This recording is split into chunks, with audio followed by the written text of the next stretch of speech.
What is going on, man? It's your boy, RM, and we're back with another episode. And this time, I got Skrilly Vision in the house, man. We're starting to move, bro. Appreciate you for coming, bro. Appreciate you, bro.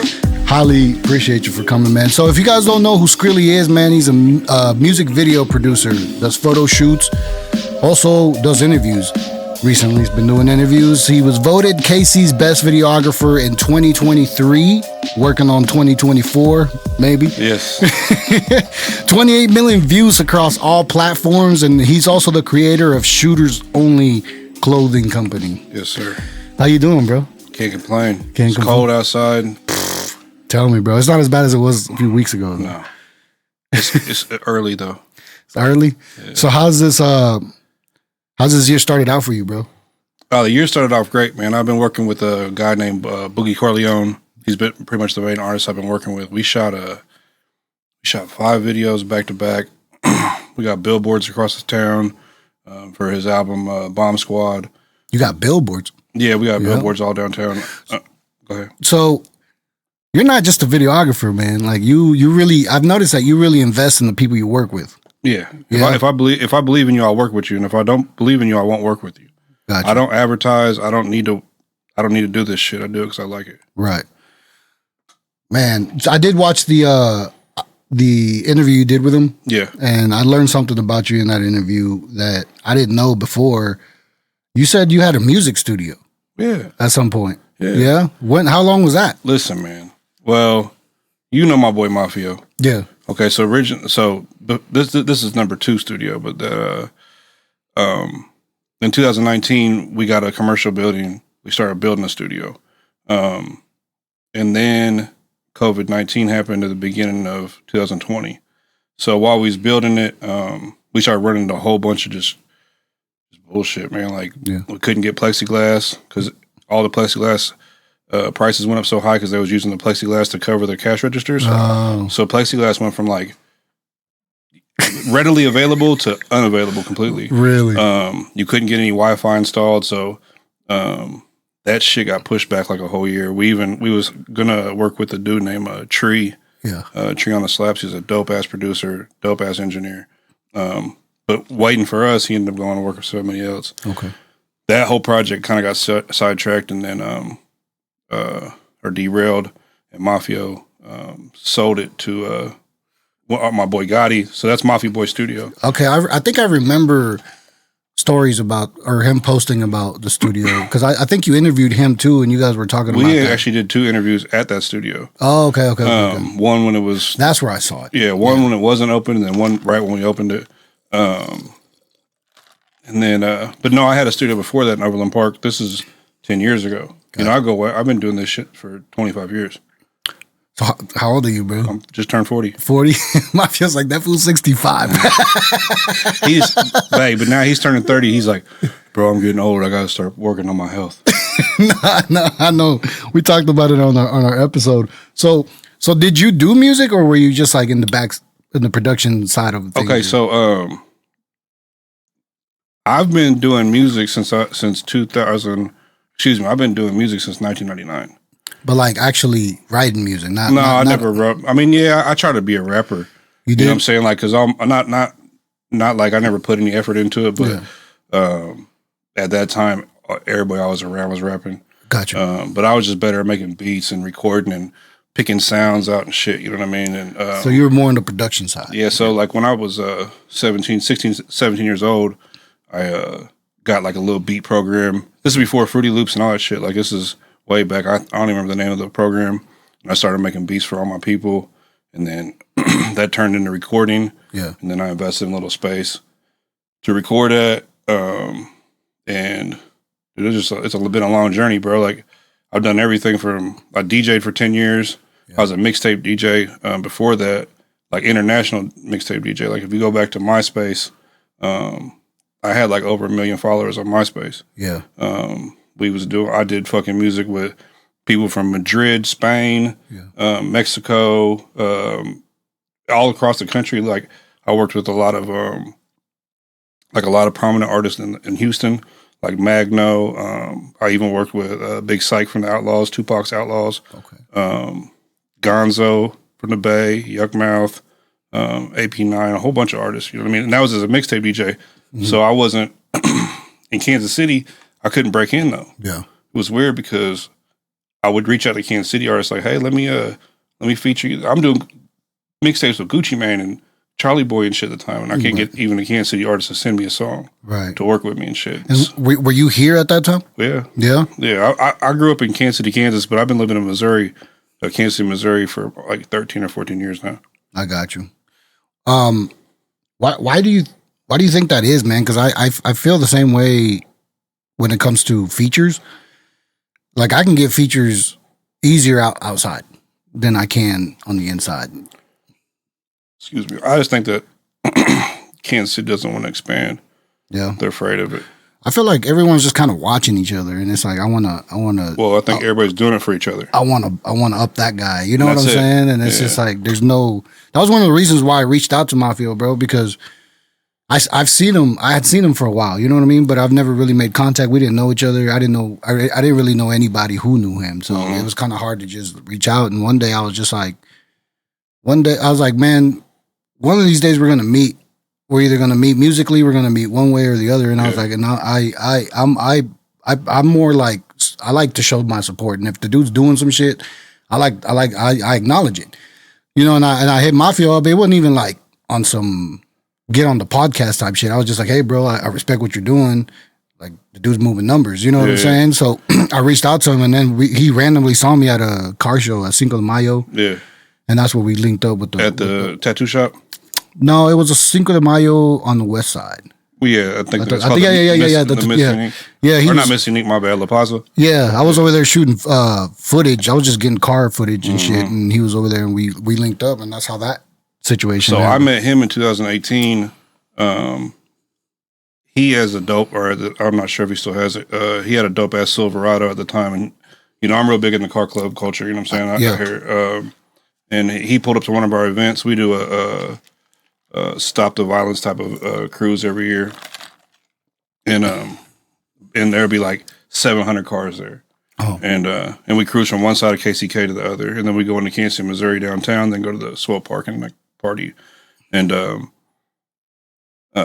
I just ran into him there, and then he reached out to me on Facebook or Instagram or something. And at the time, his name was Suave Rick. His name wasn't Mafio, but he had like a. Oh damn! So now that you say that, I think I've been following him on Facebook for a long time because I do remember hearing his name was Suave Rick. Yeah. So I told him. So anyways, he reached out and booked a video with me, and I said, "Email me the song," and he was like, "I got you." Like 3 or 4 days passed, I'm like, "Hey, bro, you got to email me the song." What were you guys doing with it? I was shooting a music video. For it. So then the day of the video show, I'm like, "Hey, bro, email me the song." He's like, "Bro, I don't know how to send it." What the fuck? I swear, bro. And you got to understand, like, from the time that I've been with him, this entire professional journey of music, you know what I'm saying? So then... no wonder he said you had a lot of game. and but he's one of the only people that ever listened to everything I said, though. Like, if any advice I've ever given, he's either followed it completely or, you know, maybe manipulated it into his own way, but still did what I suggested, and it's worked out. But so we shot that first video, and he had a hashtag, or he had like a sound tag, like the producers do, and it was like hashtag it's the Mafia. Yeah. And I was like, and then he had changed his Instagram name to like Mafioso, some other shit, right on. I don't remember what it was. Yeah. And I was like, bro, why don't you just call yourself Mafia? I was like, because I ain't gonna lie, the Suave Rick's name just doesn't ring with me. You know what I'm saying? Yeah. And he was like, you're right. He tried to change it to Mafio, and it was already registered. Gotcha. So then he changed it to N.E Mafio for Northeast Mafia. That was at the beginning of 2019. Yeah. Between 2000, that's when we started his first 2 videos I did for him. They're on my YouTube. Every video after that on his YouTube I shot, except for 2, because I was in jail. So yeah, I have somebody else do it. But fucking from January 6, 2019 to January 6, 2020, we ran up 1 million views. Damn. And I mean, we was traveling the country. We was like really, you know. You guys went to California. I saw that. Yeah, we went to California a couple times. We only did one vlog though. We did the vlog the first time. The second time we went there during COVID. Uh-huh. And bro, it was the worst story I could. Bro, it was so bad. Dude. Break it down, dude. Break it down. Okay, so it's 5 of us flying out there. Okay. This is so fucked up. It's 5 of us flying out there. And plus we got another homeboy that missed the flight, so he's flying out the next day. And we're landing in Oakland, but we're doing business in Modesto, I think. Or no, San Jose. Is that what's called? St. Joe's? San Jose? I think it's San Jose. Yeah. I don't know why I said St. Joe's here. It's Sacramento. So I was so fucked up. So while we're on the plane, we're all trying to fall asleep, but that's when we had to wear them COVID masks and shit. Yeah. And I look over and there's this old white man just sitting behind us that wasn't sitting behind us when we got there. Okay. You know what I'm saying? It was weird. I text my boy Sosa. I said, "Hey man, who's that dude behind you?"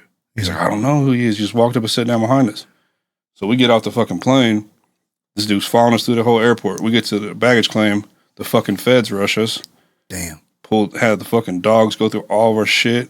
Counted all the money and shit. It was wild, right? So we took a long time to get off the plane, basically, or get out of the airport. Right. We go to get our rental, and they're like, "Oh, sorry, you missed your reservation."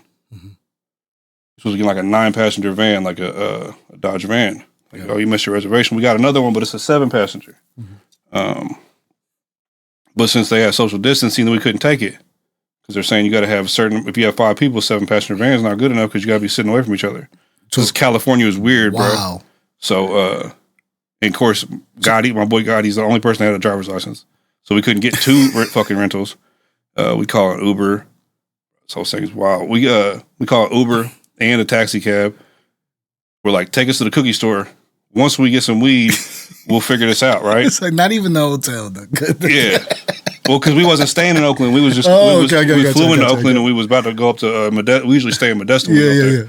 And, so tell me why the damn Uber driver drops us off at the cookie store, and we was just in Oakland 4 months prior to this, and it was beautiful. Yeah. We pull up now, it's all boarded up, shit's on fire.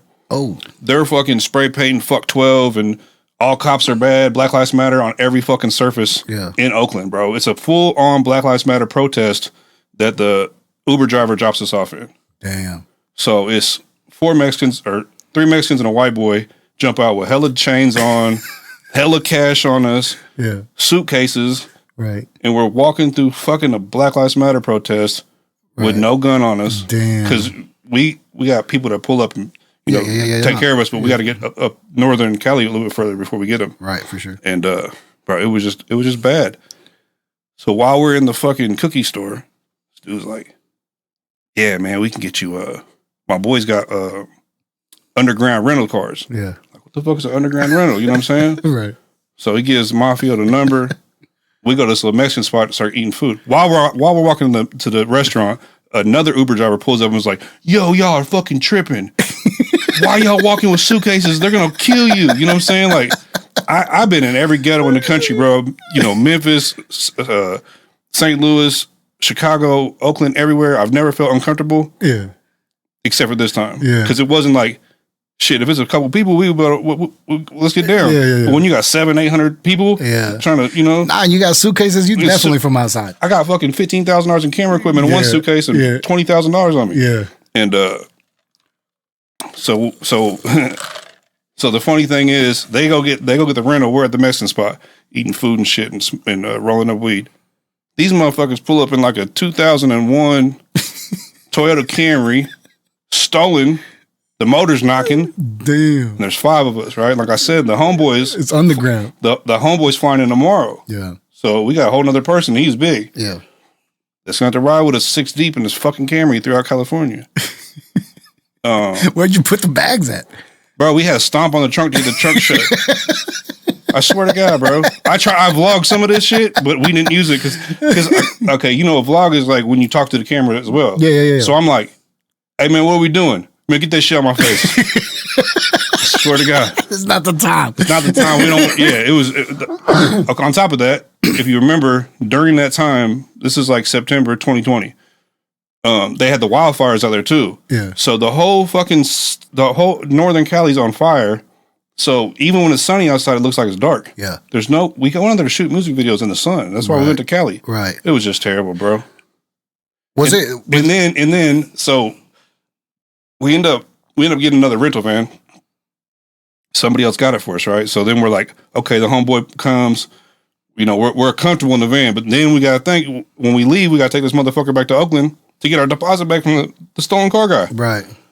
So we call him, and The stolen car guy. there's some pictures of it on my Facebook and shit. So we ended up having to ride 6 deep from from Sacramento all the way back to Oakland, which is like, I don't know, hour and a half, 2 hour drive, 6 of us. Yeah. We called a dude, and he's like, hey, y'all got PayPal? Like, yeah, one of us probably does. Yeah. All right, well, I'm busy with this bitch right now, so what I want you to do is I want you to pull it to my car wash, park the car at the car wash, and leave the key in it. And then I'm going to send you your deposit back. All right, that's weird as fuck.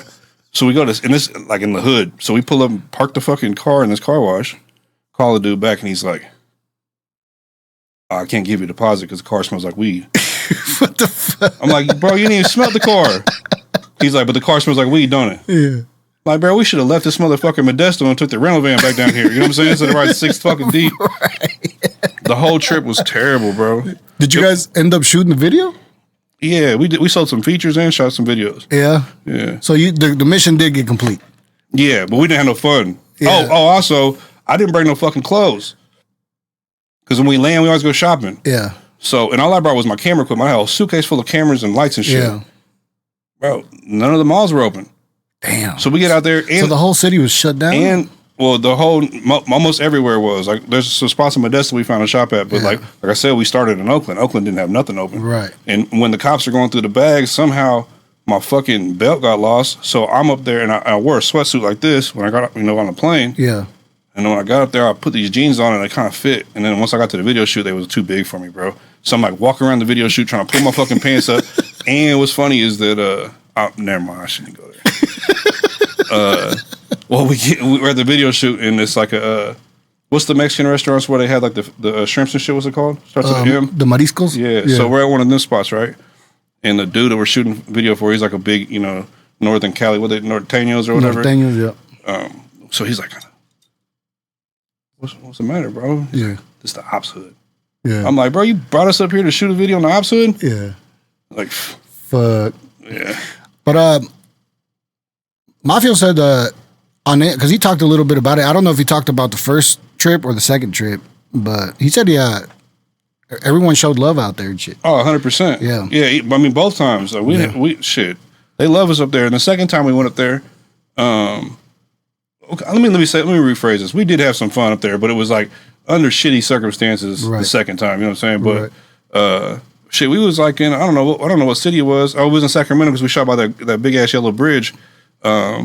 We was cutting through they had like a little fair type of thing going on or some shit. Yeah. And they knew they was out there screaming Mafio's name and shit. Really? And it was our second time coming to Cali. You know what I mean? The first time he was talking about we pulled up to the projects CV is the name of the projects and shit. It's like a famous gang projects, bro. They got documentaries about it and everything. Really? And there was 700 Mexicans out there just dressed in red. You know what I'm saying? Like face tats and fucking just gang banged out. Yeah, they was the nicest motherfuckers I ever met. It's crazy to me seeing like norteños, bro. Because growing up, I saw a lot of sureños, like a lot of Mexicans were they wore blue. It was either blue or like navy blue. Yeah. You know what I'm saying? What city are you from? I'm from here, bro. From Kansas, I've Missouri? been here my whole life. Yeah. I mean, I travel, but this is home. This is me. Yeah. Well, no, what I'm saying though is like I grew up in KCK, so it was like it was all. I think everything was Southside, but nobody knew it. Like all the gangs was all like affiliated, but it wasn't no big deal. And then like I say, like in 2008, moving forward, I don't know how it happened, but then all of a sudden there started being Northsiders and shit. I'm not disrespecting the Northsiders if y'all wasn't around before that. I just didn't ever see that. Yeah, same. As just what the way when I came up, it was all that's what I saw. Yeah. But all my black homies were Bloods. You know what I'm saying? So I always had this like contradiction. Yeah, I'm from the north side of KCK. I grew up in a Crip neighborhood, but my grandma and grandpa, they're from the south side. So it was like over there they had the Southdale Bloods and shit. So like it was hard to deal with. You know what I'm saying? The politics. Like I would go to the skating rink when I was 12 years old, and I'm wearing blue Dickies, and these motherfuckers just every single just a million white, dirty motherfuckers with red rags and shit. But, you know, I ended up making friends with a lot of them. Friends with the whole affiliation now. I feel like I've always had, that was always a struggle for me too. Cause I've always done video like you, I've done music, I produced, I engineered, and I've always had to mingle with a bunch of different characters. And, you know, it's always difficult when you got to go do this in one hood and then you got to go do that in the other. And you wonder, like, how the fuck does that make I tell people all the time, like, half of my clients want to kill the other half of my clients. Right. See, a lot of my clients are like, you know, affiliated with some big boy shit. You know what I'm saying? So it's like, I gotta steer clear of anybody's politics. Like, I ain't got nobody's back. Like, if I'm with you and something happens, obviously I gotta protect myself. But besides that, I don't have no, you know. But it's different. Like Mafio. Mafio's my friend. You know what I mean? Like, shit. Okay, so so the relationship with him is more than just. Yeah, 100%. Bro, I consider him family. You know what I mean? Like, okay. You know, we've been through a lot of shit together so far. Okay, that's what's up, bro. So since we're on that topic, I wanted to ask you, bro, because I know people. I've already told people that I was gonna have you on, and they're like, "Oh, you got to get to the nits and grits with Skrilly, bro." People want to know, like, what is it like being in the environments that you're in, man? Because I mean, we see the videos, bro. You know what I'm saying? Not everybody can. I mean, I grew up like that, so it's like, to me, it's just my nature. You know what I'm saying? But at the same time, like, dude, there's been people killed in my video shoots before. You know what I mean? Real? So yeah, I was at a video shoot in 2018. One of my homeboys. Like, while you guys were shooting? Yeah. And so in 2018, I was at a video shoot like 24th Street, and there was two Glocks in the vicinity. They both look the same. I told everybody, you know, when we do video shoots, I don't like having the guns in the video, but if you're gonna have the guns in the video, please clear the chamber. You know what I'm saying? Like, it's too easy to blast. You know, I got hella friends that shot themselves on accident. You know what I'm saying? Like, and they're pointing it right at running you. them, and oh fuck, you know what I mean? Yeah. So, but one dude had came late and he put his Glock down. The little dude, he's only 15. He picks that Glock up. We're on the staircase, bro, and just fires at me. Wow. Damn. And I'm like looking around like, I know I just got shot, bro. Right. I'm just looking around like, what the fuck? Yeah. But it didn't hit me, bro. And my first fucking reaction was to start. I fucking want to shoot him. You know what I'm saying? Like, honestly, you know what I mean? But it was an accident, but it was lucky. You know what I mean? Like, if he just picked the wrong gun. But the sad story about that is he was 15 years old. He's from New Orleans. He ended up getting killed like 2 days later. Damn. Walking through the 20s. Damn. He wasn't even from here. Damn. That's crazy, bro. I know that it's always like very tense to be shooting a video, having all your equipment there, and gotta watch out for cops because obviously the activity is not what people want to see. You know what I'm saying? So that's why I try to tell people with the guns and shit, like, if we're gonna use the guns in a video, like, let's make it a part of the video, not just a bunch of background shit. You know what I'm saying? Like, if you look at a lot of, I got 1,100 videos, so like you'll probably find hundreds of them that are like that, but that's not what I want to do. You know what I mean? Does YouTube fuck with people for that? As far as uploading the video, not YouTube, but Instagram, being able to monetize. Facebook. YouTube's never hit me, but like most of my videos, if you look at my YouTube, I probably have only uploaded like 3 videos in the past year because all my videos go on other platforms. They go, an artist pays me $700 to do a music video, or $1,000 to do a music video. It's going on their YouTube, not mine. You know what I'm saying? Right. But some artists that have no subscribers, they'll be like, hey, put it on your YouTube for me. So do they get better deals if you put it on your? No, it's the same price. I don't negotiate at all. Same price. Yeah, you do negotiate. You just negotiate up. Yeah. I've noticed that when people are like, how much for a video? You hit them with the price, and then they try to hit you with a lower price. Yeah, it goes up. And you hit them up with that. Yeah. Well, that's the thing. Like I said earlier, I don't really like to, I don't like fucking with I hate to say it like that. I don't like fucking with new clients. Like, so just last year, 2023, I booked 4 new clients. Yeah. And why is it? I booked 4 new clients, and I swear to God, I had a problem with all 4 of them getting paid. You know what I mean? As far as receiving your money? Yeah. And it's like, man, I don't like doing that, bro. Like, I'd rather you introduce me to your homeboy needs a video, and I'll work with him. Mm-hmm. You know what I'm saying? Rather than somebody hit me on Instagram like, hey, bro, how much for a video? Like, people, there's The other day, there was like a bunch of shit on the internet about how I don't ever respond to people's messages, and all these dudes were like really mad at me, bro. Like one dude was threatening to kill me because I didn't open his message, and you're acting Hollywood and shit, but it's like, bro, like I did open your message before, and you bullshitted me when you tried to book, so I'd rather just not deal with nobody's messages. Like even Mafio said it on his interview, like he couldn't get a hold of me for like 3 weeks because I didn't open my message and he didn't have my new number. Right. You know what I'm saying? It's like I don't do a lot of communication with people on social media. I feel you though, because bro, I feel like sometimes rappers are the worst businessman to deal with. You know what I'm saying? Yeah. Because of that, because of the inconsistency, and some of them are great to work with though. Like no, I'm not saying when they respect what you got, when they realize that you are an asset, of course they'll follow everything. Exactly. Like Mafio. Mafio. I got this group of artists I work with, BTH, that do Boogie Coleon. I was telling you about. He's a member of the group. Everyone that I've worked, there's 5 of them in the group, I believe, that are actually active artists. There's a few other that are working on it or whatever, but everyone I've ever talked to, they've always treated me like they knew what my time was worth money. You know what I'm saying? They respected the money side of it and shit. They always got good videos and, quick turnarounds and shit out of it. Like people that do that negotiating shit. What I learned is all the artists that I ever had problems with were somebody that I gave a deal to. Yeah. So I stopped giving deals.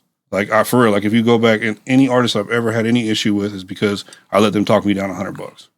And then when it comes time to do the video, they're like, "Oh, I'm not waiting 3 weeks." Well, that's what you wait if you don't pay the full price. What's the design process of a music video? I don't. Okay, so for my fee, like if I do a $700 video, that's me to shoot it and edit it. I'm not directing it. Okay. I don't. Now, when we get to where we're shooting at, I'm gonna help you. I'm gonna direct the photography side of it. Like, this will be a good angle. This will be a good angle. Ooh, I like this lighting over here. Let's do it like that. But I'm not gonna pick out your environment. Yeah. I'm not. If you want bitches in a video, call them. Yeah. You know what I'm saying? Get them there on time with makeup on, please. And but I don't do the. But now, if you want me to direct a video, then you gotta tell me. So the video director is not the person that stands there on set and says, "Here, this is this and this." A video director is a person that starts from the beginning and says, "Okay, well, what's your budget? Right. Okay, you got your budget's $700. Well, that's just for me to shoot it and edit. So you don't have a budget. Mm-hmm. Oh, well, I got $1,000 to spend. Okay, so I can get you a nice location and 2 girls for that. Mm-hmm. So I'm gonna sit here and think, how would I make this video look good with this location and these 2 girls? You know what I mean? But if you want a car, in a video, it might cost us $400 to rent this car that you want. Yeah. So that's gonna cost more. You want to take the girls out of the video, or do you want to add $400 to the budget? Yeah. You know what I'm saying? So that's one thing about Kansas City, and I'm not. There is some artists from Kansas City that definitely have the budget to do it, but they look at it like for the money that you're paying the cameraman, it's supposed to be directing it, doing the whole shit. Well, if you go to Atlanta and look at Little Baby and them, they got 30 people on the set. Like I just seen you shooting a video the other day. How many people did y'all had? Several people on the set.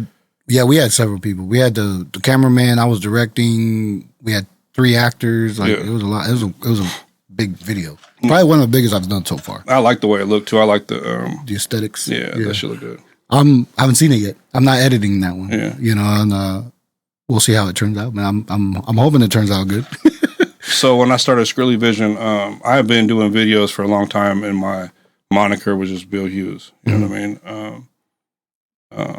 I think I started shooting videos in 2011. Okay. I did it off. That was one of my questions. 2011 is when it started. I believe so. The first time I heard about you was through Almost Stupid. Yeah. Because I had shot videos for them. I think I shot like 8 videos prior to you coming in. And I think the first video I seen you shoot was alcoholism. Well, yeah. I'm not sure if that's the first one I actually shot, or I have a hard time remembering. Hold on, I got it on my notes. But you had Clint and alcoholism. Clint. That's the only 2 videos I did for them? Those are the only ones that I saw your stamp on their list. Clint and alcoholism. But alcoholism was when the one I first. So let me tell you a story. So how I met Dr. Dilsnick, right? Yeah. Okay, so I used to deliver appliances for Nebraska Furniture Mart, right? I was a delivery contractor. And I do a delivery, and there's a 64 Impala outside, a red 64 Impala. And I was like, that's dope. Yeah. The dude's like, yeah, meet me in the basement. So he has like a basement around the back. Dude walks down like some cutoff jean shorts, no shirt on, and some combat boots. Right, we're in the basement, and long ass hair.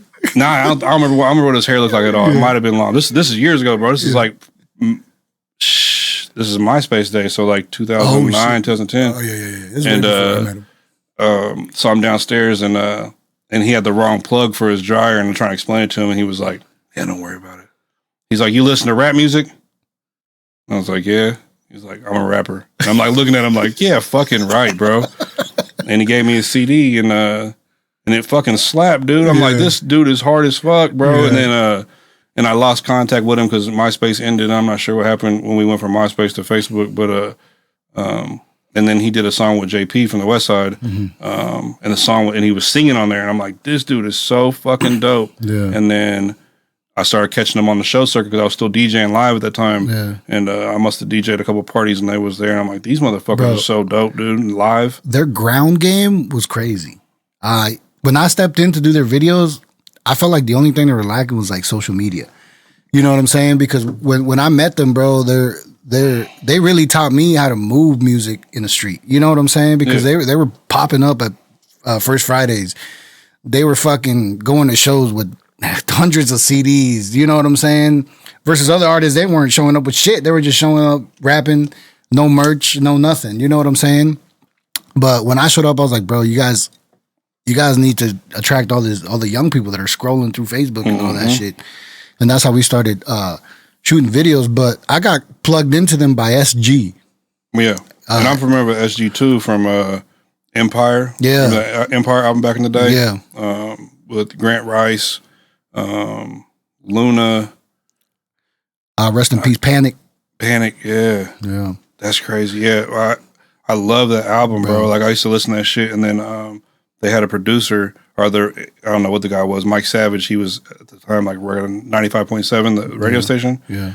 And it's crazy because there's some shit I shouldn't say. He reached out to me because I was doing Screwed and Chop mixes for everybody at the time, right? And like I said, Kansas City was not fucking with me, bro. Like nobody in Kansas. I'm doing shit for like big artists, bro, all across the world. Like I'm the first person to ever do a Screwed and Chop mixtape in Madrid, Spain. Yeah, and I got like 12 of them over there, and they still jam it right now. You know what I'm saying? Like you can look on my Instagram, the dudes are still on there. And dude Mike Savage, I believe that's his name. He reached out to me and he was like, "You know who I am?" I'm like, "Yeah, you know what I'm saying? You're from 95.7." He's like, "Yeah, but I also own whatever label they was all on for the Empire album." He was like, "I want you to Screw and Chop this for me." And I was like, "Bet." So then I posted about it. You worked for 95.7? No, I didn't. Not the dude. Mike Savage ran our own 95.7 at the time. 95.7 or 93. One of the like pop stations, bro. But he was I don't know if he managed Empire or if he was like the label executive or whatever it was. But he reached out to me. He's like, "I want you to do a mix for me." And I posted about it on my page. And this dude named Joe Vertigo reached out to me and was like, "Don't do no business with him. He's a snake." And then I shouldn't even probably say that. But and then a bunch of people told me like, "Hey, bro, stay clear from that dude." You know what I'm saying? Like after that, I was like, that's why that's why Kansas City don't fuck with me. Because Kansas City's all fucked up. Yeah. And man. I don't know why we've always had that issue, bro, but fucking I just think that it's easy to be like the person, you know, the manipulator, you know what I mean? Like it's like even with like the shows, I used to tell people all the time, like these shows would come through and they say, "Hey, we're gonna have 20 people on the show.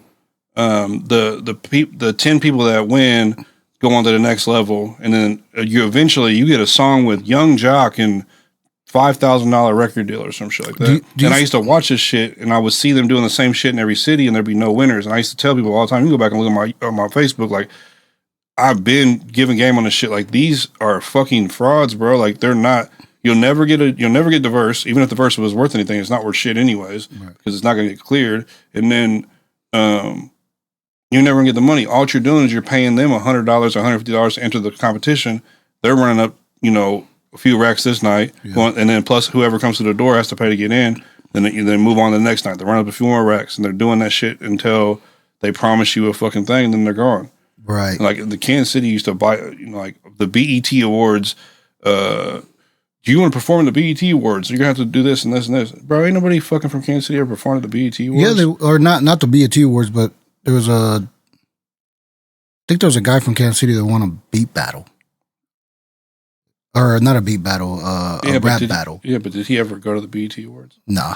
That's what I'm saying. It's still a scam. Not bro. even Tech. Yeah. I don't think even Tech's been to the BET. Well, and the BET Awards ain't even a big of a deal to me, but I'm saying, like, in general, they would always use it. And then what it would be is, oh, hey, give me $5,000 and you can fly here and perform the BET Awards, but you're not at the BET Awards. You're fucking performing at some coffee shop down the street with a stage in it. You know what I'm saying? And like, gotcha. Oh, I performed at the BET Awards. Gotcha. But no, bro, you didn't. And I'm not hating on anybody but it's just like, we're just saying, like, it's easy to manipulate people, and Kansas City just has bought into, and not just Kansas City though, St. Louis. Do you feel like every little city does that shit? Do you feel like it's lack of experience in the industry?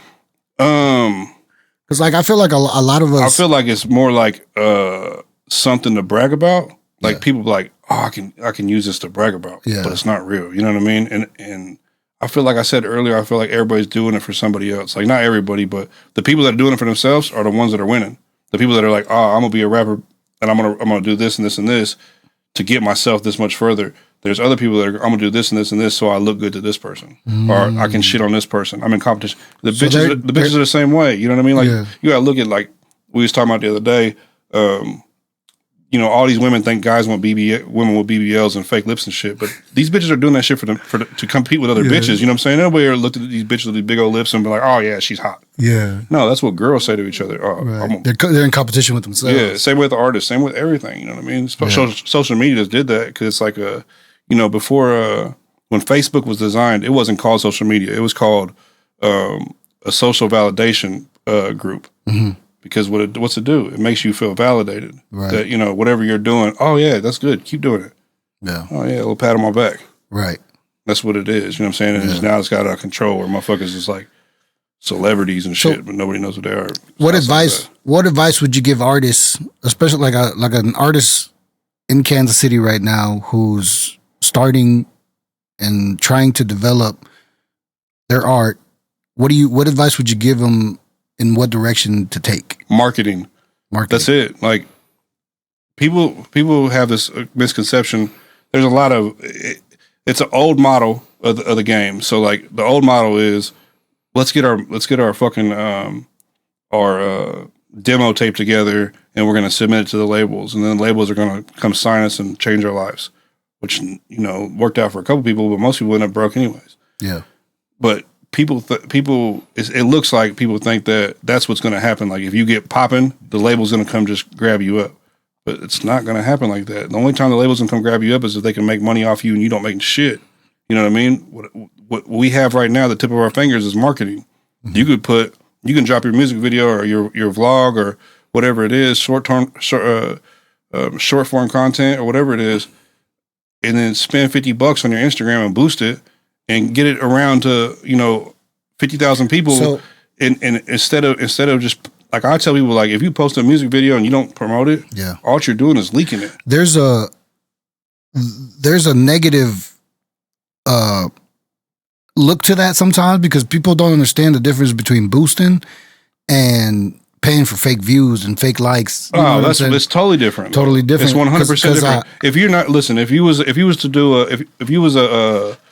if you put gutters on people's houses, how would you get people to know that you put gutters on your houses? Exactly. You're going to buy fucking commercials. You're going to buy, put out business cards and shit. It's the same exact thing, but we have digital content. How do you get people to your digital content? You got to build an algorithm. Yeah. Now, here's the thing. Let's talk about this. A lot of people do not understand what algorithm is. No. Algorithm is basically, if you look at it like a spider web. Mm-hmm. Okay, so what's a spider web's? What is the purpose of a spider web? To catch flies. The bigger the fucking spider web, the more flies it catches, right? Right. And it starts in it makes a frame, but then it starts in the middle and starts going in circles. Yeah. Circle. Every piece of content you drop is a circle. Mm-hmm. Okay?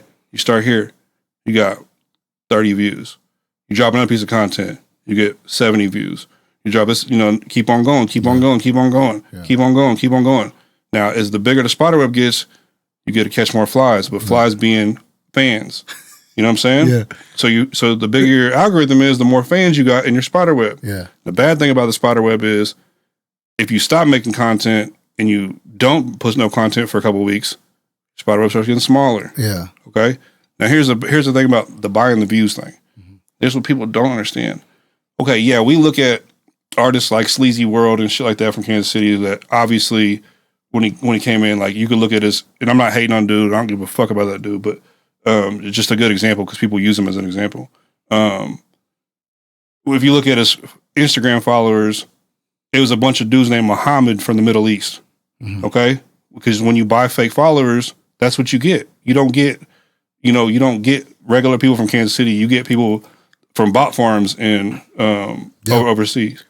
That's when your comments don't make sense. Exactly. So I've been seeing that lately. I've been seeing people buying fucking fake followers. Yeah. The fake followers commenting later on their pages like insane mean shit to them. Dude, it's funny as fuck. Yeah. Like, this sucks. And I'm like, bro, that dude did not subscribe to you, bro. Yeah. That's some dude and from Bangladesh riding a donkey and shit did not subscribe to your music, bro. Yeah, and he's telling you right now, your shit sucks. I don't know how I'm following you. Yeah. Because he's a bot. You know what I'm saying? Or his page got bot farmed. Yeah. But also the bad thing about doing this is, so if you buy a bunch of YouTube views and they're all coming from a bot farm in overseas somewhere, Thailand or wherever it's at, all of a sudden you're building a fucking spider web over here instead of your spider web right here where you're at. You know what I'm saying? So now what's going to happen? Now Instagram, Facebook, YouTube's going to think that you got all these fans overseas and it's not going to show nobody your shit here. Right. Because nobody hears, I mean, not nobody, but a lot less people are here watching it than the 10,000 views you bought. You know what I'm saying? And I noticed I did a campaign for one of my songs and it got a lot of traction in Mexico because it was obviously in Spanish. Yeah, you know what I'm saying. But that makes sense.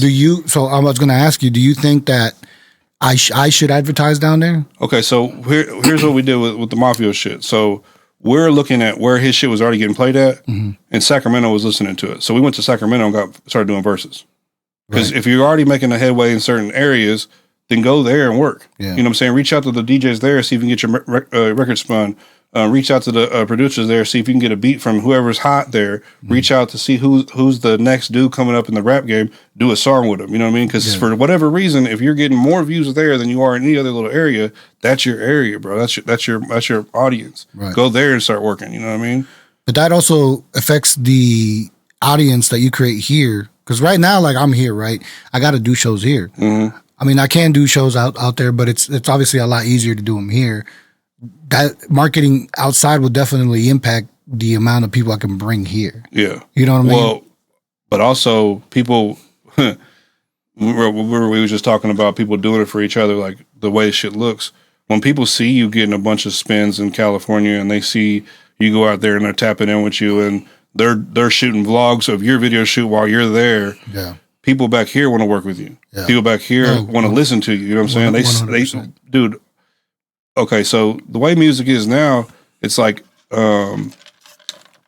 it's people will subscribe to you as an artist before they subscribe to you people will subscribe to you as a character, as a person before they subscribe to you as an artist. That's how like artists like Blueface and a bunch of these dudes that can't really rap that great, they get on because people like them. You know what I'm saying? Yeah. So like the movement. Yeah. So like when people will fuck with you just based on what you got going on, right? And then they might fall into the music. Right. Oh, this is my favorite song by dude, and then here's another one I didn't even realize I liked. You know what I'm saying? That's how it's built now, bro. It's like people subscribe to you as an influencer before they subscribe to you as a to your music. Unless they hear your music, like. And there's artists like the Mexican OT. Yeah. Like I really liked his music and shit. My boy Bima brought him through Kansas City. Dude's a savage rapper, bro. Like I'm talking about his he couldn't even sell verses up here because then nobody want to fucking get smoked on their own song with him. You know what I'm saying? Like with the Mexican OT, you know what I'm saying? But then like for real? Yeah, because he's hard, bro. Like it'd be hard to out rap dude. You know what I'm saying? See, like But here's what I was saying though. I hear you. But here's what I'm saying though is like, okay, the bad thing about him, and like I said, this isn't nothing negative about him, but after subscribing to him and like looking at his background, he's really, you know what I'm saying, he talks about killing 1 million people in his songs and he's a big bad guy and all that stuff, but like he's really not. He's from one of the safest cities in Texas. Kills pigs. Yeah, and he's a farmer, you know what I'm saying? Like, but if you listen to him, he's like the biggest gangster in the city and shit. But I mean, he might be, but it's not a gang city, you know what I mean? So it kind of made me fall back from listening to his music because I'm listening to him talk about shooting people with AKs and AR-15s and choppers and this and all this crazy shit, and then kind of find out dude really was just kind of like a drug addict, lived on the farm, normal guy type shit. Yeah. I don't listen to a lot of that type of music anymore. Yeah, just by I mean, I'm just trying to like keep my positivity as positive as I can. You know what I'm saying? And obviously, music has a lot to do with that. Yeah. How do you feel about that? About how the music is, like the type of videos that you shoot. Okay, so like I said, anybody that I shoot for, I'm a fan of. Okay. Anybody that I work with now is somebody I'm a fan of. Doesn't mean I get in the car every time I get in the car and listen to the music. I've been listening more country music over the past couple of years than anything. And I've always I used to own a detail shop, and when I would listen to rap music at the detail shop, I wouldn't get as much done. Listen to country music, and I'd be in there, because it's kind of like more calming, and they got storytelling and shit like that, and so I always kind of like country. And I grew up listening to country music. Like my grandpa is an outlaw country fan. Like my oldest son's name is Waylon, named after Waylon Jennings, the country singer.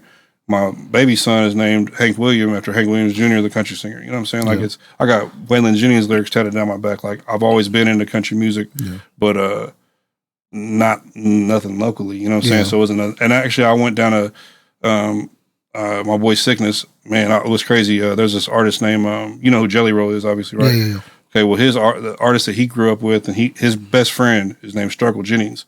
He's Waylon Jennings' grandson. And so I grew up listening to Waylon Jennings. So I started listening to Struggle. He ends up going to prison for a long, long time, comes out right when Jelly Roll starts taking off. It's like 2017. I'm watching his vlog. My boy Sickness, shout out to my homie Sickness, man. He reaches out to me like, I'm watching the vlog. I'm laying here. And he's like, hey, bro, you ever heard of Struggle Jennings? I said, yeah, bro, I'm watching this show right now. Like on you, like I'm watching him right now. Yeah. He's like, come to Tennessee with me. Let's shoot a music video with him. I'm like, fuck yeah, dude. So we go down there. We meet like they rolled the red carpet out for us, bro. Like we went to their whole family, like Struggle's whole family is all musicians. Like his uncle is Shooter Jennings. He's like a big time country, like rebel country music. Like these aren't like the guys that get played on the radio. These are like the guys that the bikers listen to and shit. You know what I mean? Yeah. And they're considered outlaws. And, we went to one of his shows, and I've been working with Jelly Roll since 2010, probably, from just concerts. Like it's crazy seeing him because he's about to go to the Grammys. You know what I mean? Like he's nominated for 2 Grammys. I just I remember being on stage with him in Merriam, Kansas, where everybody in the club knew who I was, and then the fucking person know who he was. You know what I'm saying? He came with somebody else, and it's like, and we're sitting there smoking and drinking and kicking and shit, and it's like looking back, and I did probably like 4 or 5 shows with him.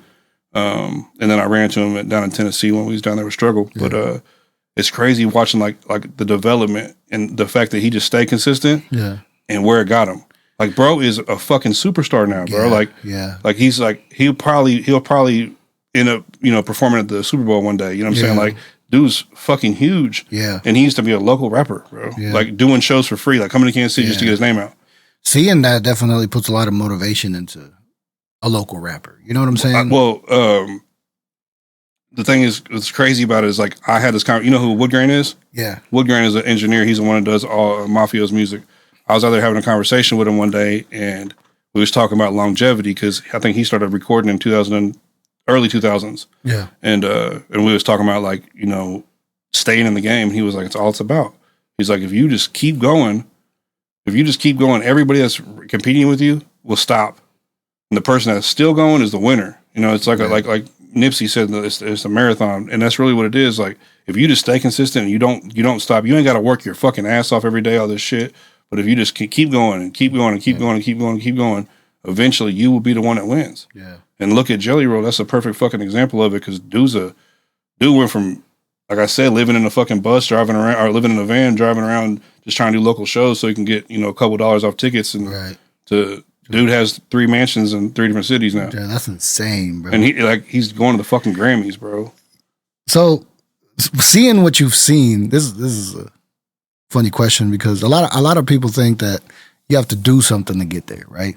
Like Illuminati type shit. Oh no. But obviously, when you in the position that you're in, and you're able to see Jelly Roll in the position that he was in when you were at that show, to him now, he's the same person. It's work, right? Yeah. So, but here I want to put it in perspective. Jelly Roll used to be a drug dealer. He's super open about it. You know what I mean? Like, he used to be a drug addict. Mm-hmm. Everybody he knows, he just lost 2 of his best friends in the past few years to drugs. Yeah.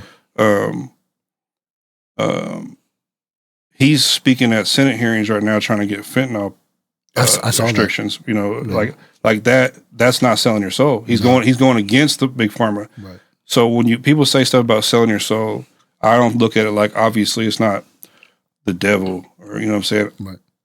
I think it's just going against what your morals are. You know what I mean? Like, look at Travis Kelce, and I'm not saying Travis Kelce sold his soul, but to get on recently, he just did a $20 million commercial for Pfizer for the new vaccine, the COVID vaccine. Now, to me, that COVID vaccine is bullshit, and everything that's evolved in the entire COVID, it was bullshit. You know what I'm saying? Like, I've lost, in the past 2 years, I've lost 19 of my Facebook friends from fentanyl. I lost one person that I barely fucking knew from COVID-19, and he was 700 fucking pounds or 600 pounds or some shit. You know what I'm saying? Yeah. Like, pretty much everybody that died from that shit already had comorbidities, meaning they was going to die. But with Travis Kelce, he did the commercial for COVID, and everybody's like, oh, he sold his soul. But he never spoke out against it to begin with. He might just be like, I don't know shit about this, but I'm just going to give him my $20 million. Yeah. He's not selling, that's not selling a soul. You know what I'm saying? But somebody that was against that and then turned around and did it for the money, to me, that's selling your soul. Because like, if right now they came to me and was like, we'll give you $20 million to endorse Joe Biden, I'd be like, no. That's like, but if I did it, I would say I would consider selling my soul, bro. Because that's something I'm going against the way I feel about something. Your values, my morals and shit.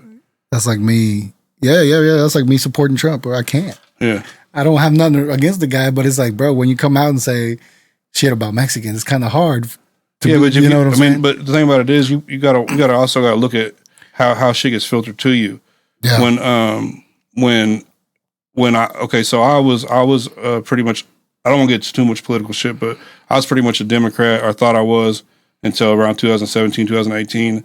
I was watching, maybe it's 19, but I was watching Trump's impeachment hearing, right? Mm-hmm. And I heard them ask the dude, so who told you that Trump did this for this reason? Nobody. Okay, so where did you get the idea? He goes, I don't know, that's just what I thought. It was my opinion. Yeah. I said, okay, so did anybody in Ukraine tell you that Trump said this? He said, no. Did anybody in America say that Trump said this? He said, no. I said, okay, so did anybody on Earth, the planet Earth, tell you that Trump said this? He said, no. And I'm listening to it, and I'm just listening because I'm editing, but I got the YouTube on, you know what I'm saying? So I'm just listening to it. So I heard this whole conversation. I'm like, that was fucking stupid. Like, that's the most pointless conversation. Yeah. And then later on, I got the news on. The news is like, this guy ties Trump to Russian or Ukraine collusion and admits that he heard Trump say it. And I'm like, no, bro, I literally listened to this shit, and he said that that's not what happened. Yeah. So then I started really digging into it, like the Trump shit. Like, there was a time when there was a big protest and there became a riot in Charlottesville, and Trump got like completely torched for this shit. He said there was very fine people on both sides of the issue. Yeah. And then so people were like, oh, so the white supremacists were fine people. But if you go back and listen to the actual clip, he says there was very fine people on both sides of the issue. And I'm not talking about the white supremacists. They need to be condemned completely, literally word for word. But that whole last part got cut off of the statement. Right. He wasn't talking about there's very fine people on both sides of the issue about about the riot. He was talking about the protest, whether people wanted the statues to be removed or keep them. Everybody has the right to have their opinion. There was very fine people with both opinions. Now, the fucking dudes that came in and caused a riot, he said, fuck them. Yeah. But, of course, the media never ran with that shit. Just like what you said with the Mexicans. He said Mexico's not sending us their best. Yeah. They're not just sending us their best. They're sending us the rapists, the killers. That's because it's not really Mexico, but in South America, they're letting out prisons of murderers and rapists to go across our border. You know what I'm saying? Like, they're emptying prisons and insane asylums to send, because it's too expensive to house them, and then sending them up here. So that's what he's talking about. He didn't say like all Mexicans, but if you watch the media filters it to make you feel like that. Yeah. Our media is. I watched the Donald Trump documentary And I've learned a lot about things, or I learned a lot of things about him that I felt made him a good president. You know what I'm saying? And but it's just like when you hear that shit, me being an immigrant, I'm born in Mexico, bro. Yeah. So when you hear that shit as an immigrant, born in Mexico, you immediately like, this guy's not for me. Like, no matter what he does for this presidency. But you also gotta look at it like this. Yeah. His wife's an immigrant. And that's what I thought was so ironic. Because he's not talking about immigration. He's talking about illegal immigration. Yeah. You know what I'm saying? Like, and he's not talking about, like, our southern border is being invaded right now. This isn't a regular immigration shit. This is 9 million people coming across the border in 3 years. That's more than the whole state of Ohio. Yeah, you know what I'm saying. So it's like, not all Mexicans coming. No, hell no. That's what people. But they use that. Oh, he's trying to shut down people coming across the Mexico border. Yeah. So you think Mexicans? Nah, half these motherfuckers are European white people. Africans, and hella people from South America. Yeah, all that shit. You know what I'm saying? And you got to think about it when the countries are actually emptying prisons to let the people go to do this. Yeah. Oh, here's $5,000 to the coyotes to get you across the border. Bro, those are rapists and killers. You know what I'm saying? And that's what he was talking about. But if you watch anything that you see on the news, it's going to be edited to the point, not necessarily like AI editing or something like that, but like sound bites. Like you can look at some of his like articles, and it'll be like quotation this and this, quotation this and this, because they're taking what he said out of hella, a 2-hour speech, and then putting it all together. So it's like a fucking Scrabble game where he said something crazy and shit. It's like I'm not saying that it's a collage. I'm not saying he hasn't said anything crazy, because there's a lot of shit. There's a lot of shit that he said that I don't agree with whatsoever. Yeah. But he's what you consider a nationalist. He's for our country specifically. Yeah. Now he's still, like, if you look at the immigration during his time, there was more people that got their green cards during Trump than any other presidency. You're right. Because if you stop the illegal trafficking at the border, if you slow it down, then there's more resources to process fucking applications. Yeah. So that's the reason why there was more during that time, because he's not spending all his resources trying to fight people at the razor wire. He's fucking, you guys are not coming in unless you come into the port. Yeah. It just makes sense. Any other fucking country you can't just walk in the country. If you go to Ukraine right now and try to just cross the border, they're going to kill you, bro. Even Mexico was having problems with immigrants down there. From South America. Yeah, because they got a fucking wall too, right? Yeah. From the South, yeah. No, but there was a meme going around, because I think the girl was Salvadorian or something, and there was places where they were helping these people and they were feeding them. Yeah. And they were complaining about the food, and one of the dishes they were complaining about was a bowl of beans. It's fucked up. But that's what they're doing now. I mean, that's what they're doing now, though. They're like, if you come across the border and you stop and you get, some people are getting ankle monitors and other shit, but one thing that we really got to look at is what happens first of all, if you look at these migrant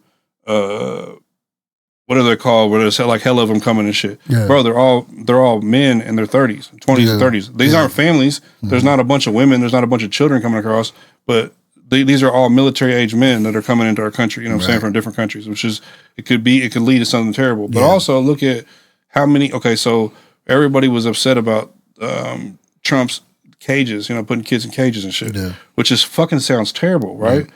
But if you was in a car tonight and you had your kid with you, or if I had my kids with me and I was drunk and driving, or I killed somebody, they're going to take me away from my kids. Mm-hmm. If there's nobody to take my kids, they're going to take them somewhere. Yeah. If you get caught crossing the border illegally, they're going to put you in jail. They're going to put your kid in the jail cell with you, or they're going to take you over here to this fucking place with the cages, right?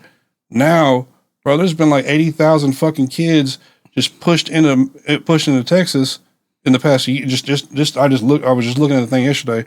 In 2023, 80,000 kids that were unoccupied or unaccompanied. Mm-hmm. What happens to them kids, bro? They end up in the street. They end up in fucking brothels and shit, getting fucked on. Like, that's how the sex trafficking shit. If you go up to New York right now, they've been taking buses of illegal migrants from Texas to New York. Bro, Virginia. I didn't know there was that many fucking Hispanics in Virginia, bro. So, but the thing is, so now they say that the biggest thing going in fucking New York City is these underage prostitutes. Well, where are they coming from? Yeah. They're coming from these buses that are dropping them off there, bro. We can't have little kids getting fucked on, bro. That's why we can't have 1 million people coming across the border like that. You know what I'm saying? Like, these kids end up getting fucked, and it's not good. Fuck, it's the most terrible thing in the world, bro. Yeah. And like, and you gotta draw the line. Like, do I don't want illegal immigration because I'm Mexican and I came here, or you got to understand the problem. I don't want, because I don't want little kids getting fucked on. That's the way I look at it. Like, like I don't give a fuck. You know. Yeah. No, that's you gotta look at my circle, bro. Most of my homeboys are fucking illegals. You know what I'm saying? So like, I had to look at it that way too. Yeah. But the problem is like there's a lot of fucking little kids coming across the border that are getting fucked. I think a lot of us coming from an exterior or an outside country don't look at the problem more so than we're just looking at what's emotionally, like you said, like it makes you like, I can't fuck with dude because he's talking about Mexicans. But if you sit back and think about it, like, but it's deeper than that. It's way fucking deeper. You know what I'm saying? Like it's way deeper. Like I said earlier, I got 19 friends since 2021, since I got out of jail in 2021, that died of fentanyl. That shit's all coming across our southern border. You know what I'm saying? It's not coming from Mexico. Mexico's not doing that shit. It's coming from China. So anything that needs to get through here is going through the southern border. You know what I'm saying? So it's like that shit has to get shut down. You know what I mean? Like why? The thing is, everybody's coming across as seeking asylum, but like if you look at asylum laws, you're actually supposed to go find the closest country to you, not travel from El Salvador all the way through Mexico, walk fucking I don't know how many miles it is, 3,000 miles or some shit probably. Train ride. Yeah, like you're just, you know what I mean? Like you're not supposed to do that, bro. Like asylum means you can go to the next safe city, not fucking travel from Asia to, you know what I'm saying, America. But the opportunities here though. I mean, kinda. I mean, well, I'm telling you from a country that's not America, the way America is depicted, you come here thinking that you can make it happen like that. You know what I'm saying? So that's the idea that a lot of the immigrants that are coming here for that's the idea that we have. When I was young, I knew this dude named Sergio, and he's from Mexico, and he was the only person from his family that came here. And I used to work at this place that we made like muffins and shit. Like it was like this big ass bakery, but it was like industrial size thing, like 10,000 pounds of muffins at a time. You know what I'm saying? Yeah. This dude worked there. He was from Mitchell Khan, I think it was. Okay. And so he would take his whole check and send it back to his wife. Him and like 20 of his buddies all lived in an apartment over in Shawnee. Yeah. Bro, I went in there was nothing but mattresses. The whole fucking place was. All them dudes worked around the clock. What they were doing is they were taking their paper, sending it back to their wives in Mexico. Yep. And then the money down there it stretches from what we have here. So like, you know, $100,000 a year up here. I think right now it's 18 per dollar, 18 pesos per dollar. So, you know what I'm saying? So you can send that money down there.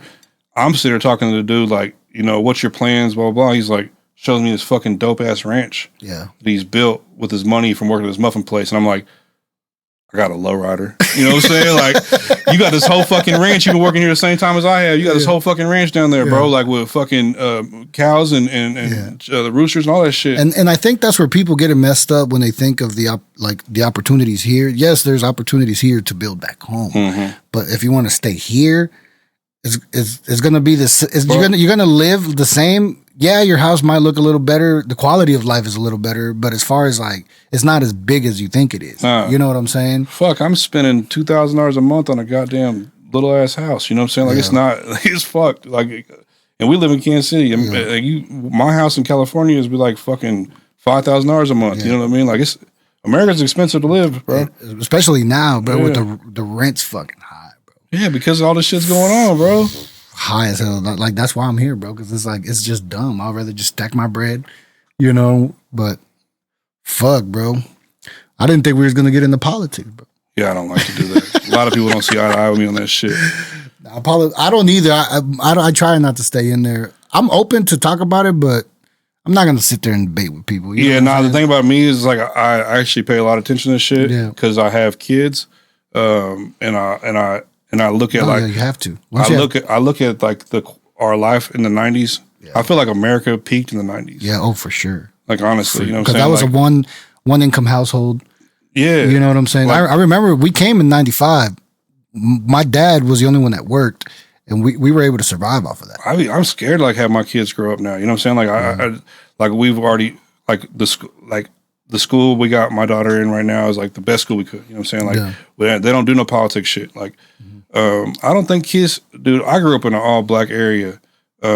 like if you go back and look at my yearbook, we were just talking about it the other day. Me and another white homeboy of mine. There was like 14 white kids in a school of fucking 1,500 black kids. You know what I'm saying? Like we were the only ones, but we didn't know anything about race. Yeah. Like nobody said you're white, they're black until we got older. You know what I'm saying? Then it was like white boy this, white boy that, but it still wasn't like we just all looked at each other like we was Americans, bro. Yeah. Like honestly, you know what I mean? Like I even got I got in a lot of trouble when I was younger, and I had to go to live in Minneapolis, and they were super gang banged out. Like Kansas City was one thing, like violent, but in Minneapolis, bro, was like, dude, everybody was affiliated with some gang. I'm talking about 3rd grade, 4th grade when I was there, and I just remember talking to a dude from Newfoundland, Canada, and he was the only person that was in our like school or in our class or whatever that people treated different. Mm-hmm. And I was like, what the fuck is that about? You know what I'm saying? Like we got Mexicans, blacks, whites, hella Asians and shit. But this one dude, he was white. He was white. Like he kind of looked Hispanic, but they all treated him like shit. And I was like, why the fuck? And this is like when I first started going to school there. It's something I just peeped. You know what I'm saying? Yeah. And I'm like, is it because he's not gang affiliated or some shit? So I started talking to him like, well, he's not American. I'm like, that's fucked up, bro. Yeah. You know what I'm saying? Like, but then now it's like, but as bad as that is, like that makes more sense than treating somebody like shit because they're Mexican, black, or white. You know what I'm saying? Right. Like we are all Americans. Yeah. We all need to we need to figure out a way to stop with this separation bullshit because this shit's going backwards for sure. It's a lot of that is just people who've never left their country, man. I talked about this on the last podcast. I had Laquembe, he's from Africa, and he asked me how long has it been since I've been back to Mexico. And the first time I went, dude, it was 20 years after I came. Mm-hmm. And I've always felt like the Mexican in America. But when I went to Mexico, I felt like an American in Mexico. Yeah. You know what I'm saying? Because the thing about it is we all got to stop that shit, though. Yeah. Like we got to figure out a way to like stop with this. But it's the same. It's that, bro. It's people that don't leave. And then there's a lot of Kansas City guys that don't leave Kansas City, so they don't understand motherfuckers who have left and why they moved the way that they move. You know what I'm saying? Yeah. And they're only competing within them. We're only competing within themselves. Yeah. Same with race. Americans have never left outside, never seen a third world country. Exactly, they look at people that are from third world countries and minimize them because they're like, oh, we're better than you. But go over there and see what the struggle's like. You'll come back and appreciate little shit you got. It's just so much like and I believe it all boils down to like politics and definitely the media 100%. Like if we was more solidified as a country with whites, blacks, Mexicans, Asians, Native Americans or whatever, all skin colors. If we was more solidified, then we would be more powerful. Like right now, obviously the media is the most powerful thing in the world. It's because we fall into this shit. Just like you were saying earlier, you're like, oh, Trump said this about Mexicans, but I know for a fact that what he was talking about wasn't anything that would. If somebody broke it down to you, you wouldn't be offended by what he said. You know what I'm not like what you just broke down. I'm like, okay, that makes sense. But the reason why that was, okay, do you remember Did you have social studies class? Yeah. Do you understand what social studies is? Yeah. Social studies is a history class that's not real. So they taught us that Christopher Columbus came to America and discovered America, right? Mm-hmm. Why? Why did they teach us that? Christopher Columbus never came to America. Really? Christopher Columbus went to Haiti and then turned around and went back to Spain. He never came to America. He never stepped foot on America. Isn't there fucking trails here, supposedly? That has nothing to do with him. So the Nina, the Columbus Pinta, Trail? the Santa Maria. Nah, I don't know if there's a Columbus Trail. I think it's all Lewis and Clark. Lewis and Clark, that's what it is. That's a different shit. Okay. But yeah. So there's a chain of islands where like Hades, Bahamas, and something else is at, and but it's called the Americas. Yeah. So that's where he went. But that's nowhere near where we're at. You know what I'm saying? Like that's 1,000 miles off the shore of Florida somewhere. You know what I'm saying? And then he turned around and went back to Spain. Never came back. So Columbus never came to the U.S. Never came to what we call the U.S. Okay. You know what I'm saying? So why did they teach us that shit? Why was there a class called history and a class called social studies? Right. Social studies was a class to make you fucking to trigger you socially. Why? Well, let me ask you a question. This is something people probably hate me for saying. But why do you think that they spent so much time talking about slavery to us when we was kids, but they don't talk about all the successful black people that weren't slaves that were from the north, above the Mason-Dixon line. Like the first millionaire in America was Madam C.J. Walker. She was a black lady. Right. The first president of America was actually black. I can't think of his name, Jonathan something, but you can look it up. The first president in America? Before the Declaration of Independence, our first president was black. What was his name? Just Google it. This first president, remember, I put black on there. Let's see. Constitution or Declaration? No, just put first president and put black. I guarantee it'll tell you who it is.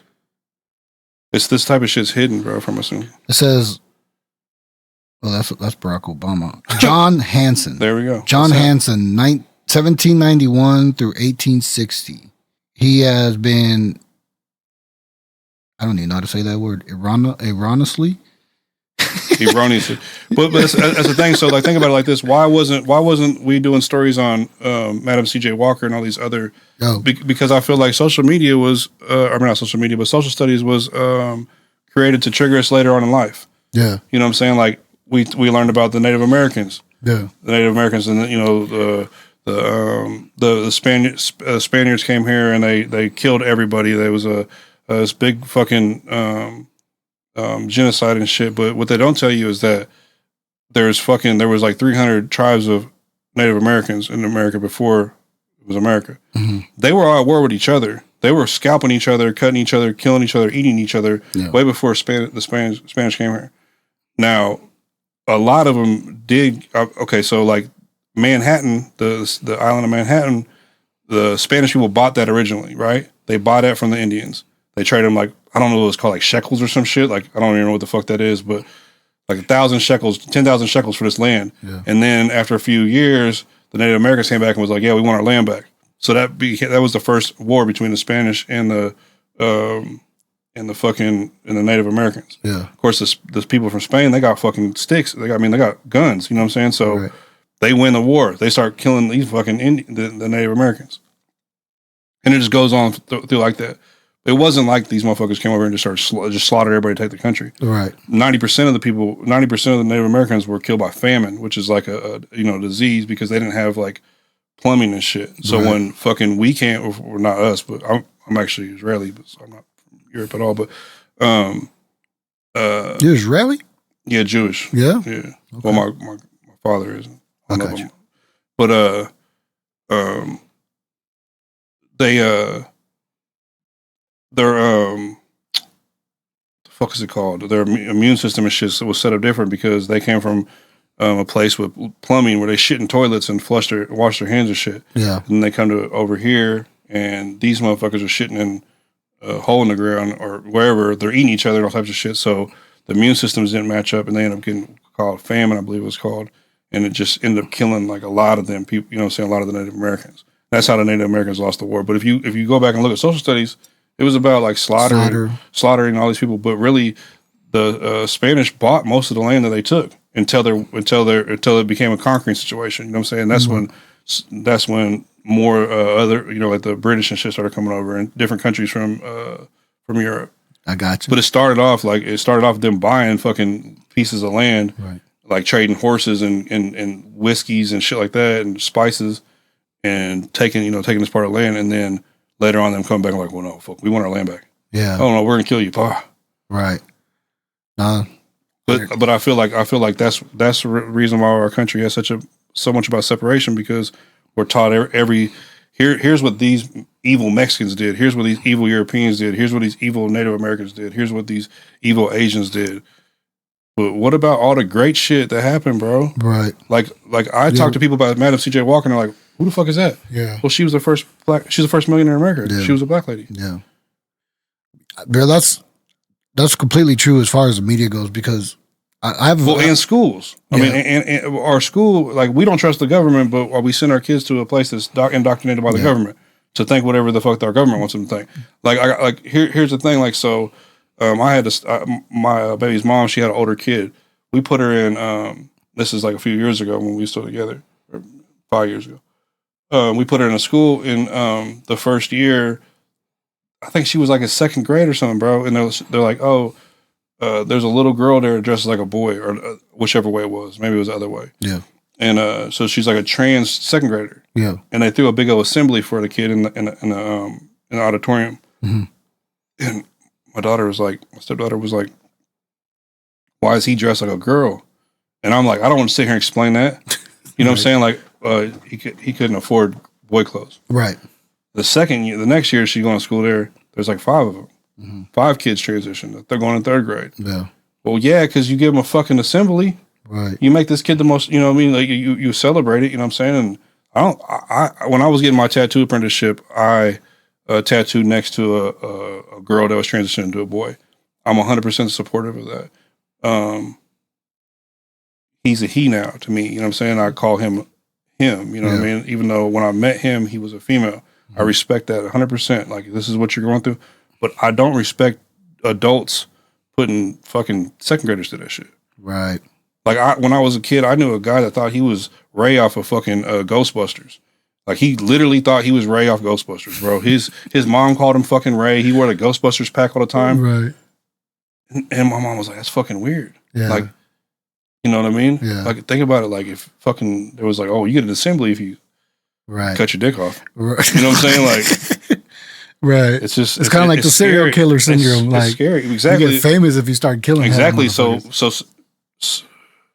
somebody had mentioned that recently, man, on Facebook. Like, why was there? That was you, bro. Yeah. We talked about the exactly. I watched the movie. Yeah. So like, that's what it is, bro. It's like you know, human beings are we want attention. You know what I'm saying? Like, whether of course you don't want to admit that. You don't want to say, oh, I want attention. Yeah. But we do. Like, it's our natural thing to get attention from people. We want to be recognized. Yeah. So it's like, some people go fucking kill people for that shit. You know what I'm saying? Like, some people fucking, you know, dye their hair blue and tell everybody they're a guy now. You know what I mean? So do you feel like a lot of these kids that are being exposed to this at an early age are following suit because they see someone else? It's considered a social contagion.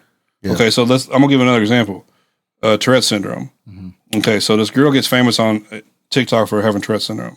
She's like, just having a conversation. She's like, "Fuck you, you little baby wiener dick."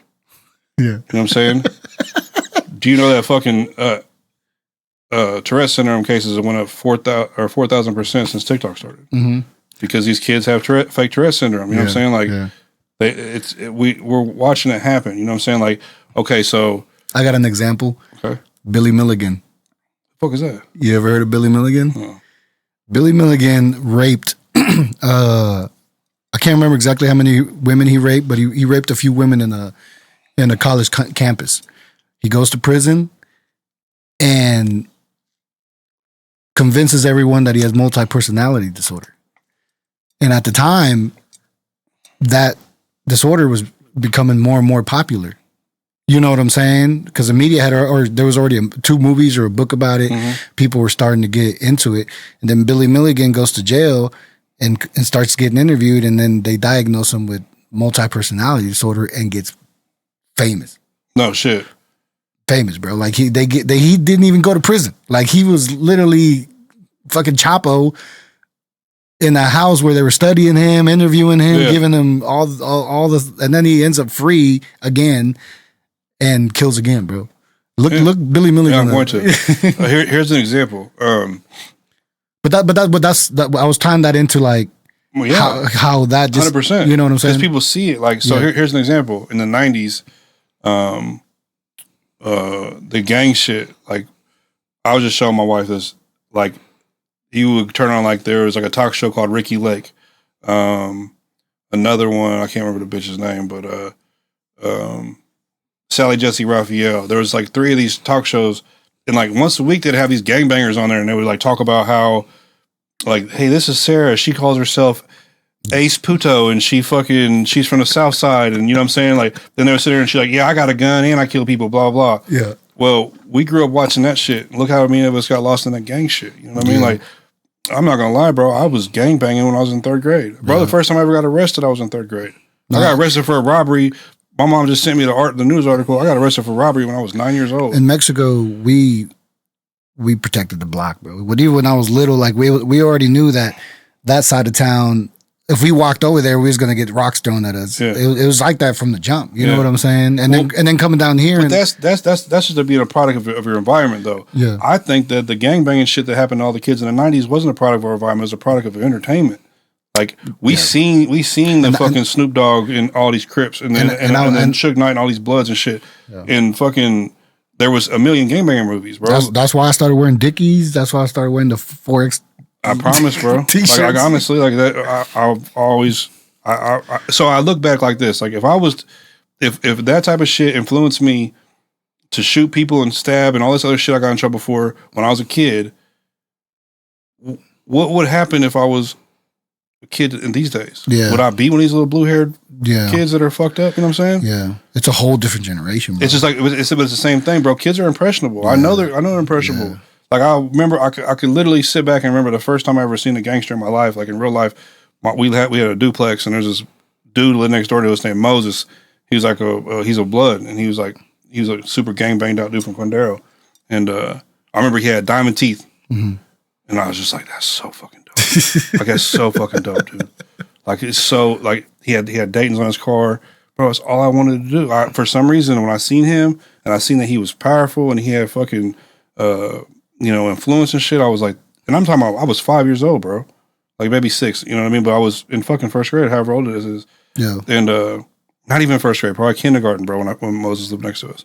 And I don't know, bro, as soon as I had enough money to fucking put diamonds in my mouth, I did. As soon as I had enough money to put some Daytons on my car, I did. You know what I mean? Like that's literally I had my first car when I was 13 years old. Yeah.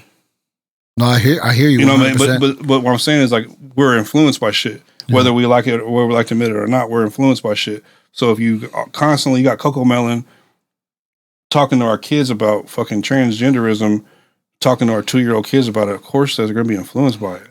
Yeah, for sure. That's why that shit's going up. Especially at a younger age, because I feel like kids... And the bad thing about it is, like, being a transgender ain't fucking bad. There's nothing wrong with that to me. Like, I don't care, bro. Like, especially as an adult, like, if you've already figured it out, bro, please do it, bro. Whatever makes you happy, makes you more productive in life, then do that. You know what I'm saying? There's nothing wrong with being, you're born in the wrong body. You know what I'm saying? I get it.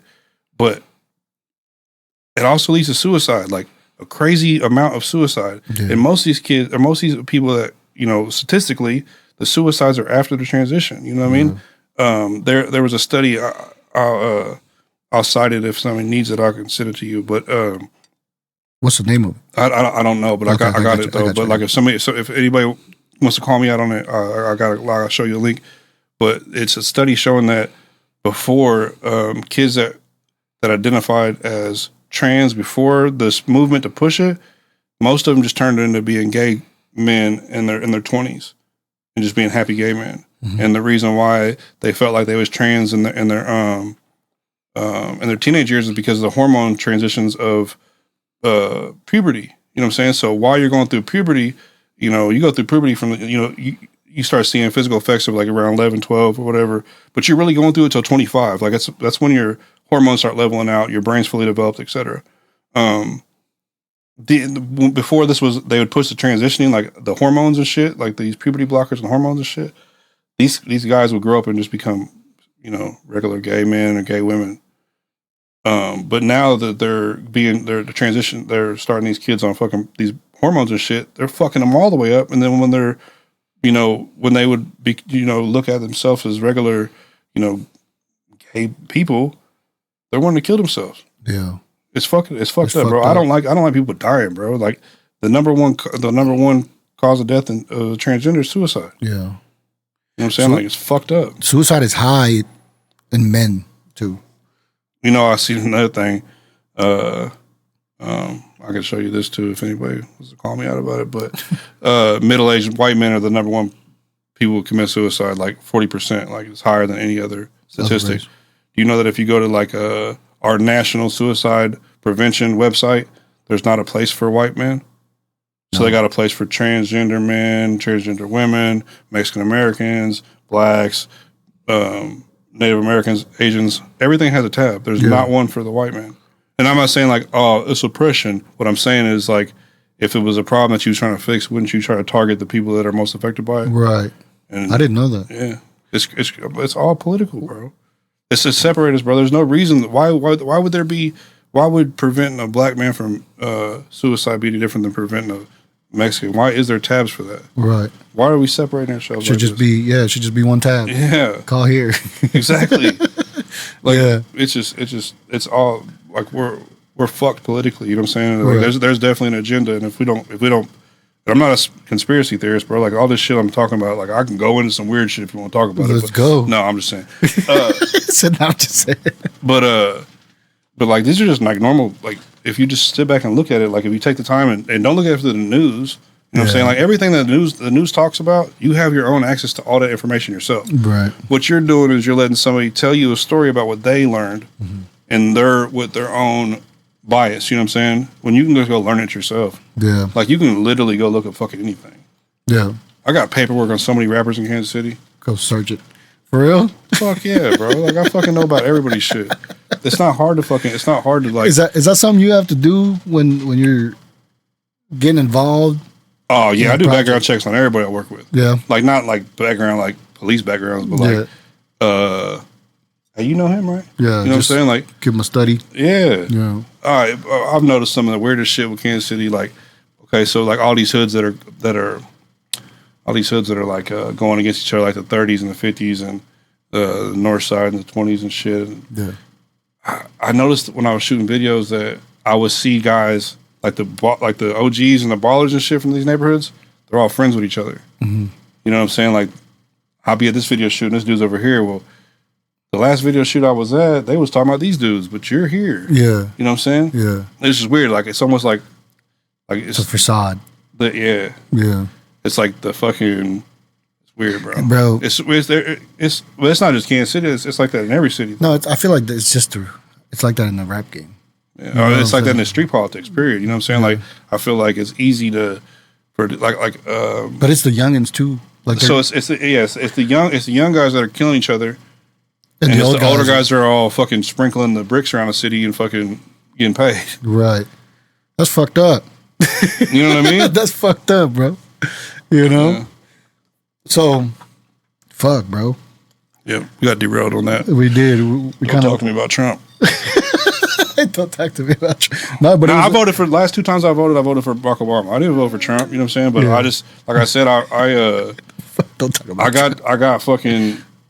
I got my eyes open when I was literally listening to testimony in court. Yeah. And then they get on TV and was like, said something completely different. I was like, hold on, bro. Like, I just watched this. Right. You know, I just watched this. So then I started like really looking into shit. I'm like, bro, this is fucked up. Like, all this shit's like kind of a lie. Right. But it's not really a lie. It's basically, like I said, here's the story.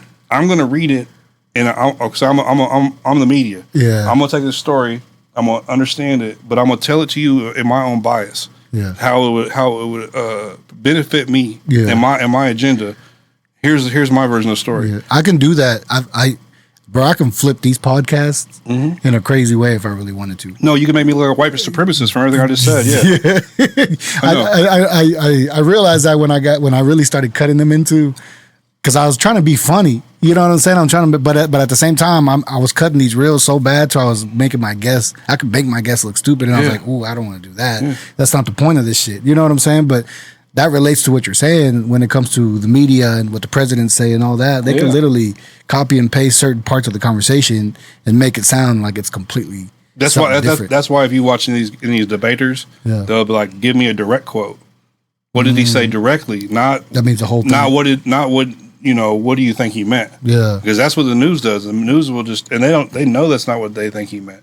They want to say they want to spin it to where it's as negative as possible. You know what I mean? Yeah. And then you got this fucking guy in office now, and he's all fucked up. Like, dude's shitting his pants and can't talk. You know what I mean? Falling off bicycles and staircases and everything else. Yeah. And like, oh man, he's the best president we've ever had.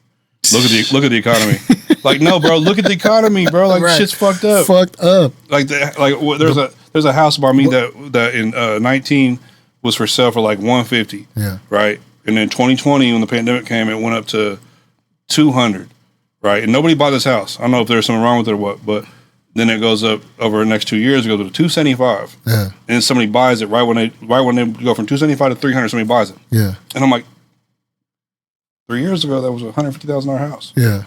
You just paid $300,000 for it. Yeah. Yeah. And if you got financed on it, your fucking your percentage rate's 3 times higher than it was then. So you just spent fucking 7 times as, or I don't even know how to fucking do the math on that. Like the amount of money you just spent on that fucking $150,000 house is crazy, bro. And it's because of this house specifically went up double. Yeah, in the past 2-3 years.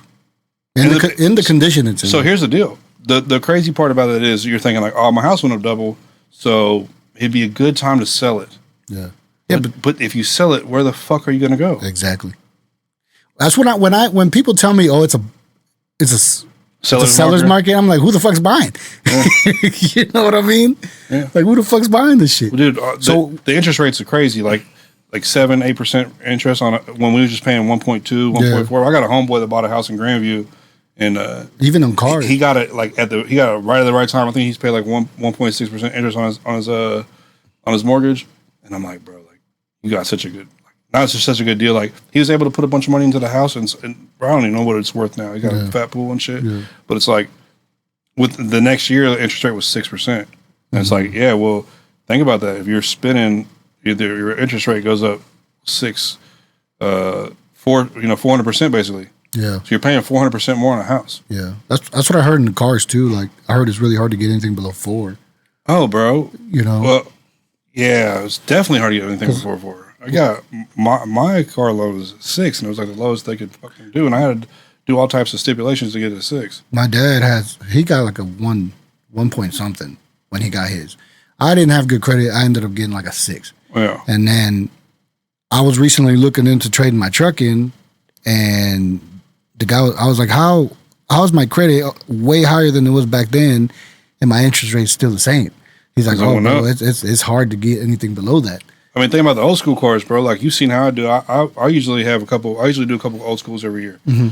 After 2020, you sell them? I used to put cars together, find something else I wanted, sell one, buy it. You know what I'm saying? And I always kept a couple. And I'm talking about for 20 summers straight. I pulled out something every year for 20 years. Mm-hmm. Show car shit. You know what I mean? Mm-hmm. And Skrilly don't play. He told me he buys rims every year. Yeah. Shit. I used to buy fucking several sets every year. But like, so I sold Mafio my Regal. Sold Mafio my Regal in 2020, almost the end of 2020. And I'm thinking like, yeah. Well, I sold a lot of my cars because I was moving into a condo. I used to have a 3-car garage, and I was moving into a condo. So I had to get rid of a lot of shit. I sold my Red Lowrider. I sold my 95 Chevy. I sold this Regal. I had like two other like daily cars. I sold everything, kept my Escalade, and because I'm thinking like I always just buy new shit anyways. Right. Bro, the price of fucking old school cars has doubled. Really? You can't just go buy a fucking Monte Carlo or a box Chevy for $5,000 no more. Really? They're 10. You know what I'm saying? Like the Regal I sold Mafia, I think I sold them for like eight or maybe $10,000 like that. They're $20,000 cars now. Mm-hmm. It's fucking insane. Like, that's crazy. Yeah, because the value of our dollar went down so much when you got motherfuckers printing up. If you print a new $1 trillion, that doesn't make a new $1 trillion. It just makes the old $1 trillion fucking worth half as much as it used to be. Yeah. You heard about that Brinks shit? Bricks. Yeah. Do you know anything about it? Yeah, I don't. You don't want to get into it? No. That shit's crazy, bro. The whole digital currency thing scares me. I'll tell you a story. In 2013, I was buying illegal shit off the line, off the black web. Mm-hmm. And in order to do that, you couldn't use cash, or you couldn't use credit or debit cards. Bitcoin, didn't you? You had to use Bitcoin. Yeah. Guess how much Bitcoin cost then? 2013. I don't even know, bro. Paid $30 a piece for them. I bought 5 of them, and then I was running from the cops like 2 days later, and I had to throw my phone. So my Bitcoin was on my phone. I don't give a shit, bro. Fuck them $150 in Bitcoins. Then 2019, they're $30,000, bro. Yeah. So there's on some phone on fucking I-35 somewhere in the ditch. There's like a fucking $250,000 sitting in the fucking on my phone, bro. Yeah, I had a buddy. I was in jail thinking about that one day. Like, man, if I could just find somebody to find that fucking phone. I had a buddy who bought Bitcoin the same way like you, bought it low and made $15,000 off of it, bro. Yeah, it's crazy. Like he's like, bro, one day I just woke up and I looked at the app and he's like, I'm buying out. They said there's like $5 billion in lost Bitcoin because people did like what I did. Just through the phone somewhere? Well, not just straight through the phone, lost their login. You know what I mean? Just different shit. Like if you can't log into it, it's not yours no more. I used to paint. I used to be a project manager for a painting company, and there was a lot of houses that I went to that they had a bunch of fucking graphics cards running, bro. Just what is that called? Mining. Yeah. I don't know what the fuck that is. I don't. Will Grant tried to break that down to me one day. I almost fell asleep listening to it. I was like, so what? What's it do? Well, there's Bitcoin in the air. I'm like, yeah. It's called lithium or some shit. I was like, it's confusing as fuck, bro. I was like, can you pay me to put this box in my house? Yeah, running all day. But I'm telling you, these guys had racks in the whole room like this. That's the part of it I don't understand. Fucking graphics cards. Where the fuck is that coming from? Like I get it. Like I got on a website that I found through another website, and they said, okay, well, Bitcoins are $36, and I was like, okay, well, here's $200. Let me buy 5 of them. Yeah, and that's how I got them. How are you getting them through a fucking graphics card? Yeah, out of the air. Like so, once I start, I don't have nothing to do with that shit. Yeah, I don't get. I'm barely starting to like understand Bitcoin, but like, well, even what about the NFT shit? Like NFTs was fake, bro. Like, dude, so many people got rich off NFT. Okay, so with the NFTs, it's a non-fungible NFT, non-fungible token, right? Mm-hmm. So it's something that you can't touch. It's a digital image or whatever it is, and people are like, "Oh, this is worth $1,000." But so and so bought one just like it, and now his is worth $10,000. Yeah. So if you buy this one, you might be able to make it worth $10,000. Wasn't there people selling NFT images? Bro, it's fake. It was nothing, bro. Like think about it. Like there's no NFTs that are fucking. None of that shit was real. It was all celebrities just selling people fake shit. Like it didn't ever amount to anything. Like I was watching Adam 22. He bought one for $120,000 called some sort of monkey thing, and like a year later they talked to him about it. He's like, I don't want to talk about it. So with these coins though, with the cryptocurrency coins. So okay, so me and you each have $1 million. We've got 5 more people that have $1 million. And we're going to start our own Bitcoin or our own crypto, right? Yeah. So what we do is today we'll each put $100,000 into this fucking pot. Right. So this is what the Bitcoin is worth. We start selling it to people. Hey, these are only 0.6, but these are only 0.6 pennies or whatever. You know what I'm saying? Right now you can buy 1,000 of them. All these people buy into it. So when people buy in, that makes the value go higher because there's more money in the Bitcoin. So then a couple of days later, we're like, all right, now let's throw $100,000 of our money in there a piece. Boom, boom, it goes up even higher. Then you show somebody, look how much it jumped in the past 3 days. You better get in on this. Mm-hmm. You better buy some more Bitcoin, or not Bitcoin, but whatever the coin is. You know what I'm saying? Like Dogecoin. Or at one point there was like a fucking million different coins, different cryptocurrencies. Yeah. So then me and you are like, we'll wait it out a couple more weeks. We're still selling it. It's still going up. It's still going up slowly. Boom, we each put another $200,000 in. All 5 of us. It goes up $1 million. So then now that coin's worth, instead of 0.6 cents, it's worth $2. Yeah. People are like, oh my God, I bought it at 0.6. Look how much money I made. Yeah. I should buy some more. Yeah. Keeps on going. Then we take our last $500,000 each, put it in there. Boom, it goes crazy. It's on the news. This Bitcoin went up so much, or this crypto went up so much, everybody buys in. All of us snatch our money back out. Yeah. We just turned our million into 10 million apiece. Right. And now the coins went out worth shit. Right. Because of the cash out. Because there was nothing there. Yeah. It was our money, and we're literally leveraging it and to make people think it was their money. Right. It wasn't their money. It was our money. Yeah. That's wild. That's how it works, bro. that's how cryptocurrency works. That's why it was so big 2018, 19, 20, 21, and started like, people started realizing like Jake Paul and all these motherfuckers are selling NFTs and Bitcoins and shit. Yeah. And every single one was a scam. And it's like, well, I lost my whole house. Right.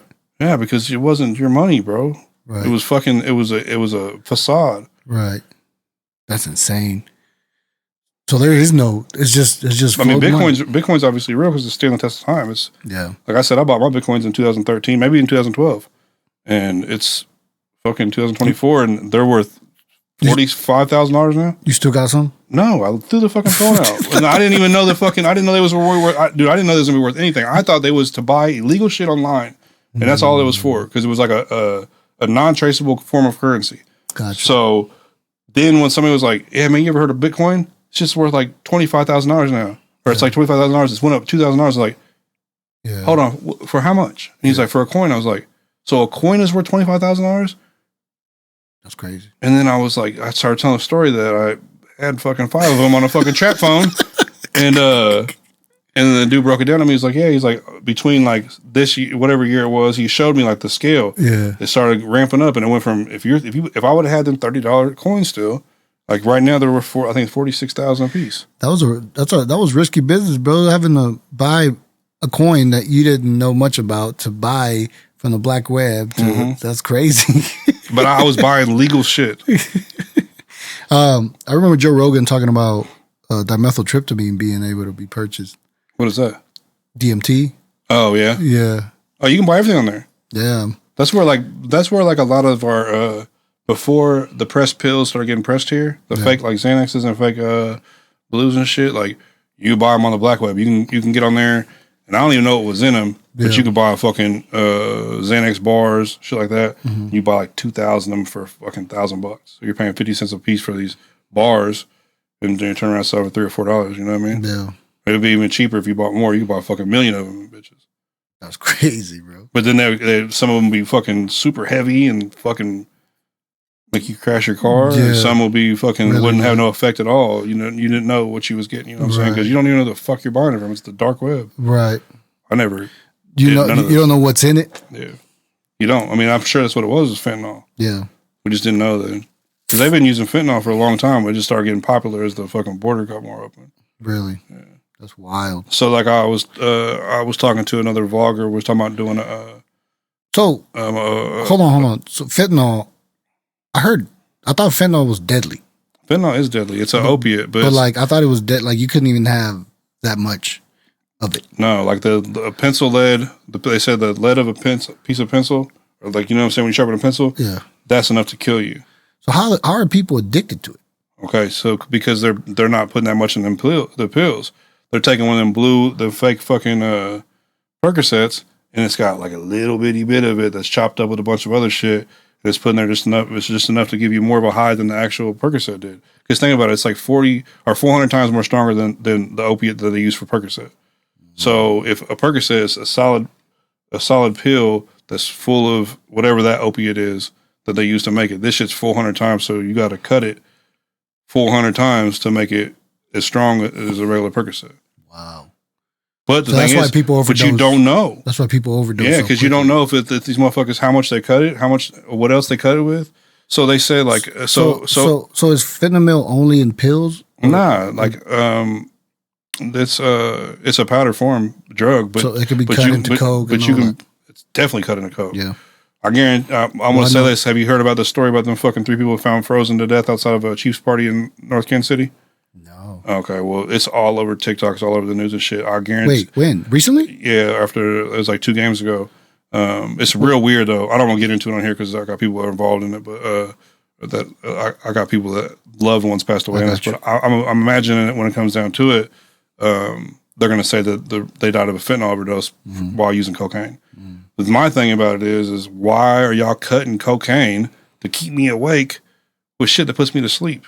You know what I'm saying? Like, I never understood that, but this shit is so fucking addictive that if you get some cut coke with some fucking fentanyl in it, you probably go start doing fentanyl tomorrow. Right. It's the most addictive. Like, opiates are so addictive, bro. Like, most of the people that die from that shit, it's because they got into a car crash and they got fucking, or whatever, they got hurt and they got fucking prescribed Percocets. What's an opiate exactly? Opiate is a poppy, so it's like a heroin is opiate. You know what I'm saying? Percocets, codeine, Oxycontin, of several other different brands that have opiates, but Xanax is an opiate. It's a benzo. Okay. So Xanax is different, but Xanax is an anxiety pill. Yeah. But they get you fucked up. Yeah. Percocet is an opiate, but it's a painkiller. So it's made to numb your pain. I've only done Percocets one time. When I got the top of my head tattooed. Yeah. I did 3 of them bitches, right? 3 pink perks. You got that. You got the Reaper in the back. That looked like it hurt. I got San Morte on the back of my head. That was really bad, but I didn't. But so with the Percocets, like I said, I'd never done them before. Yeah. I used to drink a lot of lean, so I knew it was sort of like the same. Yeah. And I So I ate the pills and I'm after getting tattooed. And I'm like, bro, like I don't think these things even working, bro. You know what I'm saying? Like, I fucking feel all this. This is terrible. You know what I mean? So I'm getting tattooed for like 3 hours, and then I'm on the way home, and I'm like, they're trying to drive one eye. Like I'm fucked up, dude. Like these perks kicked in. Yeah. And so I called a dude that I got them from. I said, hey man, like I said, how long does this shit last? He was like, depends, like if you go to sleep or not. I was like, bro, I can't fall asleep. He was like, well, that's the thing about the perks. Like once you fight to sleep, like if you don't fall asleep when you want to fall asleep, then you just stay awake the whole time. So I'm like, it's like 6 o'clock in the morning. I'm sitting on my bed feeling like a tweaker. Yeah. Off a downer though. You know what I'm saying? Like off of a Percocet. I never touch that shit again. That shit was, I'll never fuck with it again. You know, that happens with NyQuil too. Yeah. If you don't sleep in that time span where your body feels tired and you surpass it, you fucking start. What are those sleeping pills? People started dying from them in Hollywood, so I think they took them off the shelf. But it was something along the lines of that. There was like a sleeping pill, and if you just fight it for 45 minutes, then you start tripping and having like a crazy ass fucking experience. And isn't that the same experience with lean? Probably, because I know lean is so like lean is like.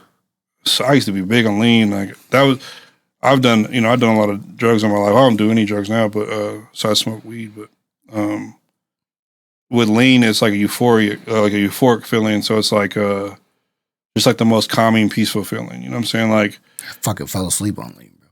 Yeah, yeah. I didn't know I was drinking lean though. My homie was like, "Hey, have this." It looked like a Sprite, and I thought he put some type of alcohol that made it purple.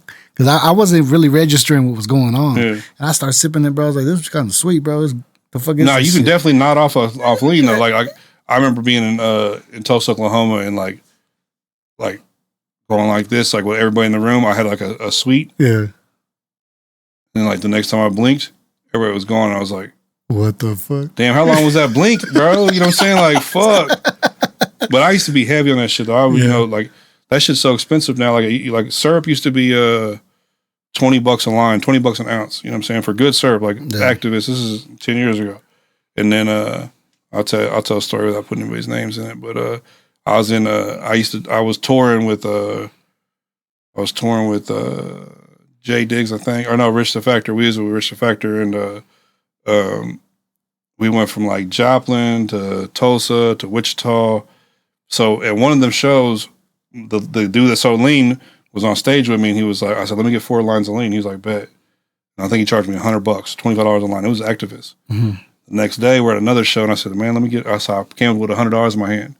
So let me get 4 lines. He goes, it's not going to do it, bro. It's only a line now. And I was like, what do you mean? A line's an ounce, by the way. You know what I'm saying? Because on the baby bottles, it goes by ounces. Or even on the lean bottle, it goes by ounces.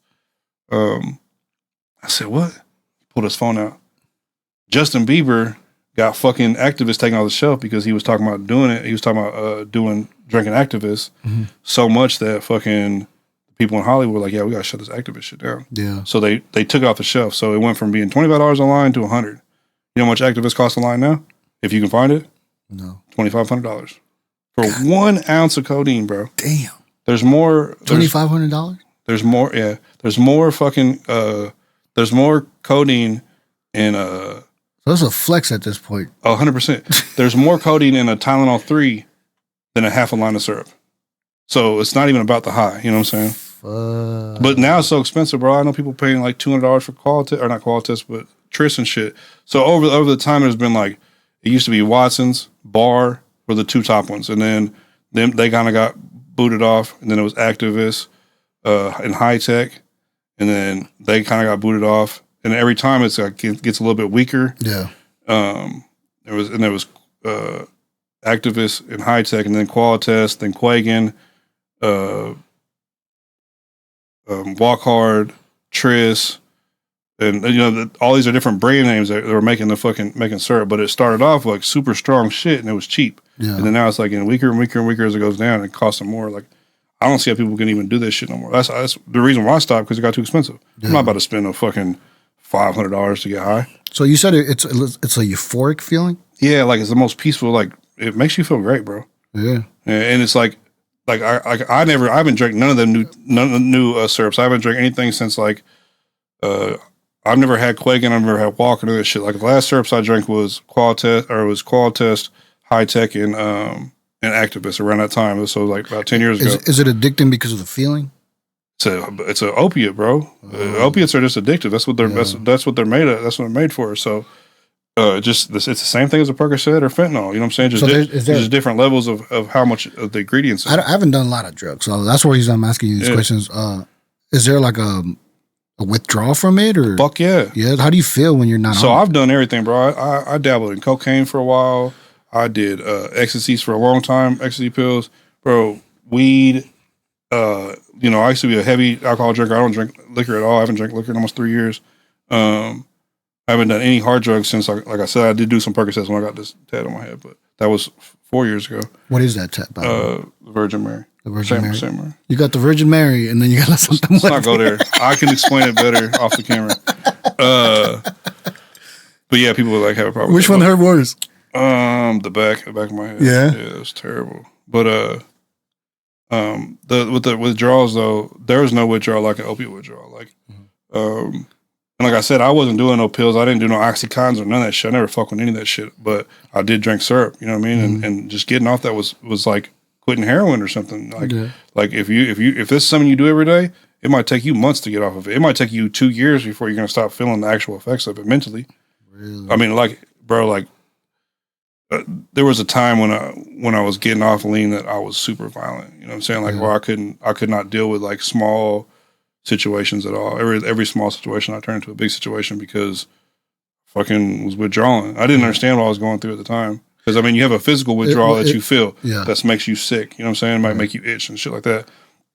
Depending on how big your addiction is, it might only take 2 days to a month to get through that. Yeah. So then you feel like you're out of it. But really, you're being an asshole to everybody. You know what I'm saying? Like, for maybe a year, 2 years. Yeah. It's stay the fuck off drugs, bro. Like I try to tell everybody. So is it depressional? I wouldn't say, I don't know. I don't really know, bro. I got pretty bad PTSD, so I've always kind of had depression, so I don't really know if I can. Like cocaine, for me, and I've heard it from a lot of people, the withdrawal from it is very dark mentally. Yeah, but see, for me, like I said, I did coke, but I don't think I've ever done coke like a lot, like enough, like I might like be at a club or something, and somebody's like, "Here, bro, here's a bump." Yeah, you know what I mean. Or one time I was just fucking around. I was at this club downtown and shit, and I was like, "Man, somebody give me some fucking cocaine," just playing around, and like 2 people walked up and gave me bags of coke, and I'm like, "Bro, I don't even know what to do with all this. This is the most coke I ever fucking had in my life, but I wasn't selling it." Yeah, fucking. So I don't know. I quit that shit cold turkey. I quit pills cold turkey, ecstasy pills and all that shit cold turkey. But with lean, it was hard, bro. Yeah. I was just talking to one of my homeboys. He has a pretty, he of course it's not a habit to him because he's got enough money to pay for it. That's the thing. I was like, it's expensive, bro. Like you might spend $300 or $400 a day getting high, and to a normal person, that's fucking insane, bro. That's a house. You know what I mean? Yeah. And I was talking to him about like eventually you got to get off that shit. And when you do, it's going to be fucking rough because of how long you've been sipping it. But a lot of guys that I know that are trying to get off of it, they just sip less and less. You know what I'm saying? They just start from doing 4 ounces a day to, down to half an ounce and just barely maintaining, you know what I mean? That shit's crazy. So like, look at it though, like it's no different than heroin. Right. It's the same addiction, bro. It's the same chemical compound. Yeah. Same with fentanyl. But what I was saying earlier is I was talking to this dude that does a podcast in Pennsylvania, in Pittsburgh, and the opiate shit's going crazy up there. And do you know how many kids watch these fucking videos? People pouring this shit up, don't even have a clue. Well, so I want to get to this one point though. They said that fentanyl, they started cutting heroin with fentanyl because it makes it stronger. Mm-hmm. But the fentanyl doesn't have a knot-off effect to it. Like that's what the guy was explaining to me. Because I was talking about doing the podcast with him, and he wanted to talk to me about the same shit we're talking about right now. And so he was like going over the fentanyl type of shit with me, and because I don't have a lot of experience with it, other than I know a lot of people that died from it. Like I know a lot of people that died from it. I know 2 people that just died within the past few months. Yeah. And they say it's like with heroin, when you do a shot of heroin, you have a knot off, like you knot off, then you wake back up. With fentanyl, you don't, so you keep chasing that. Like you want that feeling, that great, because like I'll tell you from syrup, like I said, it's like euphoric. So like whenever you do that long blink feel, it's the best feeling in the world. Really? So I can only imagine what heroin or what these other stronger shits are doing. Yeah. But with fentanyl, you're chasing that, you never get it. So that's why so many people die from it, because they even said, that, oh, I took one blue and I feel cool. I took another one. Yeah. If you take two, boy, your mom's gonna be finding you a fucking casket. You know what I'm saying? Like, right. Yeah. It's scary with that shit. That is. Like I know, like I hope he doesn't mind me speaking on it, but I got a homeboy that I met recently, and he was in a relationship with a girl I've known for a long time, and she was not a drug addict at all. Yeah. She kind of was going through a little bit of anxiety and depression or whatever, and somebody close to her gave her a Xanax pill, and she went in her bedroom and took it and died. First time. Wow. You know what I'm saying? She wasn't an addict. She wasn't, you know what I mean? It was Xanax? Yeah, but it was have fentanyl laced in it. I suffer with anxiety, and I went to go get a check, and they were going to prescribe me Xanax. Yeah. And I was like, fuck no, bro. Like, well, if you do it, like, I've never done it. Like I've obviously ate some before, but if they give you a Xanax and they use it to stabilize your mood, it's not bad for you. Like but you probably be on it for the rest of your life. You know what I mean? you're probably gonna what? You'll probably be on it for the rest of your life. You know what I mean? Like, and then also you got to take it every day, take it at the same time every day. That's what they around say. the same. You know, have it like you almost got to kind of map out your meals and shit. That way, and I only know this because I know people that deal with depression and anxiety, and I've try to help them stay on the right path with that shit. Like, you got to if you're on any type of mood stabilizer, antidepressant, anti-anxiety medicine, you got to take that shit on a regular schedule. Otherwise, it will throw you the fuck off. Then you might be more depressed than you was to start with. You might have more anxiety than you was to start with because now you took this pill for 3 days in a row at 10 o'clock in the morning, but then this day you forgot and then take it till 5. Right. So then tomorrow's gonna be all fucked up. You know what I mean? You might wake up and feel like killing yourself. Bro, I'm so glad I didn't end up doing that. I was this close. So I used to, like I told you, I used to get in a lot of trouble and shit, and I had a little anger thing. So I used to be real physically violent with people, and I had they prescribed me Lexapro, which is like a antidepressant for PTSD. Yeah. And this is gonna sound weird, but it made me feel great. Like it made me feel like when I walked in the room, bro, like I will fuck everybody in here up, which is not a good fucking feeling to give somebody that's already have a problem with shooting and people. You know what I'm saying? Like, but then it got to the point where I thought about killing myself all the time. And it wasn't like on that drug. Yeah, it wasn't like, oh, I'm sad. This is why this is the reason why I'm telling the story. It's fucked up. It wasn't like sad boy shit. Like, oh, I'm gonna kill myself because nobody loves me. No, bro, this shit made me feel so good that I felt like killing myself just to prove people I could. You know what I'm saying? And once I realized that, I was like, I'm not taking this shit no more. That's fucking crazy, bro. Bro, like dude, like. Because I got PTSD because I've seen a lot of crazy shit and been involved in a lot of crazy shit. So they gave me this fucking these pills to stabilize my mood, and fucking they literally made me feel like that. Like I'd walk in the room and be like, "I'll fuck you up right now." Yeah. I feel good about it too, bro. And then it started, and that's the way that all them pills are set up is like it takes like 2 to 3 weeks before they actually start doing what they're supposed to do. Yeah, and you gotta take them all the time. So then by the time I got to my 2 or 3 week point, I'm like, I'm about to kill myself. So and just be like, but like, I'm about to kill myself. You know what I'm saying? Like, which is sick, bro. Like, so I don't fucking endorse none of this shit. I think nobody should be on that shit. So was it more like a overconfidence? Super confident. Yeah. I felt like I was 50 foot tall. Like I felt like I could fucking do anything, bro. And it was just, but then I started getting these like intrusive thoughts, like, what if I just blow my brains out? And it made you, it made you look like your life like small. Like yeah. So then I was like, I'm not doing this shit no more. Did it change after you were off of it? Yeah, I went back to being regular. So you're just smoking weed right now? Yeah, I haven't drank no liquor since May 27, 2021. And that's good. That's been a while. Yeah, and I didn't know. My bad for putting it here in your face. You know what? When we was at the car show, we was at on South Boulevard. I seen you. We was taking pictures. You tried to give me a shot of tequila, and I was like, this motherfucker. I didn't know, bro. No, I know. Tequila, dude. Tequila's like my thing, though. Like, I don't want to get drunk. Yeah. But when I see tequila, my mouth waters. Yeah. And I'm like, man, God damn it, bro. I want some good tequila. I love they're good. I want a $300 bottle of tequila. You know what I'm saying? Like, but it was crazy is I used to have, like I said, I had PTSD. And I used to have dreams all the time about not be able to get to my gun in a situation. Like my nightmares were the same all the time. And I used to have really bad nightmares where I'd like if I was sleeping next to somebody, I would wake them up. Like they'd wake me up. You were screaming for help. Like the bitches told me my whole life. Like he was just last night. He was having a dream. He started screaming for help, and he was like, you know, while you're sleeping, while I'm sleeping, and I have these dreams about not be able to get to my gun, or I pull my gun out and fire it at somebody, and the bullets wouldn't go through them. They bounce off and shit. And I'm like trying to figure my gun out and shit. I used to have dreams that my stepdad killed me like all the time. People were like, "Oh, if you die in your sleep, you die in real life. Like if you die in your dream, it's supposed to kill you in real life." Yeah. Bro, I've been to my funerals in my sleep, in my dreams before. You know what I'm saying? Like I've been dead in a, you know. But what's weird is once I stopped drinking, all that shit went away, and now my nightmares are about drinking. My nightmare is I would be like, say, like if we would have been together that night and you gave me a shot of tequila and I took it, that's what my nightmare would be, because I'd be like, fuck, I just threw away 3 years of sobriety. Yeah, you're 100% right on that. I don't drink a lot. Sometimes I'll go like 2 months without drinking, and then I'll have tequila. And recently, I'd gone 3 weeks, and I was on the road, and I drank in my hotel room. And the 2 nights after I drank, my fucking dreams were fucking crazy. Bro. So same situation, violent.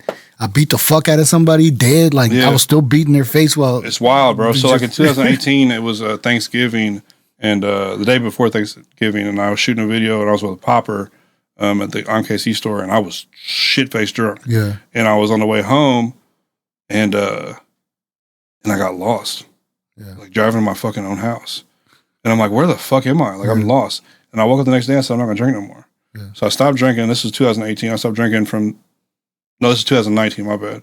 I stopped drinking where I only drank if I was at a restaurant. Like if I was getting, you know, tacos or whatever they had, margarita or whatever, I'd drink that, but I would never get a bottle and go home anymore. Yeah. And then 2000, that's all through 2020. At the end of 2020, I made some changes in my life and shit, and I started drinking again. And ended up going to fucking jail for a while. While I was in jail, I was reading a lot, and then whatever I'd read, I'd go out there to the day room and shit and talk to other inmates about what I read, and I'd remember it, and I could sit here and have a whole conversation with you about what I read the night before. So then when I got out of jail, I was kicking with a lot of people, and they were drinking, and they want to take me to the clubs and shit. So I started drinking again, and I was drinking a lot again. Like, bro, I was a DJ for 10 years, so you can just understand. I drank a lot, bro. I drank for a living. You know what I'm saying? I was a club promoter. I used to own a nightclub in Kansas. Yeah. And so I've always drank a lot. So when I got out of jail, I started drinking again, and I'm still trying to read, and I couldn't. Like, I mean, I could read obviously, but I didn't have any desire to fucking read a book. And then when I did, I couldn't remember what I read the next day. So I realized, man, I should stop drinking completely. And then me and my wife got together. She was like, she had to stop drinking for a little situation she was in. She went to jail, and she says May 16th she stopped drinking. So I was still drinking a little bit after that, and then but only like a margarita though. You know what I'm saying? Yeah. And then May 27th, I didn't even realize I stopped drinking. My last drink I ever had was on May 27th. About a month later, I'm like, damn, I've been drinking a whole month. Yeah. She hasn't drinking a month and a half, so we just stuck it, together. Yeah, and I'll never drink again. That's good, dude. But I want to, not to get drunk, but when I see tequila, bro, that shit makes my mouth water like a steak, bro. Do you want me to take it away, bro? No. I'm not like a fucking fiend or nothing. But I'm just, He's over here looking at it like, yeah, because I love that shit, bro. I used to love Hennessy. I used to be a big Hennessy guy. Yeah. I'd go to the car shows. I'd drink 2 fucking fists of Hennessy. As long as I had some tacos to eat, I could drink all day long and it not affect me. Once I got to that expensive Mexican tequila shit, like the $150 200 bottles, oh man, that shit tastes different. Yeah, it's different. Like, okay, so one time I quit drinking. This is when we had Club Eclipse up north. I was DJing it there and I was doing shows out of it, and I quit drinking for a few months and shit because I kept on getting myself in trouble.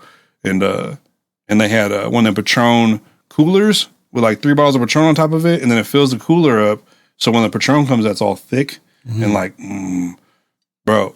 I swear to God, they was like, "Come on, bro, just take a shot with me." I'm like, "Bro, I've been drinking 3 months." Yeah. It was like, "Man, come on, I'll buy you a Patron shot." Man, I didn't leave that club until I must have had 10 more shots, bro. Like that one shot just gave me that tequila. Just has a certain energy to it. I feel like it's like I feel like it's like whatever's in it gives you like not like a Red Bull, but it gives you like because I mean it's natural. You know what I'm saying? Like it's not like a vodka is made out of like potatoes and weird shit. You know, they make this shit out of cactuses and stuff.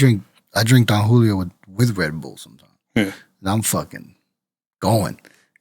Yeah, when I drink tequila, I drink that shit straight. I don't mix it with nothing. I do. I'll drink it straight, but if it starts to get like too, I'll take a shot of Red Bull with it or whatever. But I like the feeling of that I get because I feel overly confident. Yeah, I don't get drunk too easy. But if I'm on an empty stomach, then I wake up like, oh, for sure. Where the fuck did I put my car at? Yeah, like yeah. Why are my hands like this? You know what I'm saying? Yeah. Like, I fucking one night I was at First Fridays and it was before my brother Frost died.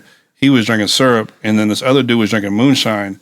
And have you ever had moonshine? Fuck no. Okay, moonshine. I thought it. Well, actually, I had a taste of it, but not. I thought moonshine would be like super strong tasting, right?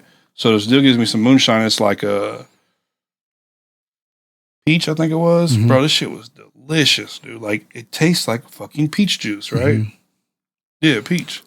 And but we was drinking syrup too. He had like my brother had like a big ass fucking bottle of syrup. Yeah. So I'm drinking syrup and moonshine, and I don't realize how fucked up I am because the moonshine doesn't have no taste to it. Like it tastes like juice, and the syrup obviously is fucking me up too.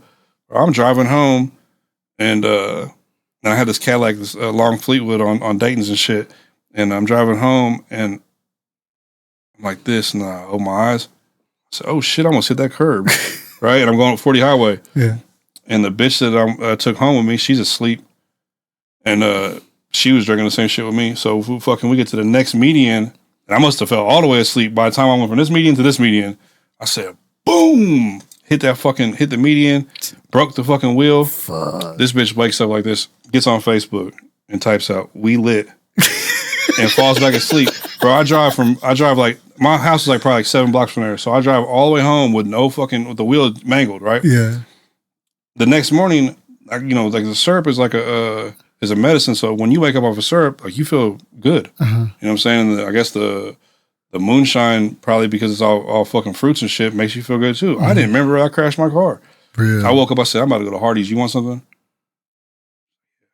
I go outside, my car's clean as fuck in the backyard. I get around to the driver's side. There's no fucking wheel on it, bro. The whole there's nothing but the Dayton knockoff part of it just in the middle. God. Knocked the wires and everything off this bitch. Damn. How'd it feel? I felt stupid. Felt stupid as fuck, bro. Like little shit like that's what makes me stop drinking, bro. Like waking up and realizing like this shit only happens when that 100%, bro. Yeah. Every bad situation in my life, not every bad situation, but any situation that was my fault, I can almost reduce to if I would have been sober, I'd have handled it different. Yeah. You know what I'm saying? Yeah. Like I feel like those are events that happen in your life to let you know, like, hey, bro, time to make that change. You know but see, my thing is like I used to be around people that were drunk and they'd be like out wild. You know what I'm saying? Like, oh, he doesn't need to drink no more. But I don't act like that, so I'm cool. You know what I'm saying? How was your upbringing, bro? Like, what? Because you said you suffer from PTSD. Like, did you have a rough childhood, or? I wouldn't say I had a rough childhood at all, because everybody that I was around had the same childhood as me. Mm-hmm. But looking back at it, nobody should have grew up like that. Yeah. You know what I mean? Yeah. Like fucking. Was your dad around? Nah, my dad moved to Minneapolis. So my dad lived in Minneapolis when I was growing up, and I didn't really ever hear anything good about him my whole life. But my mom had a husband, like from what I can remember. She had a husband when I was a kid, like little kid.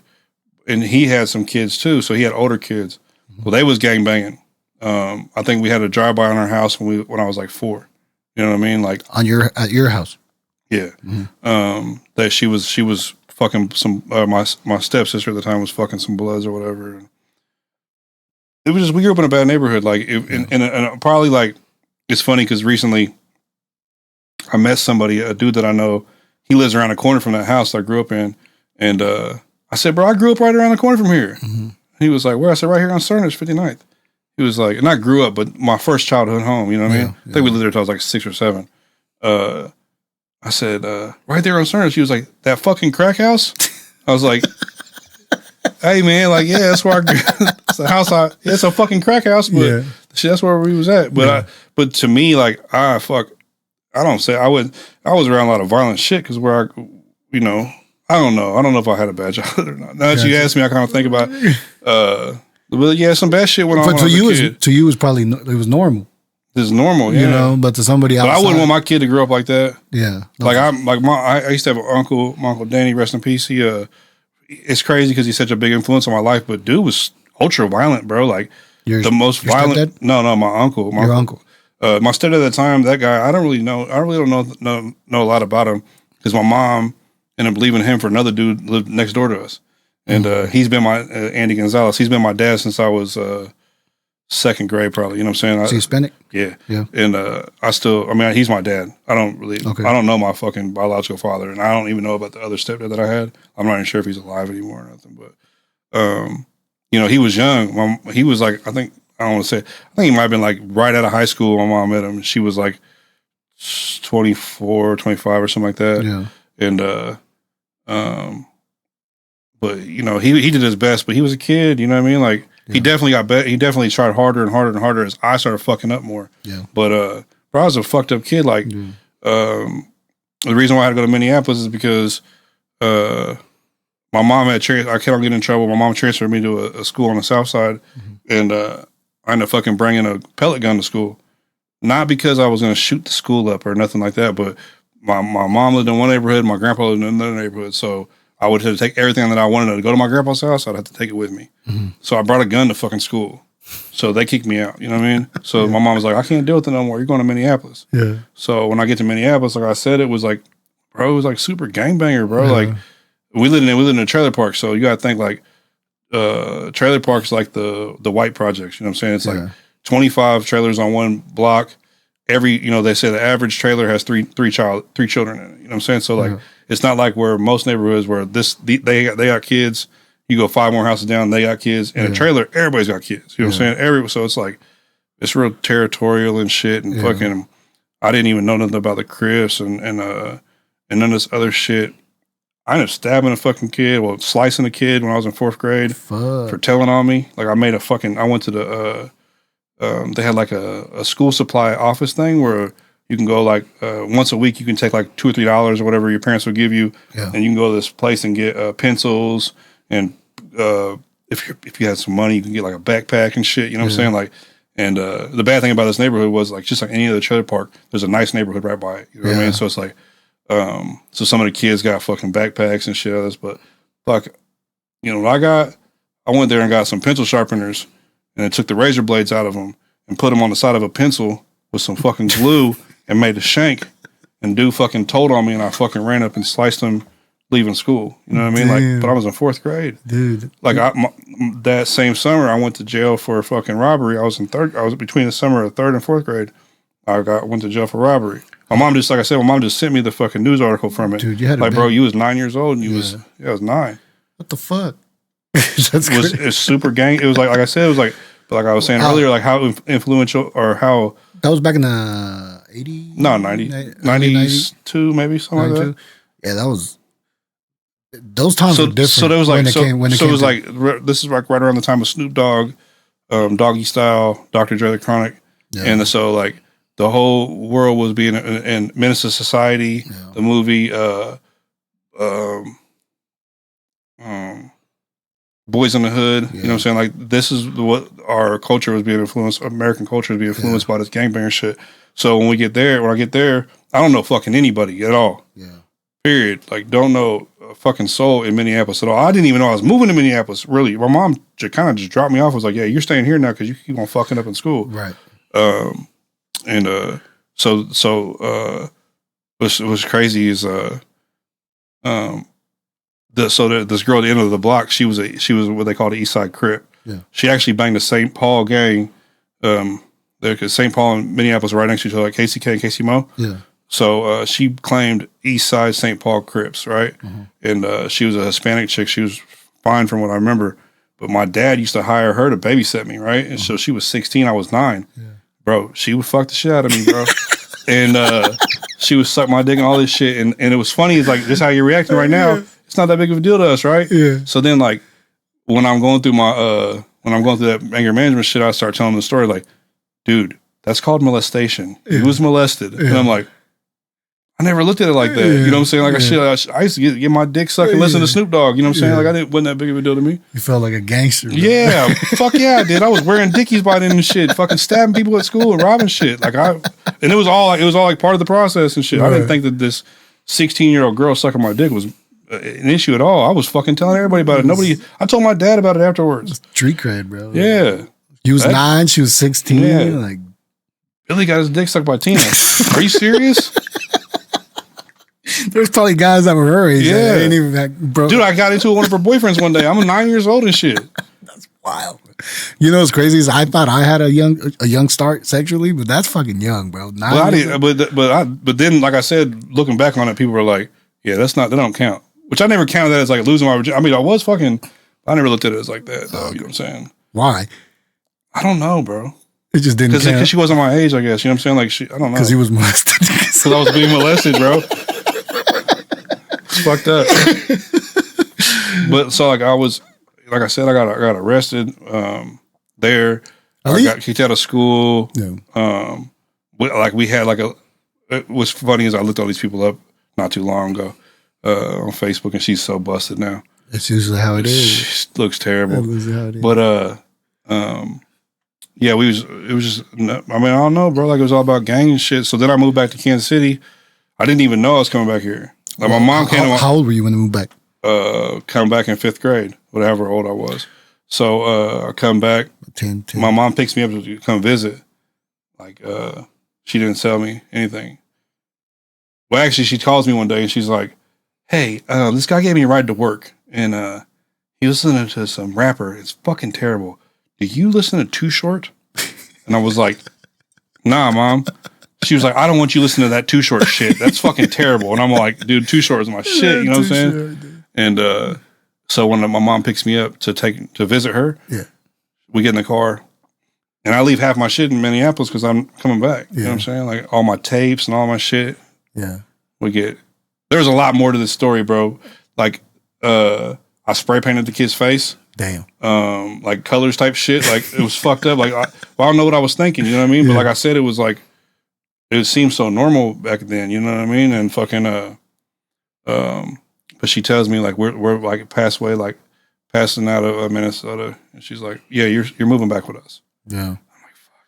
I really had a good thing going up here. I was up here eating pussy and smoking weed and shit. Like then I moved back to Kansas City, Kansas, and had a good thing going. She tells me, shout out to my boy Chris White. She tells me, there's this kid across the street from us. His name's Chris White. He's gonna be your friend. He's gonna keep you out of trouble and shit. Yeah. Man, Chris is a crip, bro. Like I get down here, he done fooled the shit out of my mom thinking he was a good kid, bro. Yeah. We was sneaking out the house, fucking wearing blue rags and fucking carrying guns and shit, like, beating people up, stealing shit. There's always a friend like that because I had one like that too. That I could go do all the bad shit with because my mom trusted him. Bro, you know what my mom was like, when we get back, you're only hanging out with Chris. And I'm like, I meet Chris and he's like, he's 1 year older than me. He got cornrows and a blue rag and shit. I'm like, Mom, I know what a crip is because I just came back from Minneapolis. You know what I'm saying? Right. Like that shit was big up there. And but that was a wardrobe back then, bro. Not for 6th graders. You know what I'm saying? Like creased up Dickies and fucking. I remember young, like that cholo style was already. It was. Yeah. So see, that's where more I fit in because I used to have like slick back hair and I always wore fucking 32 Dickies and the Mickey surplus belts and. Were you a Cortez? Cortez, bro. He was a Cortez. Yeah. I was a Chuck guy, bro. Yeah, I got Chucks. I got shooters only Chuck. For real? Yeah. Yeah, we're about to start selling them. I got to find some boxes though, because the shoes that I got them already pressed and everything, but they didn't come with boxes. They come in bags. I want to sell them in boxes. Oh, I did see them. It's like the fucking boxes are. I don't want to charge more than $50 for the shoes. I want to keep them at $50. But it's going to be kind of hard getting a good box for them. So I might end up just selling them in bags. That way I don't have to charge somebody. Change the price to $60 so you can have a box that you're gonna throw away fucking anyways. That's just good quality. I'm looking at it, bro. Yeah, for sure. What kind of? Do you know what kind of? It's reflective too. Reflective? Yeah. Athletic? Yeah. Oh, you got the athletic. Yeah, that shit goes hard, bro. Yeah, I got this. This whole set's got a couple like hidden pockets. It's got a hidden pocket on the back, and then inside this pocket there's a hidden pocket too. I got one like that without the shooters only, but it's got the same pockets on there. That's how I know it's good quality because mine. I know how mine feels. I hadn't seen them in person. Yeah, so these ones actually fit good too. The other ones I had last year were like this is a large, or this is an XL top, a large bottoms. The ones I had last year. This is what people are buying, right? Yeah, the larges last year would like hold your leg like that, and I'm glad I found a different vendor because they were too tight. Yeah, they were too tight. I got big calves and shit, so like I would fucking. I remember I was at Sacramento and dude was like, "Yo, your outfit's dope," and the dude behind was like, "You're way too fucking tight though." Like, you know, I'm an '80s baby, so it's like we didn't wear no fucking tight fitting clothes at all. I'm just now switching over. I mean, I'm just now starting to wear the skinny jeans and shit. And now I see people starting to wear baggy shit again. I'm like, fuck, man. Like, I just now started getting used to wearing these jeans where you can see my shoes and shit. People are starting to go back to baggy. So how'd you get into the clothing thing, man? Was it just a spinoff off the video? Nah. So, okay. So originally, like I said, I used to DJ. And then a natural progression for a DJ, if a DJ is not really your love, is to rent the club. Instead of me just DJing up here and instead of the promoter paying me $250 to DJ, I just give the club owner $700 for the club, hire my own DJ, and then get all the door money. Right. So I started promoting. So when I started promoting, one of my best friends who can't seem to stay out of prison, his name's Hitman. He just went back. He's a person that when I was 16, when we started doing music, we started doing this shit together. You know what I'm saying? He kept going fucking in and out of jail until 11 years ago, 12 years ago. He got out for a little bit. And then he ended up catching a 10-year case in feds. Now he's back on some big, even bigger than that shit. So he'll probably never come home. But he was super, like when he was in prison, he planned everything. Like he knew exactly when he got out what he was going to do. You know what I'm saying? Right. So he had the clothing idea. He had the record label idea. He had all these ideas and shit. So I was in the position, by the time he got home, I was in a position where I was already kind of a tastemaker in the city to where I could say, hey, this is dope. Fuck with this dude's music. He's on all my shows now. You know what I'm saying? Blah, blah. And I pretty much, took him under my he's my boy. So I gave him, as much, every opportunity I could. And he wanted to do the clothing shit. So we did some merch. The name of his label was Get Money Music. So he had like a moniker in a lot of his songs where like Get Money Beezy, you bitch, shit like that. You know what I'm saying? So he had printed some of that on his shirt. We made like a logo that said Get Money Music, and it's some even like baby bibs. It said Get Money, you babies on it. And our first show we did, it all sold out, bro. Yeah. And I'm like, I just made more money off of this fucking merchandise than I did off the door. Yeah. You know what I'm saying? I make a band off the door. I just made fucking $2,000 off selling t-shirts. So I was into it. Yeah. It's just so happened my cousin Jennifer and her husband owned a screen printing place at the time called Altered Images. So that's who we was going through. And then I kind of quit fucking with it for a long time because everything I did, because he went back to prison like damn near immediately after that. Like he was probably out for like 5-6 months. Got a 10-year pimping charge. And so I was all by myself, so I didn't really have the time to do it. And then fast forward to 2019, when I was telling you about me and Mafio was going to open that studio up, in front of the studio entryway, there was like enough room for a merch area to where we was going to have everybody's clothes. And that's what the place ended up becoming. Was Gotti turned it into a clothing store for a year or so. But that's what my plan was, is, to start the merch shit from there. So I bought all the equipment to do all the printing and shit. And then, of course, like I said, the store never happened. Or it took 2 years for it to start, or whatever, a year and a half. And so I had all this equipment sitting on my fucking in my condo. My baby's mom asked me, "Can I print some put the girls' names on a couple of their shirts?" So I got all the shit out of the box and figured out how to do it. And after I did, I made a Skrilly top and bottom set that just said my name Skrilly on it. And I wore it to a video shoot, and a couple of my people inboxed me like, "Yo, where can I buy that? I'll buy them right now." And I'm like, I don't know even how much to sell them for. You know what I'm saying? Yeah. So then So then I played around with it. I started finding some fucking different places to get merchant or get the, you know, blanks at. Yeah. And what I learned was women are the biggest supporters. Yeah. Like your homeboys, they might wear your merch, but they want you to give it to them. You know what I'm saying? Like, not saying that for everybody because I've had a lot of my homeboys buy shit, but I'm saying like on in a general basis, like the people that are close to you, they're going to support you by like wearing it. You know what I mean? Not by buying it. Yeah. And so all these women, you know, that fucked with me and shit from Facebook and Instagram or whatever, they started buying this shit. So I went to I was going to Walmart, and I can get sets like these, like almost like the same style, but it was a hoodie and a bottom set. The bottoms were $11.99, the tops were $14.99. So it was like almost $30 for a set. And then I print my SKRILLY Vision logo, like this logo right here, the original logo. I'd print it on the front of the hoodie and then print it right here on the leg. And I would sell the sets for $60 or $70, right? So I was doubling my money off every set. And this is like pandemic time, so the music video shit wasn't going very well. I'm living in a fucking $2,000 a month condo. And I started really paying all my bills off these sets, off this merchandise. Yeah. And what's crazy is that I get an inbox from a chick that somebody had tagged me, like she was trying to get into modeling. She had done some modeling shoots. Somebody tagged me in her post and was like, "Why didn't you have Skrilly shoot it?" So then she adds me, and she ends up ordering 2 sets, right? I think maybe two sets or 1 set and a shirt or something. And she calls me and she's like, the next day she's supposed to come get him. I lived in Westport in this condo above Wyco Vintage.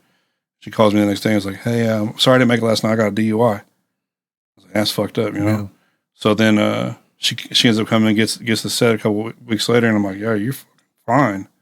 Like, you know, put this shit on and take a picture for me." You know what I mean? Mm-hmm. Send me the picture. So I start using the pictures of her as advertisements. And then then she orders another one, and I end up going to jail for a few months. Mm-hmm. And when I get out, I hit her up, and I'm like, "You still want this?" And she's like, "Yeah." So I link with her, give her shit, and now I'm married to her. Yeah. It's my wife, bro. That's, you know what I'm saying? Like, that's how I met her, was through that shit. Yeah.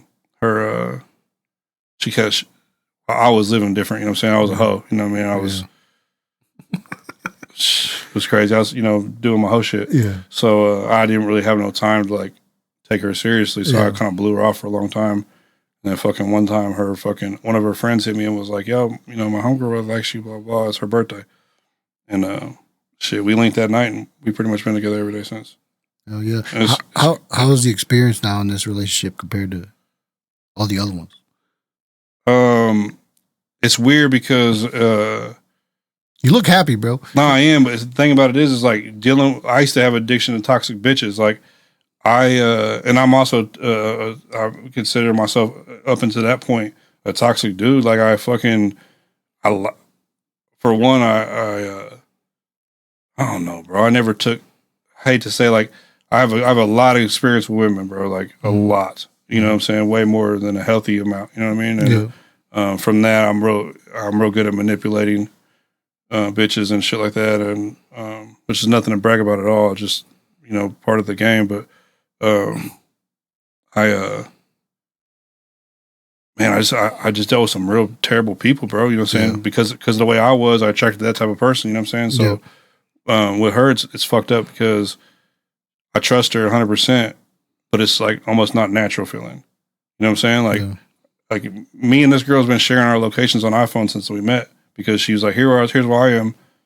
And I just tapped it, and it's been on my phone ever since. You know what I'm saying? And like, I've never been able to do that with nobody. You know what I mean? Like, or somebody, she knows where I'm at all times. I know where she's at all times, but it's not like on a insecure type shit. We just literally shared fucking locations when we first met. We've been sharing locations ever since. And it's like, it was natural. Yeah, but it was like, obviously I gotta trust her because of that. You know what I'm saying? Like, any bitch that's playing games wouldn't let me know where she's at 100% of the time. Right. Like, I know if you're randomly in Raytown, why are you there? You know what I'm saying? Like, you know, I wouldn't. It's just weird being in a relationship that's healthy. Like, we the first night that we ever talked about being, you know what I'm saying? I don't know if I think we probably just was gonna. I don't know what we thought we was getting into, but Yeah. I liked her more than just like a chick that I was gonna be fucking her for a few weeks or whatever, like everybody else. And we kind of had this conversation about like what we wanted to do in life, and you know, what our concept of marriage was and all that type of shit. Yeah. And we kind of just was on the same page with a lot of shit. She's younger than me, bro. So it was weird at first, you know, I was against it because she's a lot younger than me, you know what I mean?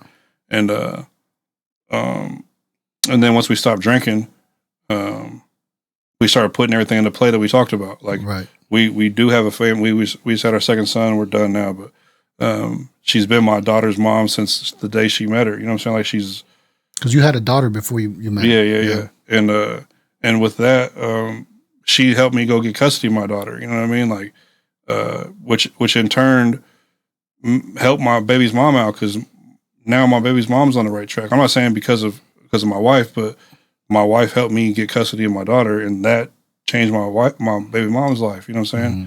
Like we had the worst relationship, and now she comes to my house every day to pick my daughter up after school or whatever. We could sit there and talk. She's friends with my wife now. It's like, you know, it put everything into balance. Doing things the right way, basically. You know what I'm saying?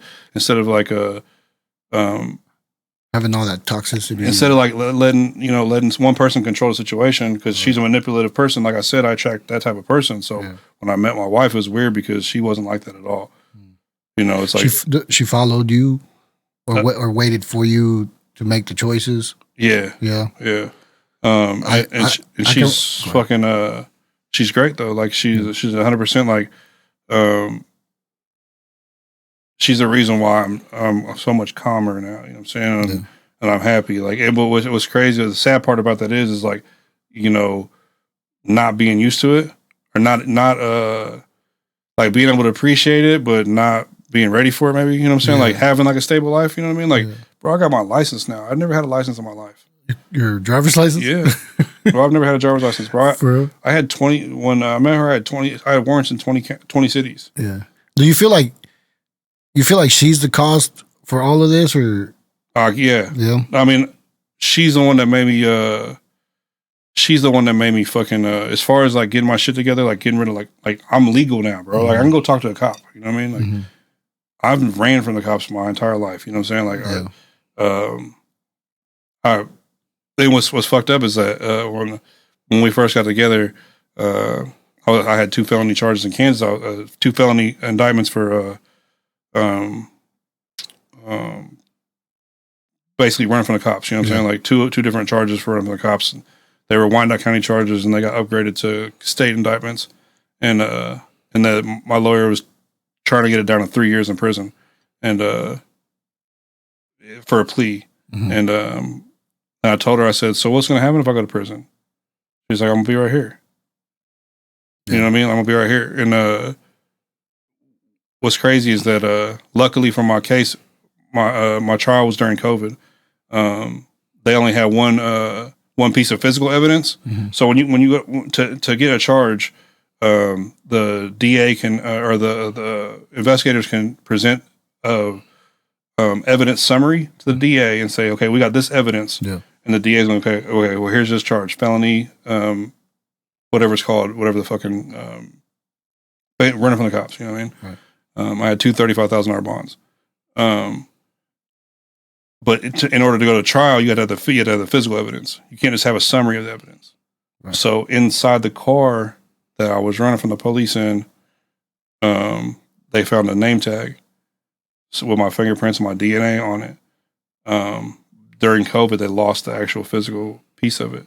So when they fucking when we went to trial, the day before the trial, he offered me a 1-year plea bargain. So he's like, you already done so much time. You probably won't have to do any prison time. You'll be on parole for the next 4 years, but you will be a felon. I said, fuck that, bro. I said, if they went from 5 years to 3 years to 1 year, then I'm going to go to trial. Right. I went to trial, bro. I didn't have nobody to watch my daughter that day. And I brought my daughter to trial with me, bro. Because I believed in it. I believed I was going to beat this shit.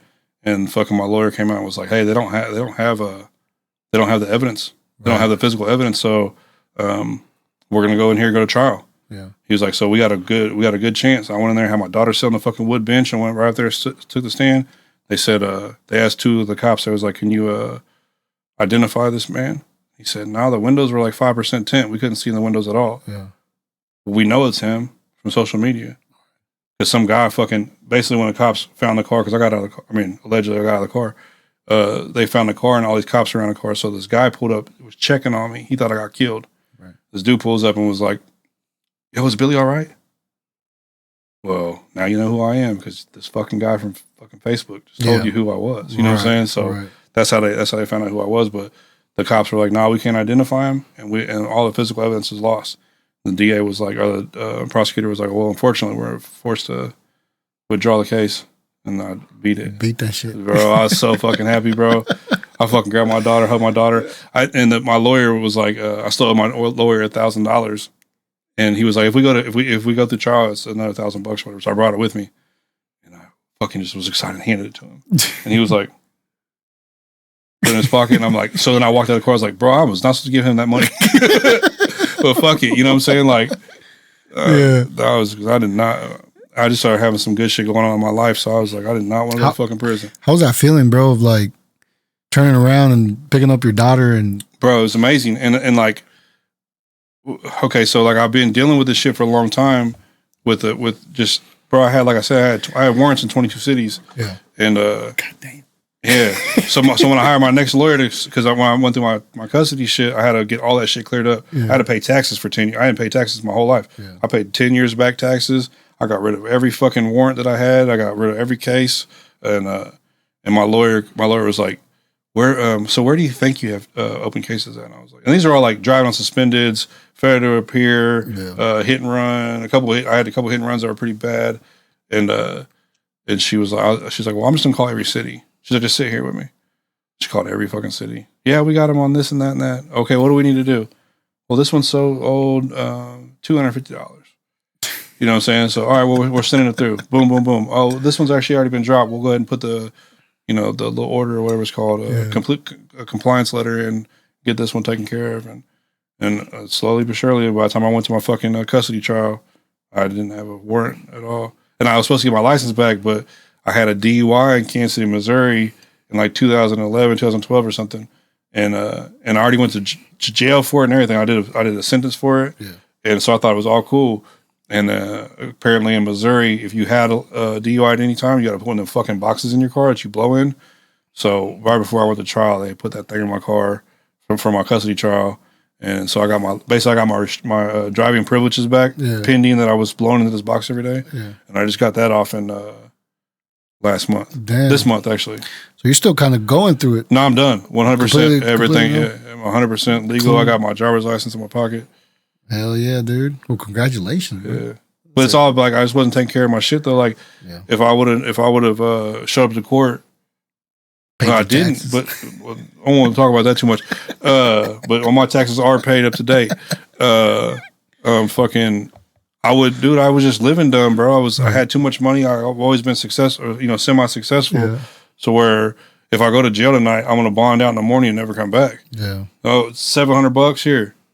And then fuck you guys. Yeah. And if I see you and I'm in your fucking city, then you're gonna have to catch me. Yeah. That's my biggest problem. I've always drove fast cars and shit, so I'm gonna get away. Yeah. And then shit, like I said, dude pulled up with that case in Kansas. It was a different situation when I ran from the cops this time because I was going to work, bro. Right. You know what I'm saying? So I used to do a delivery contracting for Nebraska Furniture Mart. So. And I lived in a condo downtown at the time, so I was straight up I-70 right to Nebraska Furniture Mart, and I just do 100, and then the cops pull up behind you, get over on the shoulder, away from the gate of the car, take off. There's so much traffic that if you're in a fast like little BMW or Benz or something or something souped up, there's so much traffic they're not going to chase you. Right. Well, I learned it was a Thursday or it was a Tuesday. I ran from the cops. I took the Wednesday off, or allegedly. And then Thursday, when I was like, I'm going to leave early so I don't have to go fast. I was doing like 65 miles an hour up on I-70, which is 70 miles an hour. Mm-hmm. And all these fucking cops lined up. And as soon as I passed them, they all turned their lights on. Damn. Fucking was on my shit. And then if I come to find out, they had like a whole task force and shit. They organized a whole task force to get me, and I still got away. Really? Allegedly. Damn. They was looking for you, bro. Fuck yeah, they were. It was crazy because I was in jail, and I made bond, and it was like my people was coming to get me like 4 o'clock in the morning, and I'm like sitting on my bunk. I didn't even turn the lights out. I'm just can't. Just excited as shit about to get out of jail. It's like 2 o'clock in the morning. They call me over the thing. Hey, Hughes, I need you to come up to the whatever it's called, like the nurses area or whatever the fuck it's called, infirmary or some shit. And I get up there and like, we need you to take a DNA test. Mm-hmm. I was like, for what? I ain't got no fucking kids. You know what I'm saying? Like, what is this about? Yeah. And like, oh no, this is pending a felony investigation. Ooh. And I was like, what the fuck? Some evidence shit. And they took and swabbed me, and then fucking I went back to my cell, and it was like 4 o'clock came, 5 o'clock came, 6 o'clock came, and I was like, they're not letting me out. They got me on this fucking felony charge. Damn. 2 felony charges. And that's from that. That's when that started? Yeah. Yeah. When I went to jail in Jackson County. Then I went to Clay. I had to do a bid in Clay for like 5.5 weeks. And then I fucking got extradited to Kansas, and I got stuck over in Kansas. Kansas was terrible, though. Yeah. The Wyandotte County jails. I mean, I don't know about now, but this is during quarantine, bro. Like, that was unhumane, bro. Like, they don't let you out of your cell at all. You can't go shower. They give you 15 minutes every Tuesday or Thursday, depending on which tier you're on. Mm-hmm. So, and this, I'm not sure if it's still going on like this is 2021, but they're like, you got 15 minutes. You can either take a shower or use the phone. Mm-hmm. Well, I'm trying to get the fuck out of jail. Right. So I'm using the phone. Right. So I'm in a cell with this fucking dude that's dying from fucking kidney failure and shit. When he pisses, it smells like shit. And we don't get out of cell the entire time. Like, it's like, not 23-1. This is like 100%. You're locked down. 24? Yeah, 24 hours a day for fucking 4 weeks. Fuck. Yeah, that's bad. Yeah, it gets to you, bro. Yeah. And I just done solitary. It's like the hole, pretty much. It is the hole. I mean, except for you got a fucking celly. Yeah. But like, I just did the same thing in Clay. Like, right before that, I just did the same thing in Jackson. Yeah. But in Jackson and Clay, you don't have a celly during the quarantine time. You know what I'm saying? So, like now, you know where you're at in life right now, and obviously you're free. Do you think about those times? Does it help you like kind of look at? Well, the thing about it is like before I went to jail this last time, I had more money.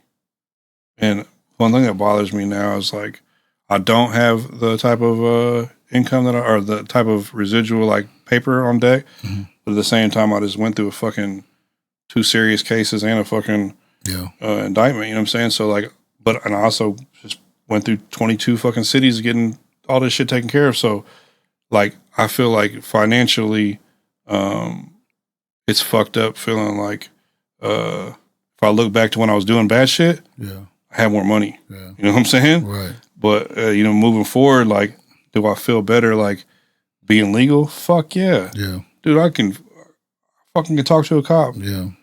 It's not saying I want to, but like, bro, before, like, any type of interaction I had with a cop was physical interaction, bro. I fought every cop that I've ever dealt with. You don't have that feeling of pursuit?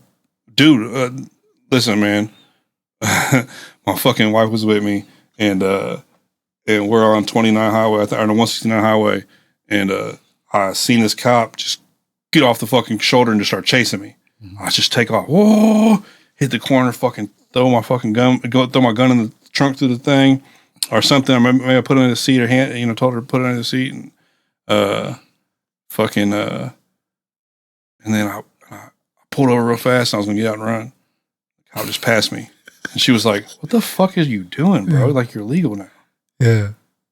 Like, I'm like, damn, like, I really can't do that shit no more. Yeah. You know what I'm saying? There's absolutely no reason for me to run from the fucking cops. Did you just ran out of instinct? Bro, yeah. Yeah. Like, straight up. Like, the other night I was leaving Casey's gas station, and this cop was parked next to the gas station.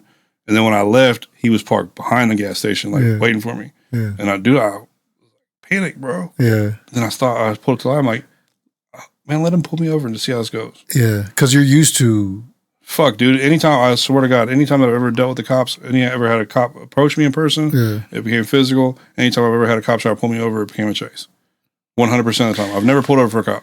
So in your mind, it was because they're like, for a normal person, it's like, it's not worth it running. Yeah. You know what I'm saying? But to you, it was a complete opposite. Yeah. It's like, I have a better chance running. Yeah, because I'm good driving, bro. Because you what? I'm good at driving. I learned how to drive in stolen cars when I was a kid. You know, we used to take cars and shit. So, you like the Hellcats and all that shit? Nah, I never really got into that shit. Like I like foreigns. You know what I mean? Like or Cadillacs. I always got a Cadillac, but like I like I seen you driving an Escalade the first time. The first time I met you in person, you were driving an Escalade. Yeah. Then the second time I seen you over here, you had that XTS Platinum. Yeah. Which it gets down too, but like Jaguars, fucking Benzes and Beamers is usually what I'm in. You know what I'm saying? As far as from a run. Yeah. I mean, I had some old schools, and I got take notes. I got to pull over. You know what I'm saying? Like if you're in an old Cutlass, you might as well pull over, bro. And I'll pull over for that. But like if I'm in one of the foreigns or something, yeah, that's when I got my case in Kansas. I was in a 5 Series, and I must have ran from them like allegedly like 6, 7, 8 times, and just on that one little highway area between fucking the Legends and I-70 and fucking. But at the same time though, like here's the thing, like. You could die doing that shit, bro. Like I don't fucking just pull the fuck over. Yeah. Like when I was allegedly the last time they had me clocked at 168 miles an hour in that BMW. You know what I mean? Like, and any mistake at that, I'm dying. But I might also kill fucking 5 other people when you're going that fucking fast. Yeah, you might slip. Well, so I jumped on the shoulder, and I'm going hella fast, right? Mm-hmm. And there was a bridge. So I'm going under the bridge. Well, I didn't realize that where that bridge supports at, the road is a little bit graded. Mm. So when I hit that little area, it pushed my car out in the middle of the highway. Like I almost lost control right there. And I'm doing fucking, 130, 140 miles an hour. Sheesh. At that point. That's crazy. There's a part right here on where the bridge connects to the road. It's no longer the bridge. Mm-hmm. And there's a sink right there. I can just imagine going through that at 140. Yeah. I mean, yeah, if you make a mistake that fast, you're dying. It's not worth it, bro. I know how to drive. Tell everybody to pull over, bro. Like, but I just been doing that shit. Like, I was originally, I got like a fucking, what they call it, a habitual offender thing where if I would have got one more, they'd warn me. Like, if you get one more, they used to be called a careless and improved driving when you did pull over. Yeah. Then they upgraded it to evasion or some shit like that, which becomes a felony. If you run? If you have 6, I think it was like 6 traffic infractions while you're running. It's called that. That's when it upgrades to a felony. So like speeding's 1, not stopping at stop signs, not using your blinker, shit like that. So they add all them up. Once you hit 6, it's a felony. Bro, I'll be running from the cops with my blinkers on. Swear to God, stopping every stop sign. You got your hazardous on there? Said I be putting my blinkers on. I do. That's an experienced runner, right? I'm not. I haven't ran from the cops since 2017. That's crazy, bro. I'm taking notes just in case. Bro. Yeah, don't do it, bro. Put them lights pull on. over. Nah, so one thing I've learned though is, and this is something that everybody needs to learn. Yeah, bro, jail's not that bad. Yeah, don't run from the cops. Don't fight the cops. When the cops pull you over, shut the fuck up and go to jail and let your lawyer figure it out. Them cops can't do shit, bro. Right. The cops have nothing to do with whether or not you go to jail. Yeah. You break the law, you go to jail. Argue with the fucking judge. Yeah. Have your lawyer argue with the judge. If you can't afford a lawyer, one will be provided to you. You know what I'm saying? Like fighting the cops, bro. I literally used to fight the cops every time I was involved with them. And I remember I was in Wyandotte County and I got a scar on my face right here because this cop fucked me up, dude. And like he waited for me like past shift to punch me out, bro. Like he put his gun on the ground and everything, knocked me the fuck out, like and beat my ass. Damn. What did he hit you with? His fist. Damn. Like he was like this. He was like, "Freeze, motherfucker!" Put the gun on my face. Mm-hmm. Wait till he got like a foot away from me and fucking put the gun on the ground and punch me. Just jumped on top of me, beat the shit out of me. I go to jail and they're like, they got on call me the victim. In Wyandotte, there used to be this big heavy set black lady, and she always ran to Wyandotte County. They got her they got a big picture of her now. I'm not sure if she passed away or why they got a picture of her, but I can't think of her name right now. But she fucking she's like, Mr. Hughes, victim, you're the victim tonight. And I'm like, she's like, why do you always fight the cops? And I was like, bro, I don't know. You know what I'm saying? Like I feel like if I can get away, then I'll go to jail. Yeah. And she's like, but you go to jail every time. Yeah. And then you're sitting here with your face fucked up. Yeah. Now we gotta put you in, the medical and shit and watch you all night because you're fucking. I got a concussion. Like my fucking cheekbone was all busted and shit. Like Did it break your orbital? Nah, it cut me right fucking across here. Yeah. Thank fucking God. Because I had... That orbital surgery. Did all that shit before when I got to a four-wheeler crash when I was young and I busted my whole face. So I went through all that shit before. Yeah, that's a fucking tough surgery, man. I had a friend who got his orbital broken. Shit, it was expensive. Yeah. You know? I think I was like in 5th grade when that shit happened to me, or 6th grade or something. And I don't remember much of it. I don't remember much of that whole year because I was going in that like dental surgeries and... For fighting? No, I got into a fucking four-wheeler crash and another fucking hood rat thing. Yeah. You know what I mean? I was way too young. I was like a big-ass four-wheeler. I never rode one before. Yeah. And I got stuck and I hit the gas. Whoa. I was spinning out and I guess I caught the dry dirt and I took off and went across a creek and it ramped and fucking smacked into a tree. Fuck. Broke my whole face. And I remember like looking up the ground and I was like... Spitting out teeth. And wood, like pieces of wood at first. I'm like, and there was my tooth. Oh, shit. And yeah, it was a fucked up situation because we didn't have no house phone and shit. Like, you know, we was poor. We had no house phone. So the dude that I was with, he goes and tells my mom, like, hey, Billy knocked his tooth out. He's okay. I go in there. I'm fucked up looking, you know what I mean? Yeah. And I've seen pictures of myself at the time, so I know I was fucked up looking. But my mom was waiting for my stepdad to get off work and shit to take me to the hospital. And man, he gets home and he's like, what the fuck? He's like the dude Preston, he went and called my dad and was like, hey, Billy knocked his tooth out. He's okay. He probably need to go to the doctor's later or some shit. Yeah. So 80's not even, my dad's not even rushing home from the hospital or nothing. Right. Fucking, when I get to the hospital, my fucking whole head's fucking swolled up and shit. They're like, yeah, fucking. God damn. Fucking face is all fractured. I just currently lost a classmate probably like a year ago on a 4-wheel accident. Head injury. Those things are dangerous, bro. Yeah. Hella dangerous, bro. Yeah, I lost a coworker not too long. I mean, a few years back and shit. He was on a motorcycle and he was one of them dudes that did like the ramps and shit. And he broke his back or hit his head or some shit and passed away. I got some music questions for you. Who's your top 5 KC artists right now? Right now? Right now. Okay. No, let me try this. Okay. So BTH as a group is 5 people. I consider them being in my top 5 as a group. If I said that they was my top 5, if I just break them all down individual, that'd be kind of fucked up. That'd be my whole top 5. I got you. But as far as shit, dude, okay, can we do 10? I can't do 5. If you do 10, you got to do them in order. Nah. Nah. I gotta. Okay, so I say as far as making good music, KC Young Boss, 2 times. Fuck, dude, this is not cool, bro.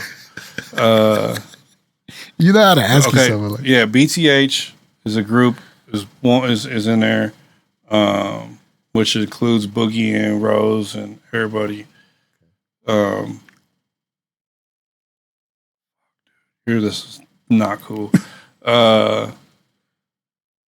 Man, I don't know if I want to go any further than that. No, I gotta. It's political, bro. Like fuck, dude. Somebody I've been listening to recently. I don't like all his music. I ain't gonna lie, but some of the shit I jam the most is NB58. He's got like probably 10 songs that are fucking stupid slaps. KC Young Boss, though, I say that I wouldn't say he's like the best rapper, but as far as like putting albums together, like he got that shit you can listen to from the beginning to the end. You know what I'm saying? I got you. Like 90% of the time, my wife is listening to his Pandora and shit. Like he just has dope ass music. You want to do the top 10? Nah. Fuck, dude, it's hard. I don't know, man. It's hard to say. It's hard to even say. Have you worked with all of them? Nah. KC Young Boss, I've been trying to work with him fucking since whenever DJ Fresh turned 40, so he's fucking like 50 something now. And KC Young Boss won't work with me. I mean, he's talked to me about working with me. We just never made it happen. Okay. But if he sees this, he should be. I haven't not worked with NB58. We had talked about doing some shit last year. It just never happened because of weather, I think. Which I got. He has a couple songs that I really, really want to shoot. These like really between them two, those are the only two people that I ever wanted to shoot with that I didn't get to shoot with. Really? That I can think of. You know what I mean? Like, there's some songs of both of theirs that I want to shoot the videos to, but haven't had the opportunity. I got like 800 people in my inbox right now trying to book. You know what I mean? Right. But these two guys won't shoot with me. Why is that? Do you know why? I don't know. You don't know? It's hard for me to say the other two though. What I would 2 times is one. So, and I've worked with 2 times since 2018. We got over 1 million views together. I don't know who my 5th one would be. No? I'm gonna leave it open. So whoever's watching this, you was my number 5. What's one of your favorite videos that you shot? Bro, I got 1,100 plus videos. But what's the one that stands out like that you just remember the most? N.E Mafio, catches. What's it? Catches Yoro? Yeah. Yeah. I think those are 2 of my favorite videos. I like Shake That Monkey by BTH. I like several of my 2 times videos I've shot. I don't think there's anything. I just did way too many to pick one. Yeah.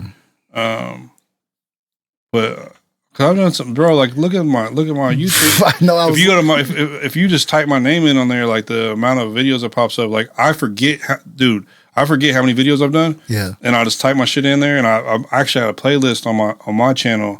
It's not public though, and there's like already like 300 and some videos in it, and I'm like, you talking about the one on your website? No. Those are all recent videos. I always try to keep the website recent. Oh, gotcha. Not necessarily because I got different packages. Like I got a cheaper package and a higher package and then a higher package. Explain your packages. I don't put the cheap package videos up. Typically, I don't really even post them on my Instagram or nothing, unless it's something I really like. But because they don't show my skills. You know what I'm saying? Gotcha. Like.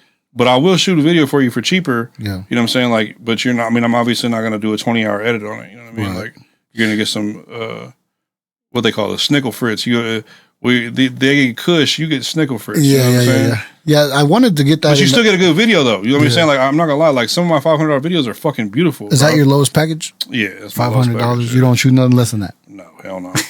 Dude, the other day was like, I told him 700. You know, I was like, what'd you have in mind? And it's somebody I actually knew. I used to work at the radio station. There's a guy that I knew from the radio station. He was like 300. He was like, yeah, I was saying more like 200, 250. And I was like, oh, that's all good, brother. He was like, well, when can we shoot? I was like, when you got 500. I remember. I think you posted that. Didn't you post that? No, I didn't post that. You didn't post that. No, that was a dude that said, he was like, can you do? Because you know they got the videos with the microphones hanging. Yeah. And they're cheap. And he was like, how much do you do one of those? I was like, I don't do those because if you look back at Lil Frostino's video 12 years ago, I was doing that type of shit. Yeah. And I get it's a trend and shit, like just hanging the microphone in front of you. But let them guys do that are doing it, do it. I don't want to do their shit. You know what I'm saying? Like I like my shit to be my shit. But a lot of things is like a lot of artists don't realize that you're looking at it from that perspective. Yeah. They're looking at it from like, I just want a video like that, and you're the video guy. Can you shoot it for me? But you are the creative video person. So you're like, I can't bite that idea. Here's one thing that, and it's not wouldn't even be biting, like I said, because I did it over a decade ago. You know what I'm saying? It's like, it was really something I was doing. Yeah. But I know like my boy RGB is a local videographer guy, and he's I consider him, even though we're not real close to him, but I consider him a friend, and I wouldn't ever want to take his shit from him. You know what I'm saying? Right. One thing that you'll notice though about Kansas City, the videographers recently, when I started SKRILLY Vision, because I was, like I said, I was just Bill Hughes videos until 2017. Started SKRILLY Vision, the company, because it was just a nickname. A couple of my close, like family type friends would call me Skrilly instead of Billy, or Skrill Hughes instead of Bill Hughes. When I started, I didn't want to be like nobody else. Like at the time, Black Palms was really popular, videographer in Kansas City, and Sean Riddle was a very popular videographer in Kansas City. So when I started doing my shit, I had my own style. And I even remember Sean Riddle reaching out to me. He's like, bro, why when I'm shooting videos and people ask me for the Skrilly Vision effects? Like, why don't they just go to you? And I was like, man, I don't know. Like, and he was a higher priced videographer than more higher price than I was at the time. So it would have just made sense for somebody to go with me. But there's probably politics behind it, you know, people I work with or something, whatever it is. Yeah. And but he would never do it, and he definitely has a skill set to do anything that I do because he's been doing it a lot longer than me. He would never take and remake a style of a video that I did. I would never remake his style video. Right. Black Palms has their own style. We all had our own style. It seems like in the past 3 years, 2 years, everybody kind of just is copying the same style. Yeah. And they're not copying their style. They're just like, I don't know why, but all these videos look like my videos. Like, yeah. I just don't. I mean, the transition, and I'm not trying to fucking like complain about it because it's all art is a form of imitation. You know what I'm saying? Like the style that I got more from the Los Angeles area. You know what I'm saying? Like they was kind of on because dude, you know, reached out to me and was like, I really like this video, and I'm like, let me see if I can figure out how to do these type of transitions. Then I did, and then it's like just as time progressed, like, have you noticed that almost all the videographers in Kansas City are rappers? Yeah, I mean, I'm one of them. Isn't that wild? like it went from me, Black Palms, and Sean Riddle and Cliff Scott, to now every videographer that came out after that, they're all rappers. And they're just shooting videos. You know what I'm saying? Which there's not a problem with that, but it's just another common thing that I noticed. You know what I'm saying? Like it was kind of. How long does it take you to make a video that includes all those transitions? It depends on like if I'm trying something new. Like shit, like it just depends, bro. There's so many variables to it. Like sometimes I'll be working on this video right here. We'll call it video A. And video A, I'm sitting there trying to figure out this transition and that I want to do, and I got the idea of it, and I'm sitting there, I might spend 6 hours just trying to get this one fucking transition down and then throw it away. Yeah. You know what I'm saying? Yeah. And then you end up using that idea on video C. Yeah. You know what I'm saying? And be like, oh yeah, boom, boom, boom, boom, boom, and then have it down. Now it only took me 2 minutes to do it, or 10 minutes to do it on this one, but I already spent 6 hours trying to figure it out before. You know what I'm saying? So who knows? You know what I mean? Like sometimes I can do a cool edit in 3 hours. Sometimes it takes me 40 hours to do one video. It depends on how much I really like the video too. Like how much you want to add to it. Nah, like if I really like, one thing about it, if you want, this is the biggest problem. Kansas City rappers in general don't know the words to their lyrics or their words to their songs, and that makes it super fucking hard to edit the video. Right. Like, so if you got 4 people on a song and 3 of them know the words, their edit's gonna go together so smooth. They're gonna have nice little B-roll transitions and shit. Everything's gonna be smooth. And I get to the 4th artist, and the 4th artist doesn't know their words. And then I gotta hack the fuck out of the video. You know what I'm saying? Like to fix fill it in with the B-roll, and then it doesn't match the other 3 verses. So then I'm going back to them, hacking them up a little bit. So, you know, there's more chops in it and shit, and more flashes and different transitions and shit. And eventually it's like, I don't like the fucking video because it should have went together this easily. Yeah. You know what I mean? Yeah. Like being prepared for a video shoot, this is one of the reasons why I don't like working with a lot of people is I look at it like, shit, you got an opportunity to shoot with me? Like, be prepared, bro. Yeah. Know your fucking words. It's not, that's why I said earlier, it's like I'm working myself up to get you on one because I feel like the song's got to be right. I feel like everything's just got to be right because it's a big video for me. Yeah. You know what I'm saying? I appreciate that. And it just, so many people just don't like, and it sucks because it's like when it's like a couple people on a song, it's usually just one person that doesn't know the way I look at it like this is like if you would sit in a movie theater and you seen a guy on the screen, you see 2 guys talking like this, right? Calm dialogue. Yeah. We're just talking back and forth. But the motherfucker voice that was coming out was screaming. Right, it wouldn't make no sense to you, right? Right. If you was saying right, but instead he was like, "Yeah, fucking right." Yeah. You heard that coming out your mouth, but it didn't match up, right? Yeah. Why do that at a music video shoot? Right. If you use this voice in a studio, use that voice on the video shoot. Don't come up there using your lips. Right. Unless you just don't know the words and you're just trying to make it work. Yeah. But if you want the best fucking video, use your voice out loud, rap it just like you would in the fucking studio. Right. That way your voice matches up. It's literally audio syncing is what music videos are. Right. If you was in a movie, like I said, if you was in a movie theater and you seen the dude fucking screaming, he's like running around, he's on a fucking he's running up the street chasing somebody, screaming at a motherfucker, but his voice was, "Hey man, come over here." You know what's funny? You wouldn't be able to watch the fucking movie. Right. You know what's funny? You know a video that we were shooting that you saw we were doing yesterday? So there was acting scenes. Mm-hmm. And I had to direct some of the actors. I was like, you guys can yell. Because like it was supposed to be an argument between a male and a female. And they were like, they weren't saying anything. And I was like, you can yell. Like we're not using the audio from the acting scene. So I went to shoot a movie one time, right?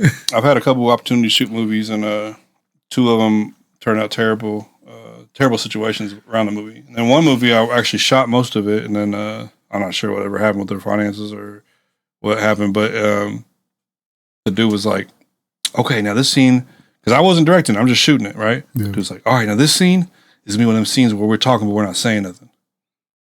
I was like, what the fuck does that mean? It's a monologue with the like, what do you mean? He's like, like we'll be like, he's like, like on Friday, him and Smokey was on the fucking porch, and he's like, you could see him talking, but you don't hear nothing. Yeah. And then they play music over it, and I said, yeah, but they was still fucking talking when they shot that part of the movie. Right. You ended up putting music over it. Right. Like you still got to have lines, bro. Yeah. Like I want to shoot a movie so bad. Like that's what I want to get into, but it's like nobody be too serious about it. And that's another question I wanted to ask you. What? Because I know you do the music videos, like, but I know that sometimes you get tired of doing those things. You know what I'm saying? I'm tired now. I went from shooting 12 videos a month. I'm only shooting 4 for now on the rest of the year. Yeah, I'm not shooting 12 videos a month. Like it's 4. I'm shooting 4 videos a month. I don't need to do this shit anyways. So I'm not gonna fucking. I'm not no competition with nobody no more, bro. You know what I'm saying? Like I don't. It's cool. Like I don't know. I'm burnt. I wouldn't say I'm burnt out. Just don't need to. Right. Honestly, you know what I'm saying? Like I like hanging out with my kids and shit. You know? So other than music videos, what movies? Yeah, and interviews. I want to get into. Oh yeah, that's another. I've noticed you've been doing it. How does it feel, bro? Because obviously I'm a podcaster, and sometimes, but you know your guests. Sometimes I don't know my guests that well. What you probably don't know about me is I've been doing interviews for 12, 13 years. Really? I used to work for a company called thenetwork.com. If you look them up on YouTube, you'll see some of my old interviews and shit. But I was on the other side of the camera. Okay. So I would do them like, like how Mafio's interviews were. Yeah. But I've done a lot of interviews. Okay. How do you feel about my skills? You're good.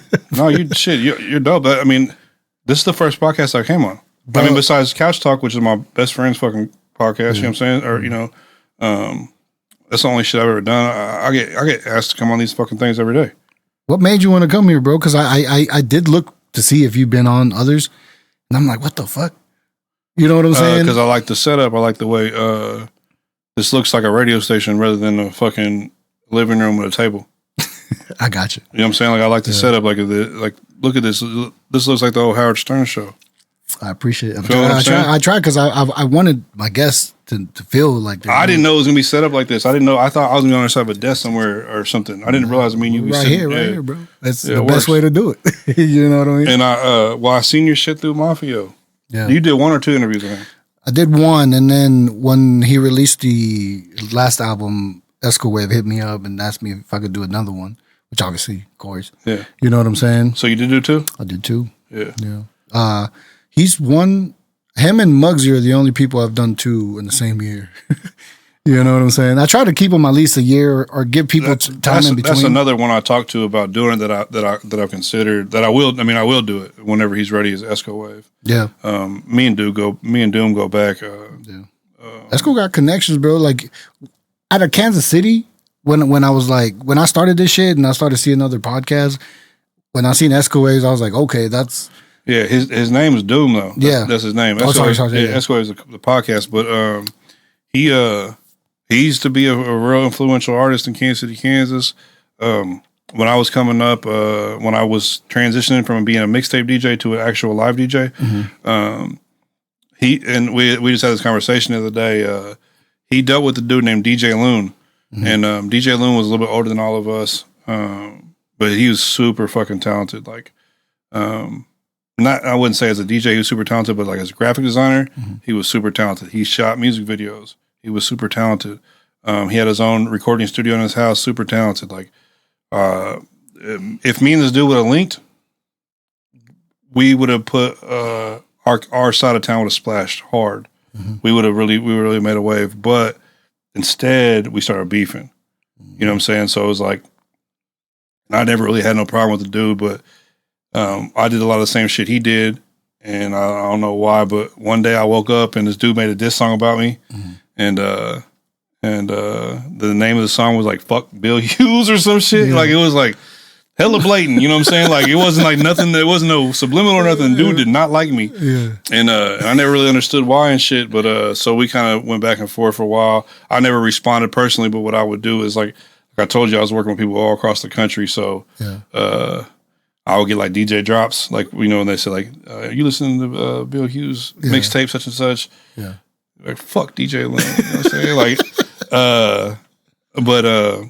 but now, I mean, me and DJ Loon don't have any issues with each other at all. I refer 100% of anybody that wants a flyer or album cover done to go to Loon. I know he's always kind of limited on his amount of people he takes in, but I think he's the GOAT when it comes to graphic design in Kansas City, Kansas, for sure. And he does feel shit all across the country, though. He's been working with a lot of Gold Toes artists for a long time, and but Doom was one of his artists. And so me and him had this conversation the other day. That's the only reason why I'm talking about it now, because I know Doom brought it up the other day, and he actually said something to Loon about it, like, Merrill, what if you guys would have came together during that time? Because we had like a little wave in Kansas City, Kansas. You know what I'm saying? You know, basically all Hispanic artists, Quick Cash, Lil Frostino, even before Lil Frostino, JP, not JP from the West Side, but JP from Argentine. They were all really making noise, and they were like getting, you know, big time features from all across the country and shit. So like An Pacino and Burner and shit, and but we was talking about like, man, if we wouldn't have fucking been so stupid, right? Like, we'd have came together, and I could have used my connections with his connections, and his connections with my connections. Fucking who knows what we could have done together, right? But Doom used to be in a group called K-Saka, which is like K-A-C-E-K-A, so it's like KCK. I heard him a long time ago. And they was pretty big time, you know what I mean? Like, as far as I'm concerned and shit. And then he kind of just fell back. And I'd run into him here and there and shit, and he'd always, you know, ask me what I was doing, but I knew that he you know, he's friends with Burner and shit, you know what I mean? He's friends with Gotos, and honestly, I want to say, I'm not sure if this is 100% true, but I think that the reason why Mafio originally booked me was because Doom recommended me to him. You know what I'm saying? And you know, I fuck with Doom though. He's always been 100% individual. Like, he ain't gonna tell you no lie. You know what I mean? Like, you suck. Right. And if you just see the potential, he's just like me. You know what I mean? Like, he's just the Mexican version. Yeah, I remember hearing about Kaseka a long time ago, bro. I didn't know Doom was part of Kaseka until I think N.E told me. Yeah. Or my homie John. Well, before Kaseka there, and even though he just told me the story the other day, I don't want to say it wrong, so I'm not going to get too specific, but there was a group called Crazy Connected in Kansas City, Kansas. Yeah. And when before I was even doing music, I'm talking about when I used to think they were the same group. They are. They are? Somehow.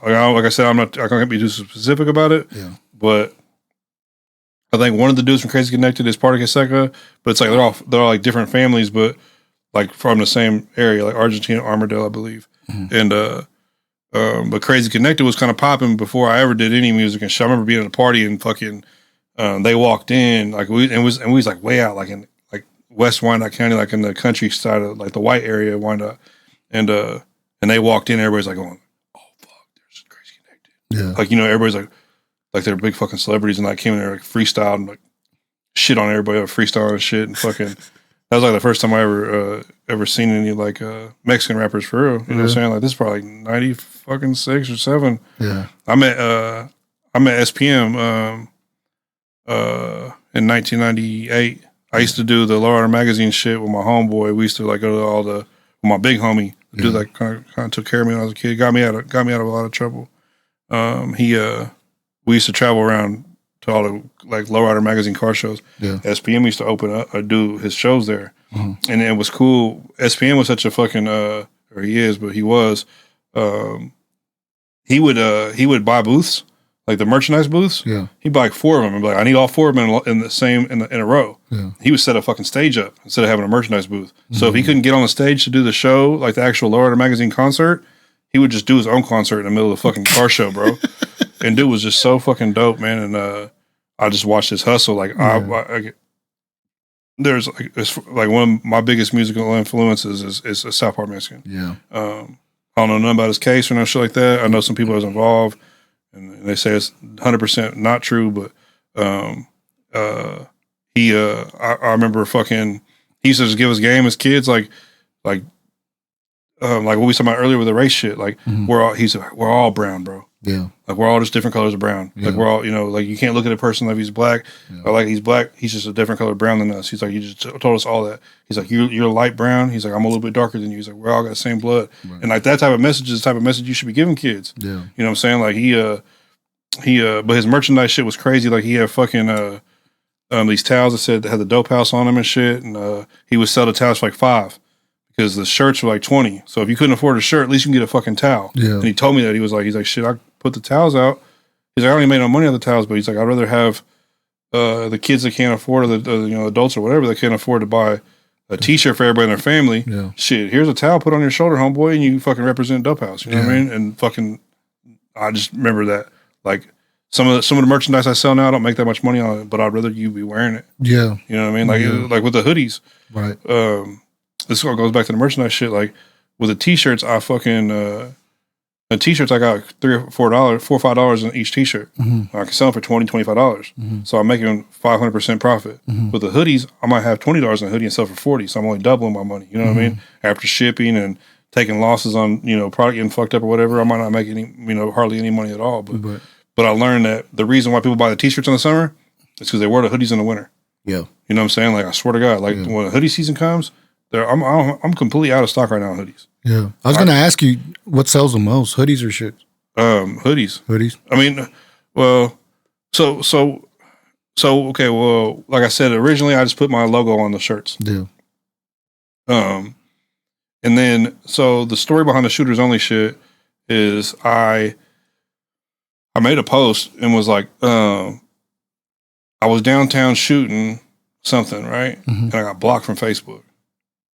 I was like, what the fuck? Because I said I was shooting, you know what I'm saying? Oh. So, and then my homeboy Gotti and Mafio and everybody, they all shoot dice a lot. You know what I mean? Them motherfuckers will shoot dice right in the dinner table, bro. Yeah. These motherfuckers will bet on anything you can think of. These motherfuckers are gamblers. They will bet on which server comes to us first or something. You know what I'm saying? Like, I got 100, that bitch over there comes first. Yeah. Like, that's how bad they be on gambling and shit. So, you check up on Mafio? Because he bet on the Bengals, right? Yeah, I know. Nah, he said he didn't actually bet. He said he didn't actually bet. That was 2, bro. Yeah, but fucking anyway, so Sauce Walker went live in Houston and they were shooting dice, and I tagged my boy Gotti. I said, bro said he'll shoot you for 5,000. Yeah, I get blocked on Instagram. Damn. And I'm like, damn, dude, this word shoot is fucked up, right? Yeah. So the original shirt that I made said, "Sorry, we were shooting." And I had like on the front of it had a fucking like a ski mask with the eye ripped. And on the back it says, "Sorry, we were shooting," but it was like in the font, like, when you go to a Chinese restaurant, the bags say like, "Thank you," or "Come again," or some shit. Like it was in that font. So it looked like a fucking, like a to-go bag. And I wore a couple of them, no big deal.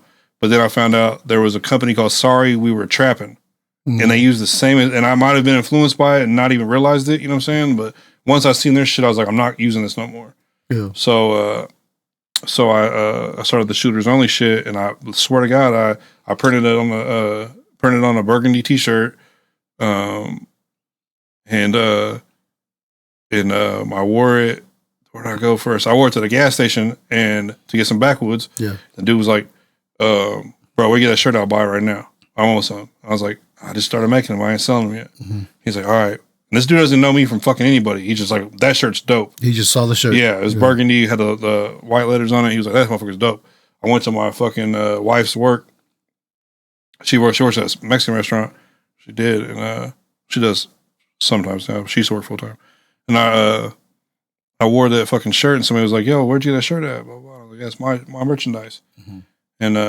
And then I went somewhere else, and they're like, "Yo, where'd you get that shirt at?" And I'm like, "Damn, this fucking shirt is popular as fuck." You know what I mean? Yeah. Then I met me and my wife went to this fucking shoe store, Hibbett Sports. Yeah. And these big ass, tall, light skinned lesbian bitches walked in. They're like, "Where you get that shirt at?" Yeah. We're shooters. We play basketball. And they were like college basketball player bitches, right? And they're like, "We shoot." Yeah. And I was like, "Damn, that's crazy." Yeah. Like, yo, I shoot videos. Yeah. You shoot basketball, but people see it, we talk about shooting guns. Yeah. And then, and plus shooting craps. You know what I'm saying? Shit. Yeah, shooting craps. And then as I started printing them up and started selling them, and I started a website. And I get like an order. Some dude hits me up and was like, "Hey, can you bring these? Can you bring 12 of those to this bar over here?" I was like, "Yeah, hell yeah." So I bring 12 of them. I was like, "What is this?" He goes, we're a pool billiards, like pool, like shoot pool." Mm-hmm. And he was like, "So we like the shooter's idea." So I was like, "Damn, so you shoot pool, you're a shooter. These bitches shoot basketball, they're shoot hoops, so they're shooters. I shoot videos, my boy shoots dice. But this word is fucking banned from the Facebook. Like if you use the word wrong, it's like a fucking a bad word basically. Yeah. It's like you can't. I can type cunt and I can't type shooter. Right. I mean, I can type shooters only all the time. But if I type like I was shooting or something about getting shot, and then they fucking ban me. They're banning. Yeah. Yeah. Obviously, when you look at it, you're like, that's the first thing you think about. Yeah. You know what I'm saying? But I already knew because I knew you do videos. So like I got the whole concept. Like even my first website was called I Shoot. Mm-hmm. Like, and this was 9.5 years ago. You know what I'm saying? Like my very first website was I Shoot. iShoot.com. You know what I mean? Right. So it's like, I've always had fucking that. You know what I mean? I always that's what. When you go to Hollywood, the cameramen are called shooters. Right. Like we need 4 shooters on deck. You know what I'm saying? That's what they say. Like they're not talking about people shooting up schools and shit. Right. Shooters only. And my first month we sold like 700 pieces of merchandise, and it was like insane, bro. Let me tell you a secret. Yeah. Why not? If you go back and look at any shooters only T-shirts from 2022 to middle of 2023, they're spelled wrong. Really? Because they all say SKRILLYVISION.com on them. Uh-huh. And they used to say VISON instead of VISION.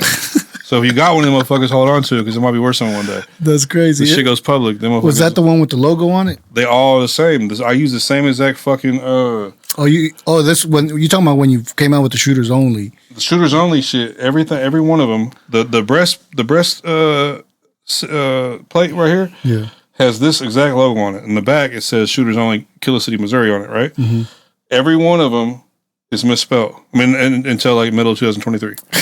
Because I forgot an I at the end of it. And I use the same exact art on every single, whether it was a hoodie. Have you ever done that in a video? Fuck yeah, bro. I tell everybody, because people like, hey man, I don't like the way this dude looks in the background of the video. I don't care. Deal with it. Don't invite him next time. You know what I'm saying? Right. The only thing I'll re-edit in the video is if I misspell something or if something's illegal in there that they can't have in a video. Like if there's a gun, like if randomly there's a gun in the background, mm-hmm. I'll go back and edit the gun out. Yeah. If it's random, but not if it's blatant. Like if your homeboy just had a gun the whole time, I'm not going to edit it all out. Yeah. I don't re-edit videos because you understand. Like the person who shoots the video owns it. Even though they're paying us to shoot the video, we own that shit. Like it's our copyright unless we file a release, copyright release. Mm-hmm. So I look at it as it's my fucking video. Right. But if I misspell something, tell me and I'll fix it. Yeah. I had a bitch fucking make a big deal about me misspelling something in her video and she uploaded it. And I was like, but I sent you the one that was fixed. Yeah. She's like, I don't even care. I'm like, bitch, you made a whole big old deal about it. Yeah. I do struggle with that with the captions. Because you know I put captions on my reels? Yeah. And I don't write them. They're automatic. Yeah. But what do you use, Caption app? Nah, I use my software. It comes with... What software you use? I use DaVinci Resolve. Oh, man. What are you using? I'm not telling you. Fucker. What's wrong with DaVinci? So you voted for Joe Biden and you used DaVinci? I used DaVinci because it was free. And when I started the podcast, I wasn't working. So it was just... Get Premiere Pro, bro. Yeah? Fuck yeah. I heard a lot of people are switching from Premiere, bro. You know why? Why? Because they didn't buy it. People that are switching is because they got the illegal version of it. Like the hacked version and shit. Gotcha. Yeah, they're unstable as fuck because Premiere is a fucking live app now. So it's like if there is any problems, it gets fixed immediately. You know what I mean? Yeah, the reason I started using captions, the first episode I did with Mafio, I was using captions. Bro, I thought you was using the Caption app the whole time. I bought the Caption app because I seen your shit. Nope. And that's what I've been using. No, it's cool. Like, it works. There's nothing wrong with it, but the quality of the captions isn't as good. I feel like the resolution, you can only do so much. Yeah. I pay $7 a month for mine. Yeah, I stopped paying $7 a month for it. You should go on Premiere, bro, and see if they got they do. An AI version. They do. The thing with captions, though. I just don't do it. I don't, anything that I do on Premiere Pro, it's tedious. For one, I don't know why, but anything that I put captions on, I just do it from my phone. Even on your videos? I don't put captions on my videos. Yeah, I've seen videos where you got like fucking 3D shits coming out of people. I do all that fucking by hand, yeah. On Premiere? Yeah. Yeah, I mean, that's what I'm saying. I could do captions on Premiere, but you would do any type of interview type of shit I do, I'll do the captions on my phone. Yeah. But see, like, you got the video thing. You know what I mean? You're putting all that energy in there. Interviews, you're a little different than that. Bro, when I went to edit that interview with Boogie, I was like, okay, it's done. I gotta do something else to it. Yeah. I gotta figure something else out. Yeah. It's just too easy. Interview edits are easy.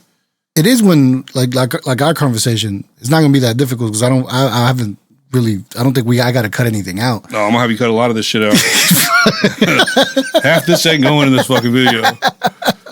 Hell no. But when it's like that, obviously, I don't have to do a lot. What takes more work is fitting 3 minutes of conversation into 1 minute to be able to post a reel and still portray the fucking message. Whole point. Because I can't sponsor anything over 1 minute. If you go and look at on Mafio's YouTube, there's a vlog on there from when we went to California, and I had so much fun editing it because I realized I can take conversations and put it over video that we're not actually talking, so I could take this whole scene that took 20 minutes in the car while we're rolling blunts and shit and turn it into a 5-minute scene. It's fucking funnier. Yeah. You know what I'm saying? Because I'm cutting out a bunch of dumb shit. Yeah. But the fact that the camera's not, the fact that the camera's not facing you, it's facing him. Whatever you say, I can put wherever I want. Mm-hmm. You know what I'm saying? Or whatever. And there's 5 people in the fucking van. I can move all this shit around. Or I'm looking at the weed. I can just put the whole conversation over behind the weed. So the important shit still gets told, but I got to cut out all the bullshit. You know what I mean? That's why I like doing the vlogs and shit. Yeah, then that's why I like doing the reels, because I can add music to the reels. I've thought about doing it on the podcast too, but it's just the podcast is kind of everywhere and it's kind of hard to it would be too time consuming to add music to the whole fucking thing. You know what I'm saying? Well, this entire conversation has been off the rails the whole time. Off the rails. We fucking went through. I'm not structured, but people think I am. I just have a base questionnaire. Yeah, and you can ask me a question and I'll start talking about someone else immediately. But yeah, dude. So, Premiere. What's the benefit? Sell me. So I started off using Sony Vegas is what I learned on. Okay. That's a free one, ain't it? I don't know. They're all free. You can get them all free. You know what I'm saying? I believe Sony Vegas costs money, but no, Premiere you can't now anymore at all. People do. I mean, you could bootleg it. That's what I'm saying. There's hella bootlegs of everything. You know what I'm saying? DaVinci was a bootleg. There is a free version. So I don't know. So the shit that I wanted to do in videos, I needed to do with Premiere and After Effects, right? After Effects is like I don't even know what you'd call it, but it's a part of Premiere basically. You know So, what I'm saying? I mean, you don't have to answer this. I don't want to go into what your techniques are if you don't want to express them, but on Premiere, you basically set your video out, your layout, right? And then on After Effects is where all the transitions happen. Any like detailed editing I use on After Effects, like anything like if I want to put fire in the background, I'm doing it on After Effects.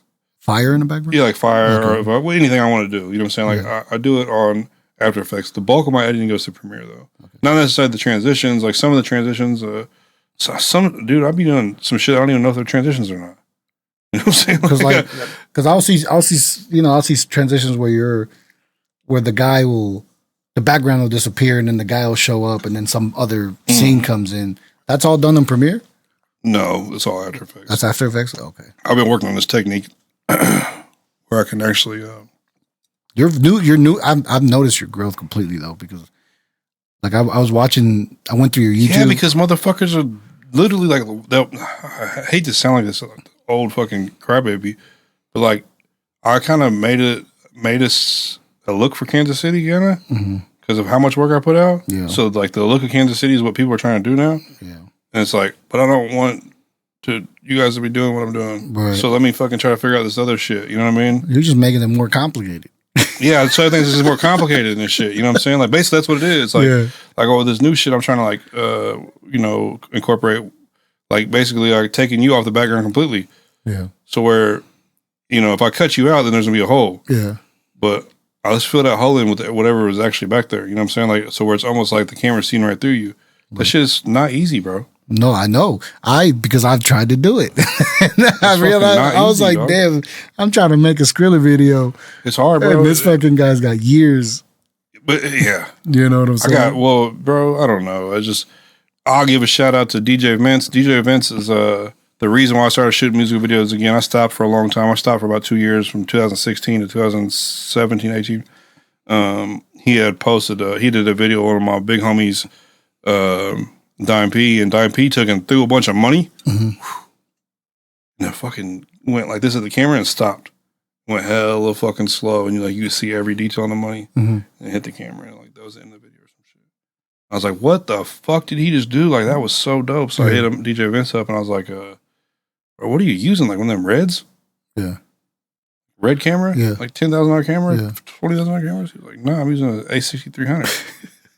I looked it up. It was like $900. I'm like, bro, I'm buying one right now. Fucking had one the next morning. It was at my door the next morning and shit.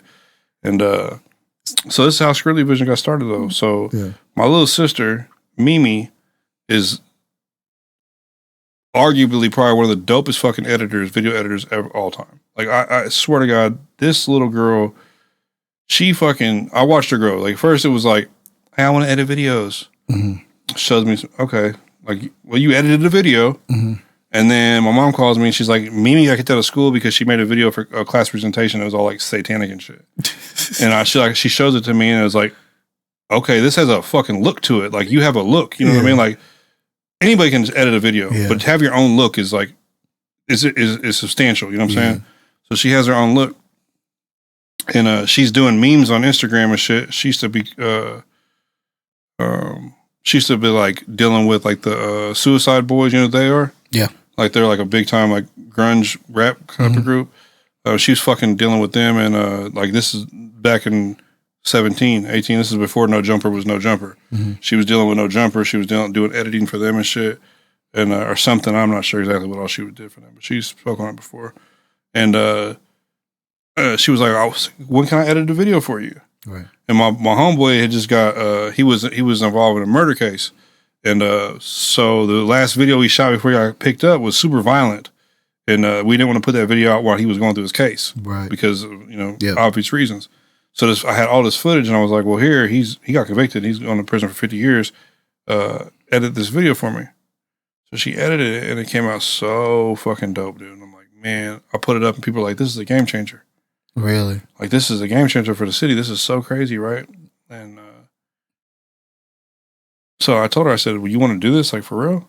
I said, 'cause I was done shooting videos. Yeah. Like, the only reason why I even had this footage is because it was from the last video I shot before I stopped shooting videos. and and then that's when I seen DJ Vince's shit, and he told me it was an A6300. Yeah. So I bought one. I told her, she was like, "Yeah, I want to do this for sure." Yeah.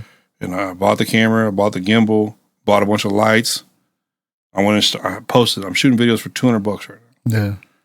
I'm gonna give my little sister $100 or $50 or whatever to edit them, and then once ever I pay all this shit back, like because I think I probably spent like $2,500, $3,000 on equipment.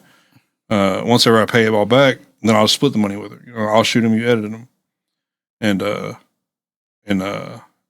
she edited like 7 videos for me, and fucking quit.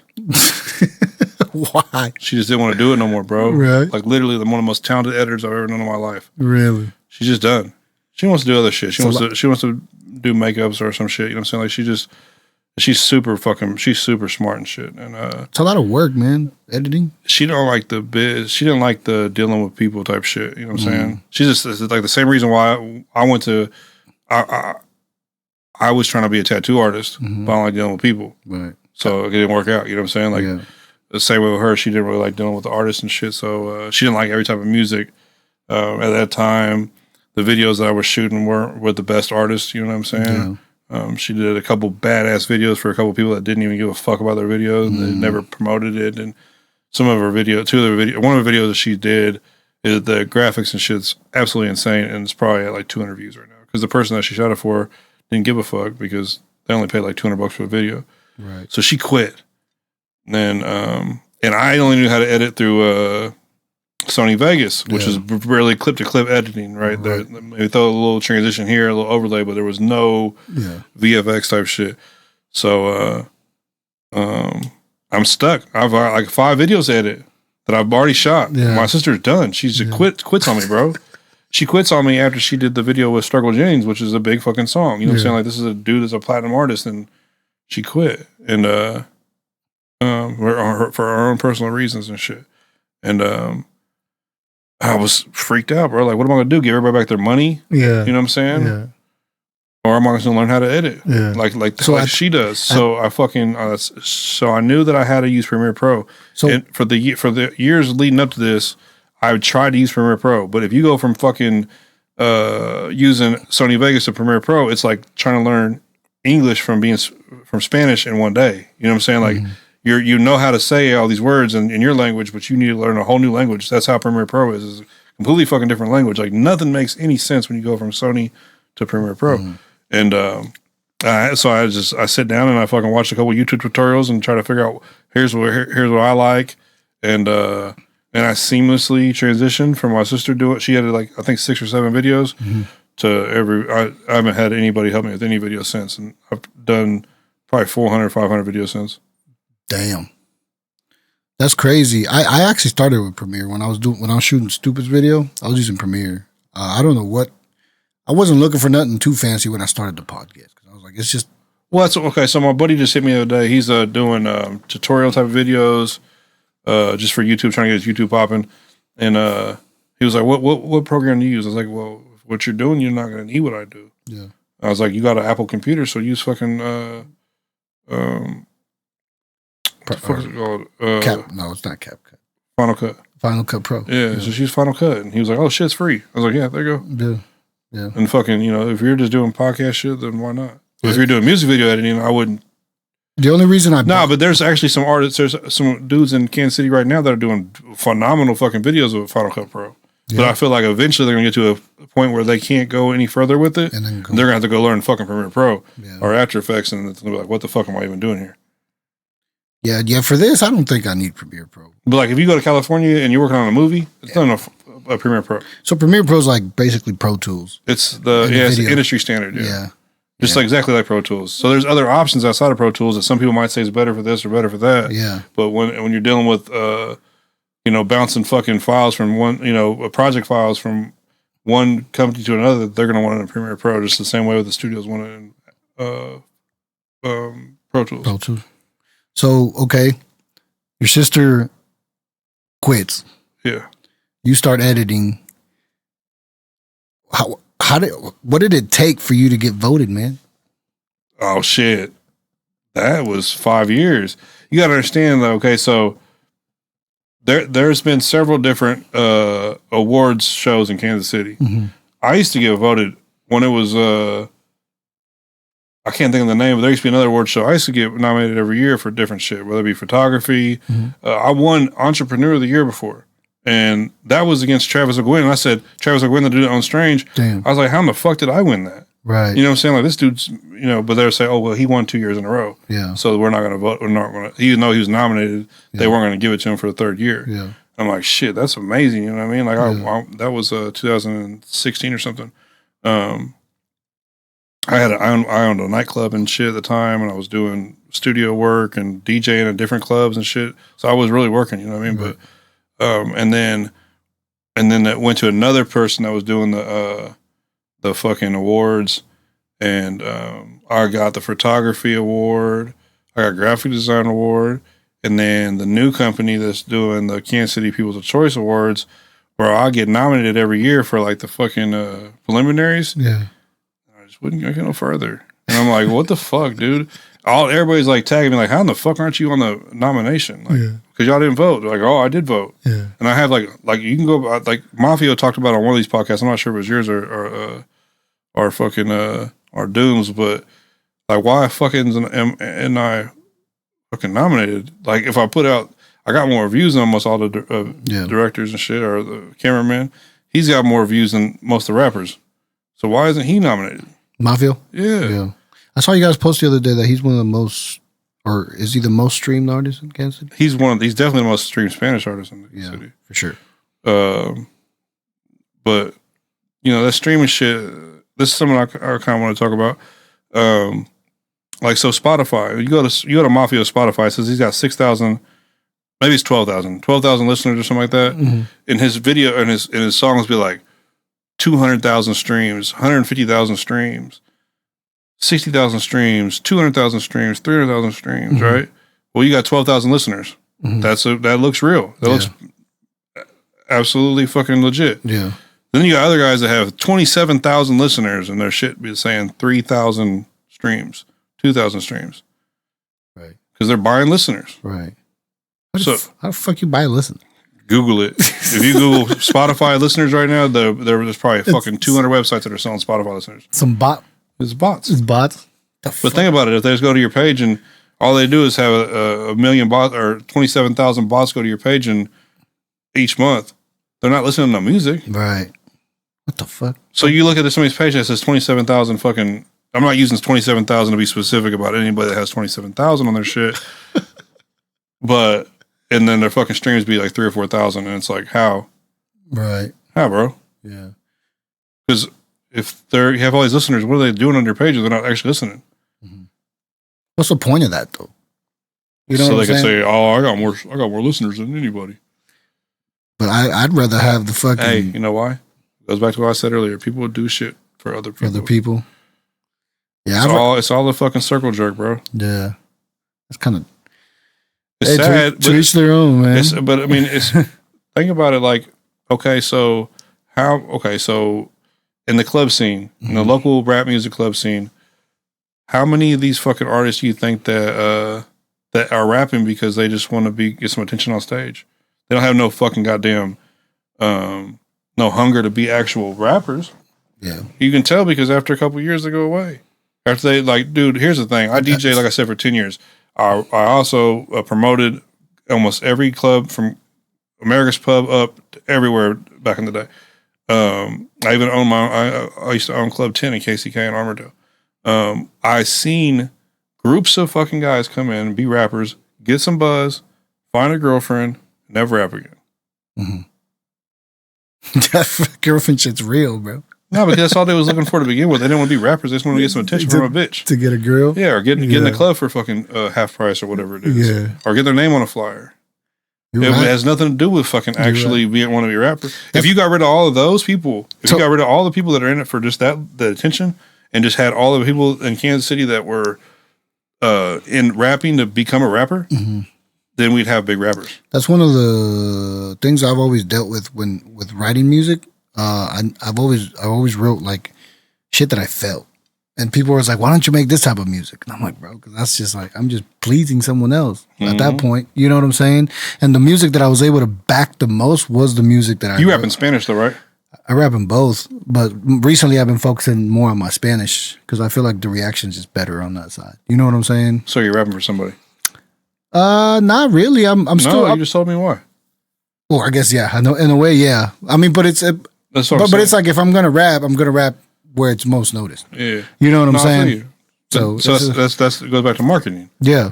But it's the technique and where it comes from is still the same place. Yeah, you know what I mean. But definitely, I forgot where I was going with that. You fucking got me off guard when you said that shit. Because that is true. You might be right. I am in a way. You know what I'm saying. But also in a way, when you listen to my songs, like they don't sound like the videos that you're shooting. You know, sometimes I ask myself, I was like, what song am I going to bring to Skrilly? And how is it going to be? You'd be surprised how many videos that I shot you've never seen. Really? Fuck yeah, dude. Yeah, because I'm like... Think about it. If I shoot 12 videos a month, how many videos a month do you think you see of mine? 4? Yeah. 2? But I was talking to my friend about that the other day. I was like, he's like, what song could Skrilly do? And then we're talking about, you know, the songs. And I was like, I wonder if it'll be different for him to do this type of music compared to what he's used to doing. I mean, listen to Mafio. I can't understand a fucking word he says, bro. No, but it's like my scene wouldn't be that scene. The scene that Mafio has, that's not what I portray. Like that's not my music. So how will we do that? You know what I'm saying? With your style of video. Since yeah. Like I'm not gonna be on the fucking camera pointing guns. I'm not gonna be. He can't no more either. You can't do it no more? No, he can't. Oh, no. But you know what I'm saying? Like that's not what I'm portraying over here. Yeah, I know. And that's what makes it easier for me. Like I feel like a lot of that gun shit, like he said he can't either. Like say that so you got my YouTube pulled up, that video, the second video down, there's a million guns in this video. Oh no, it's not might not be that video, but it's which one? That artist, keep on going. This one? Yeah, they're from the South Side of KCK. They're all in prison now. They're all in prison now? Well, 2 of them is. Or actually one of them beat his case. That's not my video. What the fuck is going on? Hold on. What is XNXX? That's some porn shit? What? What are you talking about? Porn shit. Dude, this ain't the Jack Shack, is it? What are you talking about? You be in here beating your meat? Hell no. I don't put none of that. You're gonna cut this out. I'm just fucking with you. Nah, not this video though. Don't worry about it. But there we go.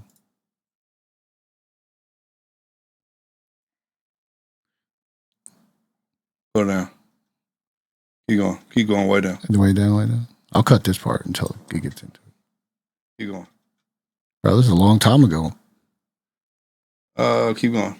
This one? No, go to the one right to the left. This one? No, one more to the left. This one? Yeah. Let's see. I gotta cut that because then there is hella guns in this video. Bro, it was crazy that most of them guns are mine. I had to bring them to the video shoot. So fucking are you serious? 100%. God damn. But man, the thing is like there was nothing else going on, so the guns made the video. Yeah. I mean, because besides that, you take the guns out and you just got 14 teenage Hispanics in a fucking living room. Right. And what's cool about that? You know what I mean? Right. But if you have a planned out video, hold on. Let me try something real quick.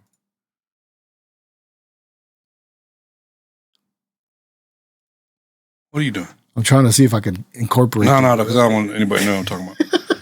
I bet. But if you fucking if you have a planned out video, then you ain't got to do all that gun shit. You know what I'm saying? Right. If you got like, I feel like a nice model, a nice environment, maybe a nice car with some nice clothes is all the video needs. Right. You don't need all that gang shit, bro. And all it does is like, think about it. Homeboy got a murder case. He fucking had to fight all that shit in court. This video, you know what I'm saying? Yeah. A lot of this shit gets used in court, bro. Oh yeah, look at fucking Young Thug, bro. Fuck, dude, listen.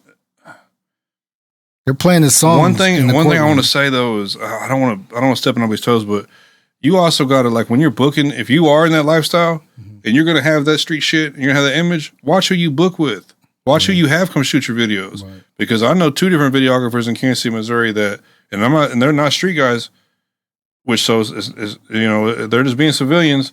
When certain people got indicted, they gave their hard drives up. Really? And then all that evidence, all that shit. Think about the shit that you might just hear somebody talking about in the background. In the background. You know what I'm saying? Especially if we had a video where what happens to a videographer who is in that situation and gets involved in an indictment and he doesn't give his hard drive up? I'll tell you, nothing at all. Homeland Security contacted me about 4 or 5 different cases in Kansas City. Really? Oh, I don't keep no fucking footage. Yeah. Yeah, I don't. You know how much it costs? You know how much fucking hard drives cost? I don't save that shit. As soon as this video's edited, I'll keep the edited version, and the rest of that shit's getting dumped. I don't want none of that shit's on my fucking computer. Yeah. Now other videographers are, come on by. Right. Here's your hard drive. Here's a couple more federal cases inside here. Right. I swear to God, dude. Right. No, it's been using these indictments, bro. Like it's scary, bro. Like if you're in that type of lifestyle, you want a person that's running. I mean, I'm not saying I'm in that lifestyle anymore. You know what I'm saying? But like as far as like guns and shooting people and shit, like you don't want somebody that's green at the game.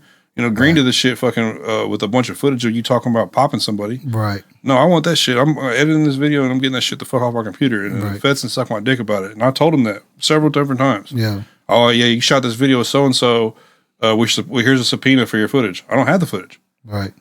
Look at my cache. Look at my cache on my computer. None of it's even in there no more. I clear my cache as soon as I erase something. I clear the cache out. Yeah. It's like because the cache be holding little information shit in there. Yeah. No, I'm fucking getting that shit all the way off my computer. Right. And you want to charge me, then come fucking seize my computer. Right. But you can't charge me. Right. Unless I make you, lead you to believe that I might have that footage, but I don't. You know what I'm saying? I don't have that footage. I don't have nothing. Like I shot a video for some guys that had just killed somebody. You know what I'm saying? And they was talking about it at the video shoot. Really? Yeah. And fucking and they're all in trouble. You know what I'm saying? They're all fucked up right now. You know what I mean? Mm-hmm. And they had the same type of conversation at another video shoot. And that other video guy fucking gave him the fucking hard drive, and all this shit got played in court. Damn. Where they were making jokes about the dude that got killed. Damn. No, I agree. I mean, I personally, naturally, when I shot my music videos, I did not hold the videos because of the amount of space that it would keep them. That's why I told the Homeland Security, like, hey, you know how much these fucking hard drives cost? It's like $100 for a gigabyte for a terabyte for a good fucking hard drive. And each one of these videos is 100 gigabytes, so I'm not gonna fucking spend $100 to keep 10 videos backed up. No, you just keep the main. Stupid. You just keep the main clip and then get rid of the rest of it. Yep. And then when people say, "Can you go back and edit this?" Nope, I don't have that shit, bro. Yeah. Yeah. I don't keep your fucking all your extra B rolls and shit. Like, only B roll shit I keep is drone footage. Because I can still use that shit in other videos and shit if I need to. Oh, like scenery and shit. Like that. Because I did this video for a tattoo shop, and I did a dope ass drone shot, and I lost the mini SD that was in it, and I was like, oh, I got this other drone shot that would be perfect for that. Yeah, and nobody fucking could tell. No, it was like 2 years separately. Yeah, and fucking still looked perfect. You can buy some of that footage now. Yeah, I don't like doing that. I like to make fun of people that do that. Yeah, yeah. You know why? Because the quality is different too sometimes. Kansas City looks completely different than it did a year ago. Oh, yeah, for sure. It looks hella fucking different than it did 3 years ago. Yeah. And a lot of that drone footage I got for sale is from like 2019, before 1 light, 2 light, and 3 light was finished, before the Lowe's was finished. Our skyline is completely fucking different than it was 2 years ago. Where'd you do that interview? Was it at the one? That was at 2 light. 2 light? So 1 light was in the background. How'd you get access? My boy's got a condo. Oh, he got a condo there? Oh, okay. Because I know if you don't know nobody in there, you can't get in there. Yeah. I try to shoot a video in there. Yeah, I've shot videos at both of them. I didn't even know 3 light was 3 light, but because they say 1 light and 2 light, and then 3 light just has a 3 on it. Mm. But it's out of order, so they didn't put it like I guess they didn't put 3 light on it because it would have looked out of order. But have you shot anywhere? Did you shoot like in his apartment or was it in the because they have a lot of nice like lounge areas. Yeah, no, we shot that in his house, or it's one of his houses, or one of his condos, and then we shot outside in the lounge area on the video called "I Wish." If you watch the video, part of the scene is in the same spot that we did the fucking interview in, and then another part's in another part of the condo, like in the same unit, and then a lot of it's outdoor right underneath the 2 Light sign. And I think he was on like the 30th floor, 26th floor, some shit like that. So it was like hella fucking high up there. I bet I've always wanted a video where you get the Sprint or the mobile center. Yeah, it's right next to it. So we got all that. But I shot at 1 Light and 2 Light. But I used to live downtown in all them condos for years and shit. I really only started living in houses in like the past like 3 or 4 years. And even 3 years ago, I was in a different condo in Westport. I got you. So what's your plans for this year, bro? Stop shooting music videos. You're done? I'm gonna keep on working with a few people, but yeah, I'm gonna try to phase it out a little bit. What are you gonna move into if you do? Just being a dad. Yeah. I want to have more time to do the interview shit. I kind of want to get into. I just want to build a bigger platform. You know what I mean? Like, you know, like how they got fucking Say Cheese in Dallas. They got No Jumper in Cali, and we just need something like that here. And not saying that we don't have something like that here, because we got Scheme Heme TV. If y'all ain't never fucking tapped in with Scheme Heme TV, this dude got the fucking dopest podcast. Has literally everybody you can think of on there. He has all the gangsters. Yeah, Superman, the Superman dude on there. The Superman dude. He got fucking Tech 9 on there, been on there several times. He's got a lot of fucking, dude, Scheme Heme TV is fucking dope as shit. I don't think that the city's behind it. I see all the city, we need a platform like No Jumper. Well, we got one. But you guys got to get behind it, because this dude's really putting shit together. Like, he's getting interviews from people that are fucking interesting. You know what I'm saying? Not just rappers, not just whatever. He's got fucking ex-ball players on there. He's got rappers. He's got fucking real deal crime bosses and shit on there. Like the shit that we need, and you know what I mean, the stories that aren't getting told, that are being told on his podcast, and people aren't tapping in the way he deserves. For I think that, but I want to, you know, not do something along the lines of what he's doing, but do something along the lines of what he's doing. You know what I'm saying? Like, I mean, we're kind of all there. I mean, I'm doing something similar too. Yeah, you know, it just we actually me and Scheme we go way back, but when he fucking first started his podcast, I'm not sure if he considered a podcast, and I don't know what you consider it, just Scheme Heme TV interviews, but I had helped him start editing it, and helped him figure out what cameras he needed and shit. And I think that he just started, he learned how to edit this shit himself, because it's not really hard to do the podcast editing and shit. And I just watched him, and he's been going up, dude, like with the fucking the Gates barbecue, Ollie Gates or whatever. I believe he was on there. I seen Tech on there. I seen Ambachino. I seen fucking I haven't seen Tech. A bunch of fucking like prison stories and shit like that. Like people so that's what I would really like to get my platform more involved in, is like not just rap.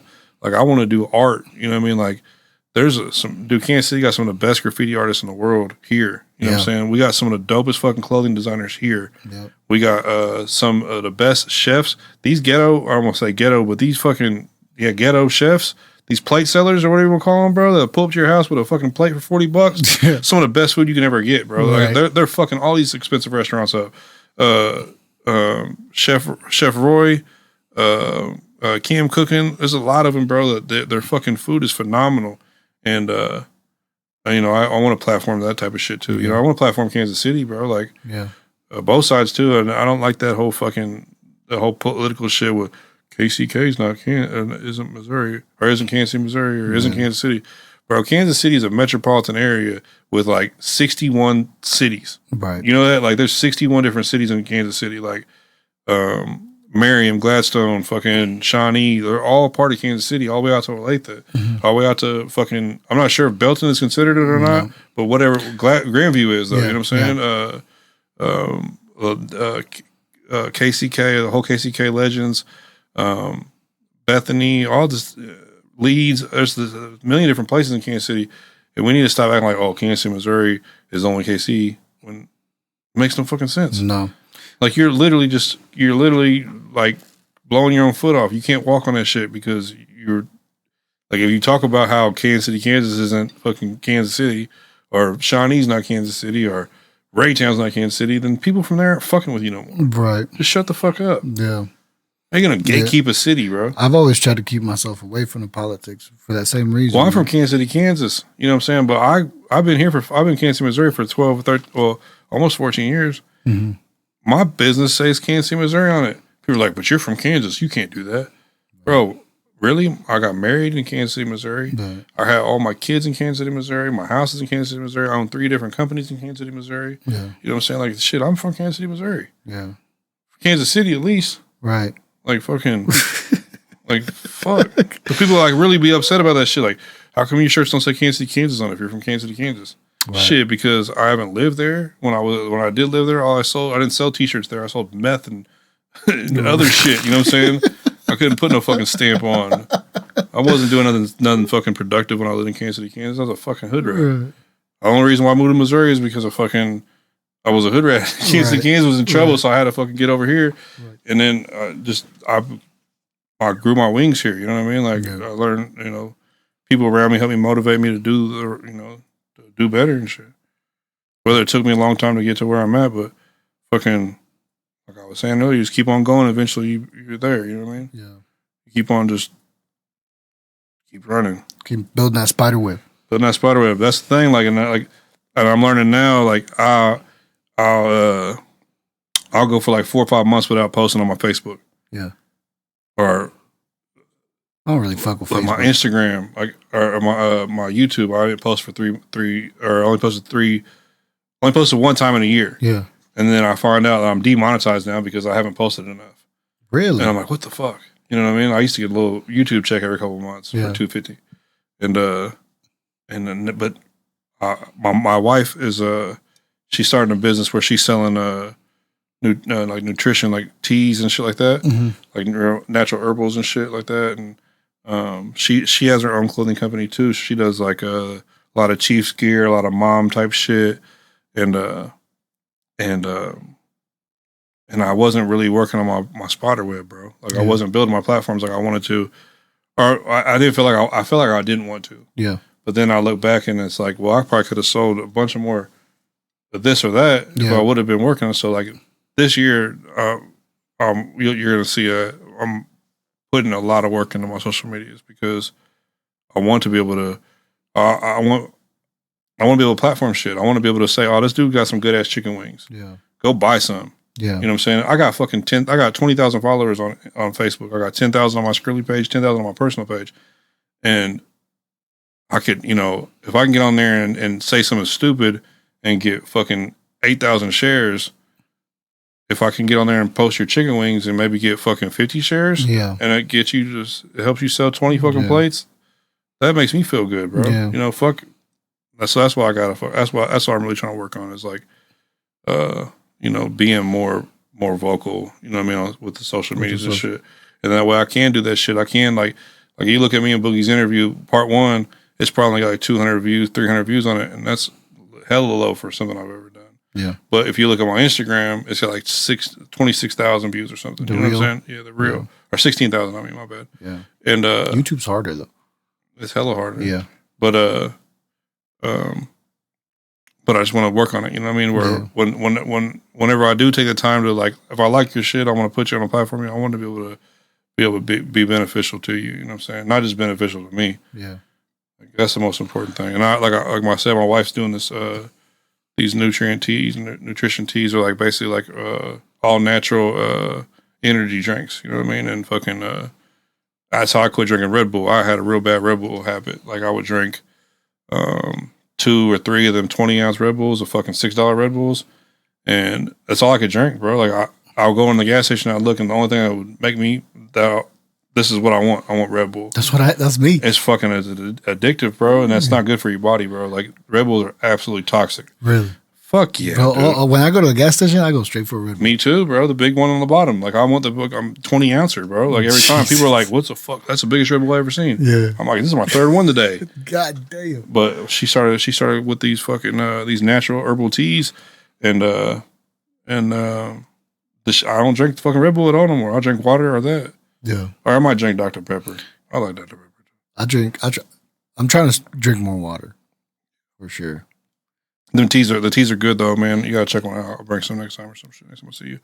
But they just come. It's basically powder form. You just put it in a big cup of water. Okay. And we got different flavors and shit. But we're trying to go hard with that. Maybe even open up a store, like an actual brick and mortar store to sell them. So are you gonna try to help her out as far as like promoting? Yeah, we're a team, bro. Like 100%. You know what I mean? Like, shit. She's helped me out more than anybody in my life.